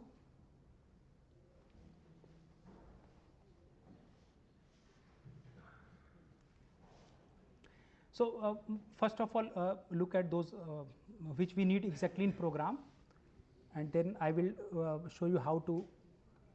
This one is your user defined function and function file. See, while doing a project we may need some other type of calculations for which MATLAB functions are not built in. So in that case we need to write our own program or sub programs, so that we will do using the user defined functions. So for that user defined functions, remember the only difference is that suppose I want to compute the area of a rectangle, so obviously area of rectangle is given by a into b. So I require two inputs, a and b. I don't want to use the inbuilt functions of MATLAB, I want to create my own function file. So for that you have to specify that what are your inputs, this is the name given by us, and with the same name we will save the program which is given here, and here we need to specify the output. So, first line will be function, here we have output, and on the right if we have more than 2 outputs, suppose we are interested in computing area and volume of a sphere, and both depends on the radius. So, there is one input and 2 outputs within a one program. I want to compute both of them. So, this is the only difference is that we will do all these on editor window, but we have to declare the first line as function file. All those commands will remain same.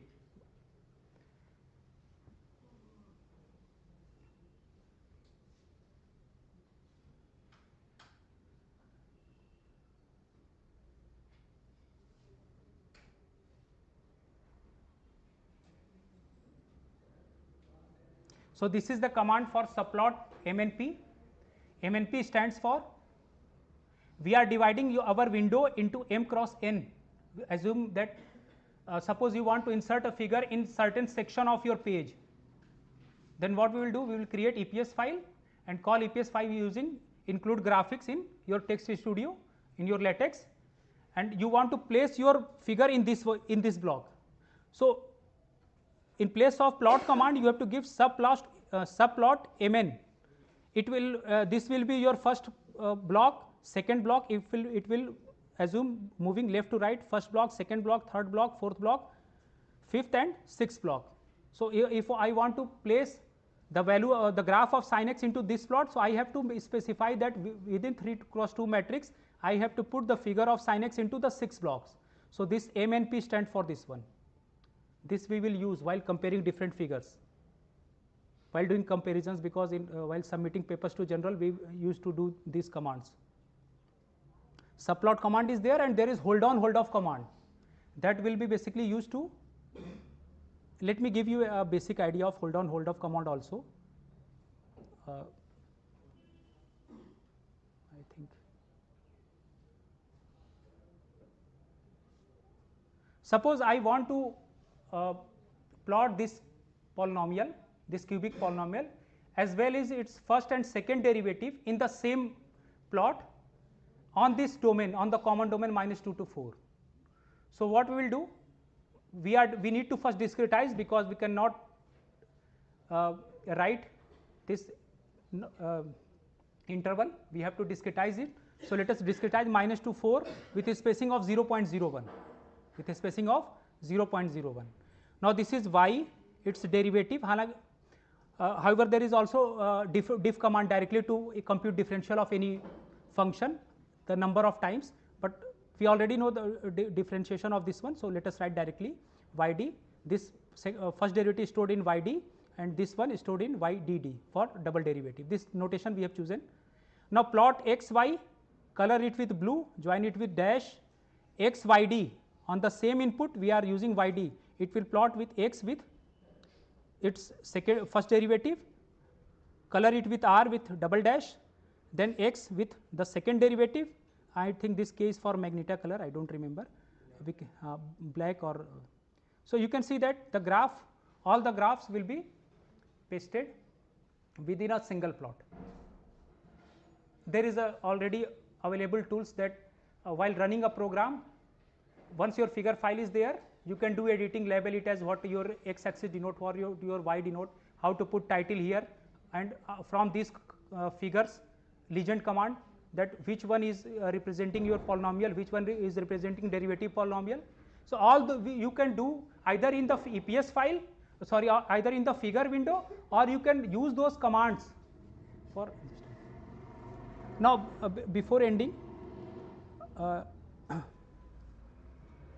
just I will take 5 minutes more. Another mistakes while we are using program is not correctly using the relational and logical operators, because we are inbuilt of doing it all as a mathematics student. So, I would like to here mention that while using 5 greater than 8, we are doing comparison. So, 5 greater, is this statement true? No. So, that will be represented by 0. 0 here stands for that the statement is not true. Double equality we are using for comparison. Now, look at this one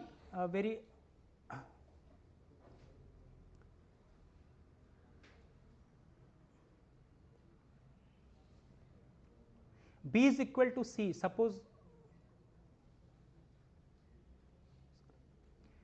yes, x equal to -2 and y is equal to 5, -5 less than x less than -1, its answer is 0. What is the problem here? Mathematically the value of x is -2 and -2 is within this range, is it okay? But we are getting 0. The difference is there because we are looking it from mathematics angle. If you are writing -5 is less than x is less than -1, remember MATLAB reads it from left to right. This is the important point while doing the program. You need to take care of this point.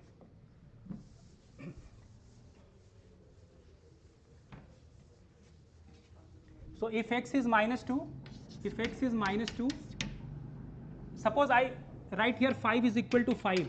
So this equality is used for comparison, so answer will be 1, means this statement is logically true. If I write 5 is equal to 7, then I will get 0, logical 0, means this statement is false. Similarly here MATLAB reads it from left to right, although obviously -2 is within this one, but you will get the answer 0. Why? Because -5, first these two will be compared, -5 less than -2, is it correct? Yes. So answer allotted to for this is 1. Now whether 1 is less than -1, that is what displayed here. ठीक है, क्योंकि होता क्या mathematics frame में work करते रहते तो कुछ देखा नहीं, पहले देखा, ये तो ऑलरेडी इसमें रेंज में है. अब इफ एल्स के अंडर जब कमांड दिया तो वहाँ ये गलतियाँ होगी, क्योंकि आप लोग मैथमेटिक्स बैकग्राउंड से, तो मैंने खास करके वो पॉइंट में एम्फेसाइज करो जहाँ गलतियाँ करेंगे, बस इनको थोड़ा सा किया तो आप एंड और ऑपरेटर यूज करके इसको रीराइट कर सकते हैं. तो देखो ये यहाँ पे दे रखा, I will share that this one, -2 5, you can see the answer is 0 here. Now next one, so these are the, now this is the syntax for if else end. If the syntax here is how to use the conditional statement. So within if I have to compare whether A is less than B, C is greater than or equal to B, and if there are two inequalities you have to combine it with and or as per the case. This is used here for or and this is for and. Don't write directly in this way, it is not allowed, otherwise you will get this answer. So now if else command, whenever you have two choices, better to use if else command. When you have three choices, either this, or so better to use if else, if then else command. So look at the syntax here, how it works. If your conditional expression will be checked, if it is true, between if and end all those commands will be executed, and if this conditional statement expression is not true, then it will come out after the end, whatever be the commands, whatever the MATLAB commands are there, it will be executed. So all you know, this one is an example. Look at this question. A worker is paid according to his hourly wage up to 40 hours and 50% more for overtime. Just two programs I would like to mention here. Try to understand this, and then Dr. Fahim will, because this you will use in your MATLAB programming. So here we used to compute the pay with two conditions: hourly wage up to 40 hours, and if he is working overtime, then he will get 50% more. So using input command, please enter the number of hours worked, that is saved in T. H input, please enter the hourly wage, you have to specify, then this is the command for pay, T star into H. If T is greater than 40, then pay will be the pay plus 0.5 50% extra, and if this is not true, then it will come outside and f printf, this line will be executed. So this is the way how if else command will work. So you can run this program, this one is very similarly. If else and structure, we have three choices here. If this condition is true, then between if and else all these lines will be executed, otherwise this, else this, otherwise it will come directly from this one, and all those commands written this will be executed. Similarly loops, there are two important part in loops: for and loop and while loop. So, for loop, in for loop, end loop, the execution of a command or a group of command is repeated a predetermined number of times, while in while loop already a condition is made given, just we have fixed the tolerance and we are looking for which is coming f say xn minus x, xn minus l less than epsilon. So, epsilon is given to us, tolerance is given, sequence we know, then we are looking at the number of iterations for which we will get in that range. So, for end loop,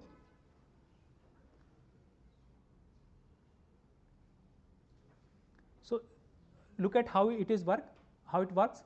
For k is equal to f is to s to t, f is the initial value, the value of k in the first pass will be f, s is used for increment and it will keep on doing up to t.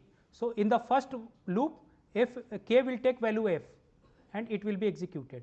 So, there is a program here, suppose I want to obtain square of the numbers from 1 is to 10 with space size of 3 or sorry yes with space. So, in the first k the value of k is equal to 1, for k equal to 1 square x will be allotted. So, we have x equal to 1, next time again the loop will be incremented with the space size of 3. So, 3 is added to 1, the next value of 1 will be k equal to 4, square of 4 is 16. In this way it will be executed. And okay, so now Dr. Fahim. Tea break. Okay, just I want to show these two programs, but due to time constant, actually it's impossible to cover MATLAB within. This program, try to understand this program. This one is a very good example of how to create a function file, because the program for this one is not there in MATLAB. So, I have to create my own function file, and this one is very easy. You need to do 2-3 programs on this one, try to understand the logic there. So, Jadbhai, I can take 5 minutes, 5 minutes or close. Okay, after this Dr. Fahim, and if I will get time I will explain. Okay. Thank you. Thank you for your patience.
Okay, so this is the last session of the day, so maybe 40 minutes.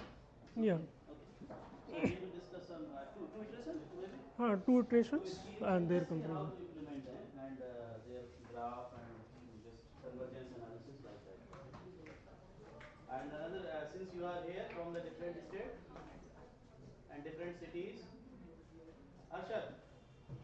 Okay. So nowadays we have a maybe just one information. Nowadays we have a one exhibition that is called the Aligarh Numais. That is one of the biggest mela in the Western UP. It's easy, right? So evening you can go and visit, and you can enjoy basically that mela. Aligarh Numais, very popular. It's very big also. Which place, sir? It's very known. Just you say, just we have to go to Numais or Pradarsani Aligarh Exertion. Mahotsav. So it's very good. So maybe in evening time, it's like almost midnight, or you can go. So maybe you can enjoy your evenings. But return before 10. Before return, Before 10. 10 p.m. or 10 p.m. okay. Okay, fine. Okay.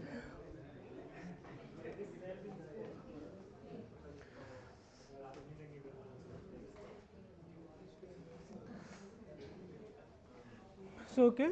Good evening to all of you.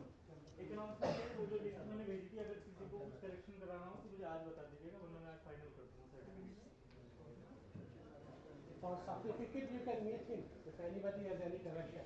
Correction in your name, university name, and city only. Because tomorrow we will give the basically for printing. Okay. So please. Okay. So good evening to all of you. So in the morning, Dr. Javed sir explained very well fixed point iteration process for different mappings, and in the previous session, Dr. Asif sir explained basic of MATLAB very well, right. So in this session, I will implement fixed point iterative algorithm to MATLAB. Okay. So before that, this is a Picard iterative algorithm defined by Picard in 1890. Okay. So it is a self map, and x1 is an initial approximation, then a sequence is generated by xn plus 1 equal to txn, right, n equal to 1, 2, 3, and this is just the condition of contraction mapping, right. So here we take this example, t defined on this closed interval 0 to 10 and defined by this tx equal to x by 3, then obviously t is a contraction mapping, right, with contraction constant 1 by 3, and obviously 0 is the fixed point of t, right. Then how will we compute it by MATLAB? So in the next slide we will see the graph of the convergence of Picard iterative method for this example, right. So first this is the MATLAB code, right, for Picard iterative algorithm. So here all basic things already discussed by Dr. Asif sir. Here CLC means clear the command window, right. Here we take n equal to 20 number of iterations. So and this is x1 equal to 5 initial approximation we take, because this is the iteration. So we take initial approximation here, and here we will use a loop, and we use here very simple loop, for loop, right. This is for I equal to 2 to n plus 1, because x1 we already assigned here, initial approximation, correct. And we define here our function, because tx equal to x by 3 in the example. So this is, we take here tx I minus 1 is xi minus 1 by 3, and this is the Picard sequence xi equal to txi minus 1, or xn plus 1 equal to txn, right, and this is loop is end here, correct. And this is how to save this data in our computer to use in the LaTeX or our paper.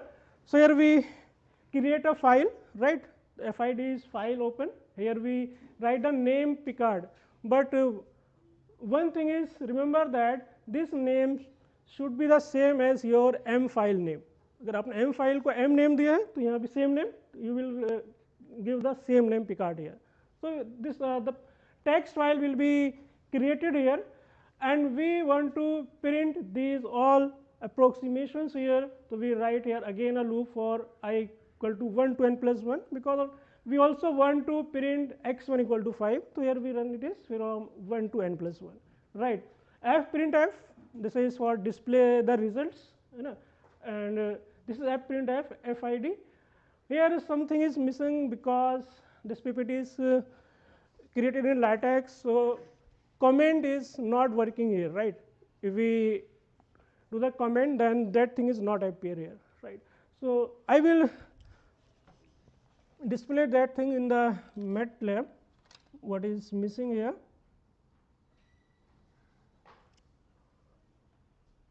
See this one, fprintf, this is the file name. No, this is percent means here we want to total 10 digits up to 6 decimal places, right. And this is for new line \n, and we want to print the values of xi, right. And this is file is closed. So this is the MATLAB code for Picard iterative algorithm.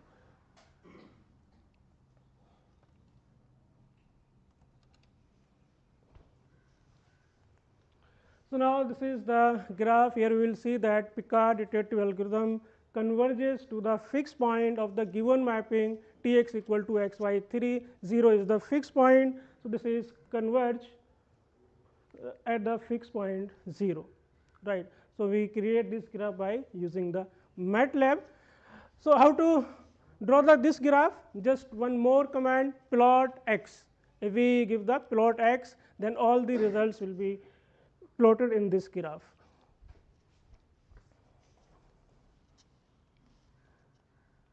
Right. And yeah, we will discuss in the next slide. I just put it here graph only. We also make the tables. Now second example is in the morning Javi sir already explained Picard iterative algorithm converges to fixed points of the contraction mapping. If mapping is non-expansive, then Picard iterative algorithm may or may not be converged, right. So this is another example here. Here t is defined on closed interval 0 1, this is defined by 1 minus x, then obviously t is non-expansive mapping, and 1 by 2 is the fixed point of this map, right. So now question is that can we compute it by Picard iteration method, or Picard iteration method converge to that fixed point? So answer is no, right. We will see here. Picard iterative method does not converge to the fixed point. That fixed point 1 by 2, it oscillates between 0 to 1, 0 to 1, 0 to 1, right. So we will see it by MATLAB, right. So after that, Mann iterative algorithm, it is came in the literature in 1953, right. So here Mann iterative process is defined in this way. This is just convex combination of xn and its image, right, where n is any control sequence that control the convergence, right. If n bigger than greater than 1, then converge is this sequence does not converge, right. So for the same example here, you know, tx equal to 1 minus x, this is a non-expansive map. Can we compute it by Mann iteration method? So answer is yes, we can compute it by Mann iteration process. So this is the MATLAB code for Mann iterative algorithm. So all things are same here as in the Picard iterative method, right. So here just we write the either Mann sequence xi equal to 1 minus a, this is star for multiplication, xi minus 1 plus a star txi minus 1, correct. So all things are here same.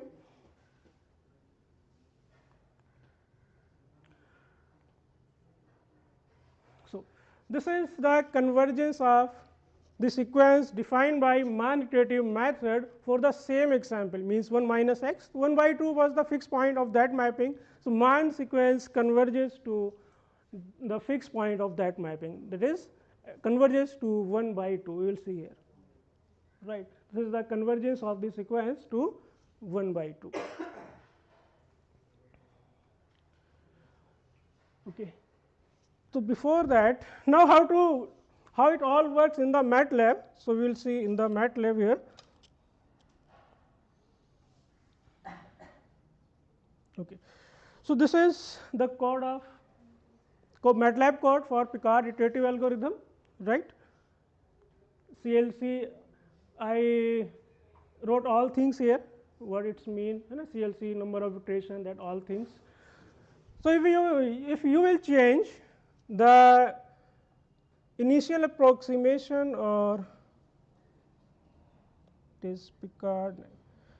So your initial approximation is 1. If you will change 1, and what are the results? I created a text file and I already opened here. That is the Picard text. This is the text file. So all results presented here, and these results will be saved in your computer or in your hard disk. You can use these results in your paper or in the text studio or LaTeX file, right? So here we take, when we run this program, you will get these results, right? So initial approximation is 1. So look here, initial approximation is, this is the initial approximation 1, that is 10.6 means up to 6 decimal places. So here up to 6 decimal places. If you want to change the decimal places, you put there 10.8, 10.10, 10.12 as your need, right? This is the second approximation, x2. This is the x3, x4, x5. So this sequence converges at up to in 15 iterations. After 15 iterations, Picard iterative sequence converges to the fixed point, right? So if we change here x1 equal to suppose 5, right, and I am running here the program, this one. So change the folder, you will see the change here in the this one. Now initial approximation is 5, second approximation 1.66, third and 4, and all are things. If you want to change the number of iterations, so change here, n equal to here 60 is given, you will take n equal to 20 like that and run that program. So this one you will get the results here. Only 21 results. Right. This is clear to all students or all the participants? Okay. So now if you want to plot these values in a graph, I just give the command plot x. We want to plot the all values of x here and then run this program. You will get the graph here, right? This one.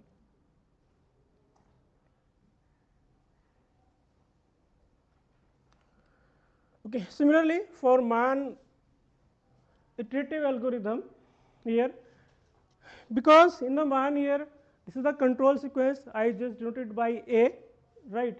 So first we assign the value of A, and Asif sir already explained these all things. So this is the MAN. Now here the convergence of the MAN iterative algorithm depends on this control sequence as well as initial approximation, right? If we change here, first look the results here. Initial approximation is 1, second, third, fourth approximation, that will converge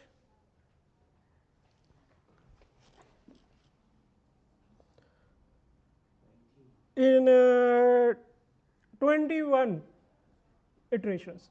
Number of iterations are 21. If I will change the first this control sequence, here the value of control sequence is taken 0.8. If I will change here 0.2, then what happened here? First I run the program, you will see the results here. Now it will converge in more than 60, so I will change here.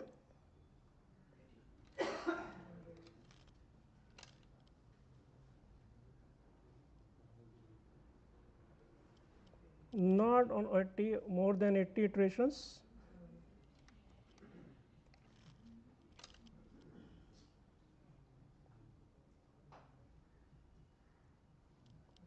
more than 90, so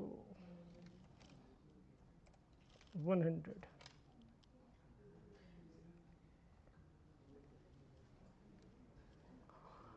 More than 100 also.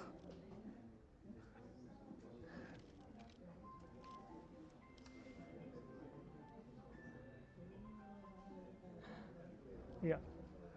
It converges in 103 iterations. When I change the control sequence only, the rate of convergence depends also in the control sequence, right? So that's why the rate of convergence of Mann iterative algorithm slower than the Picard iterative algorithm, because there is no control sequence in the Picard iteration process. But why we need, you already seen here, why we need the Mann?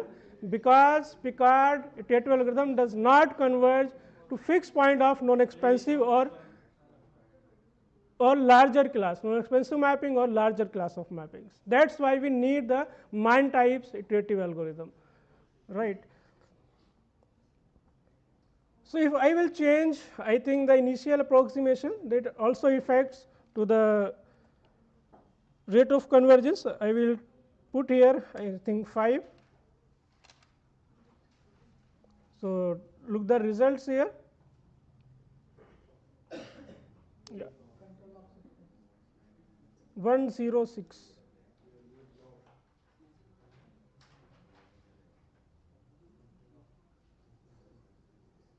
If we will change A equal to close to 1, the rate is faster.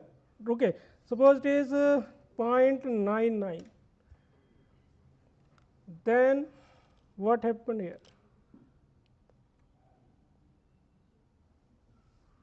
Look this one. It converges only in 16 iterations, right?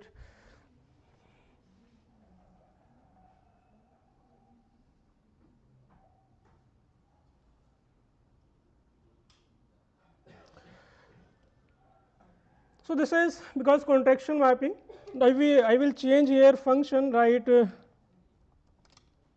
Non-expansive map I have taken there in the example 1 minus x, right? And taking the initial approximation 1 or 0.1 or 0.9 as well. First we take 1, and here taking a number of iterations are 60. Now run this program.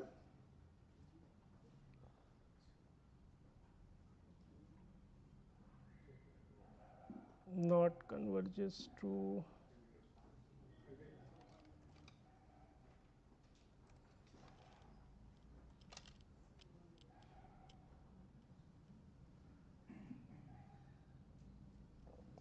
also not converge on the 100 iterations. If I will change the A like 0.8,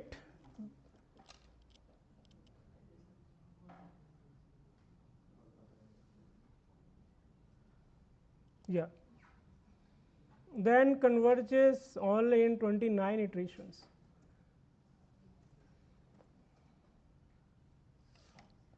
If I will change 0.2, then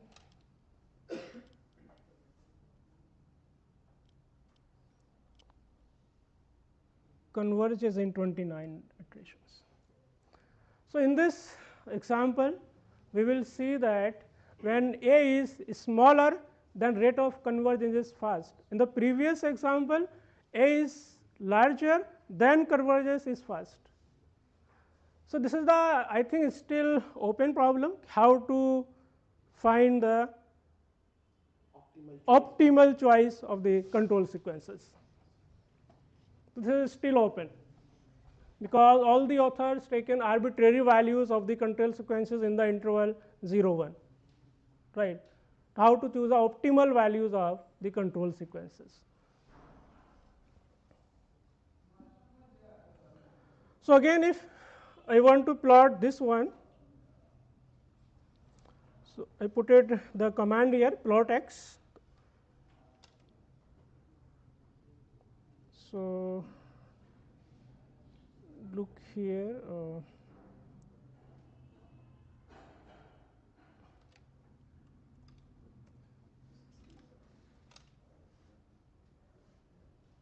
It's taken 100 iterations, so I think this there. Okay, so this is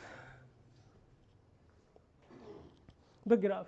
So here man sequence converges to the fixed point 1 by 2 of the mapping 1 minus x here, right. So one more thing, how to compare these two iterative algorithm or more than two iterative algorithm in a single graph, right. So here that is a program of that one. Look here, this one. So for this you will take the same mapping, same space, means same domain for both the iterations here. So I will take here number of iterations 20, initial approximation 1, and mapping is x by 3, which is a contraction, right. So here I wrote here first Picard iteration method, which is given by this loop, for loop txi. First this is the mapping and xi equal to txi minus 1 Picard sequence, and this is the man iteration method here. So I would take here a equal to 0.8 x1 1 equal to 1. This is the for loop for man iterative algorithm. Okay, here I said all things means A1 means here plot x. X is the sequence of Picard iteration here, x equal to txi minus 1, and I said here all things here, color is blue, line is means smooth line, this is the marker size is cross, and it is size is marker is cross, size is 10, line width is 2. I have already said all things here, and hold on command for second figure. So A2 is here plot x1. X1 is the sequence of man, right? This one x1 equal to I. This one x1 1 minus a. This is x1. I change here x to x1. So I said already all things here for man also. And x1 we want to plot x1, color R, line is smooth line, S means square, marker is square, size is 10, line width is 2. And legend here I given Picard and man because I am comparing two Picard and man, and this is if we want to box off legend, then write box on. If I want to box off, so I wrote here box off of the legend. Here label, x level means on the x axis number of iterations, and on the y axis y level value of x will be presented, right. Now I run this graph or this program. So I think this is the error in this MATLAB, not in the program. So I put it here 60. Also error.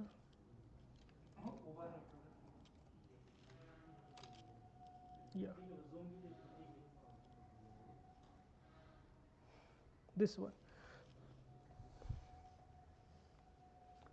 So you will see here all things, value of xn on the y axis, number of iterations on the x axis. These are our legends.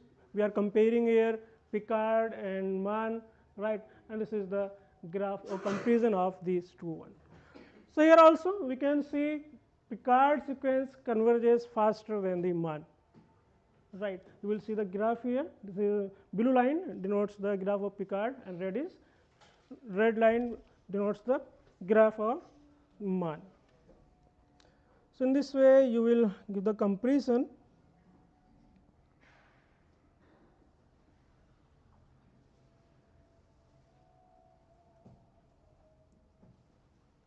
Okay. So now with the help of these two programs, you may create more programs, MATLAB code for Ishikawa, Noor, as well as all our iteration methods, right.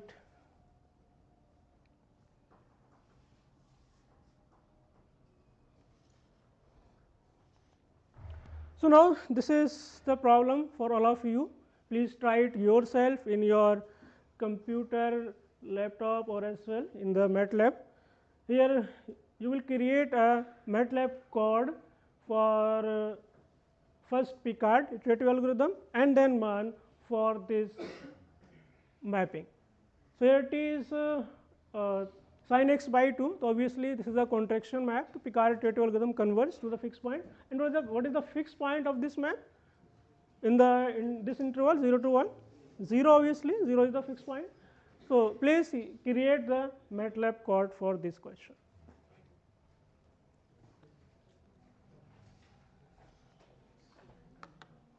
Oh, yes. Okay. Thank you, Dr. Fahim. If you have any question, query, Last. maybe you can ask. Oh, thank you. So this is just simple examples. So after that, you people can start creating your own examples and or just the code for the different class of the or even different fixed point algorithms. And not because these are simple, but in the signal processing, image processing, they are little bit difficult. But they are not difficult, of course. But little bit you have to do some effort. So you can do it. So for now I thanks to speaker of the afternoon, Dr. Asif and Dr. Fahim. They give nice idea on MATLAB and this expression on the fixed point algorithm in view of the MATLAB. So let us see tomorrow, and maybe you can enjoy Aligarh Numais tonight, but not too much night because otherwise you cannot reply in the early morning tomorrow. Okay. Thanks to all and thank you, sir. Late night maybe 1 a.m., 2 a.m. like that. Because program going on. हाँ ठीक है. But better to come by midnight. अगर आप लोग further discuss करना चाहते हैं तो अभी आप भी 2-3 दिन यहाँ पर हो या और तो आप कर सकते हो कभी भी. उसके बाद भी यहाँ पे email ID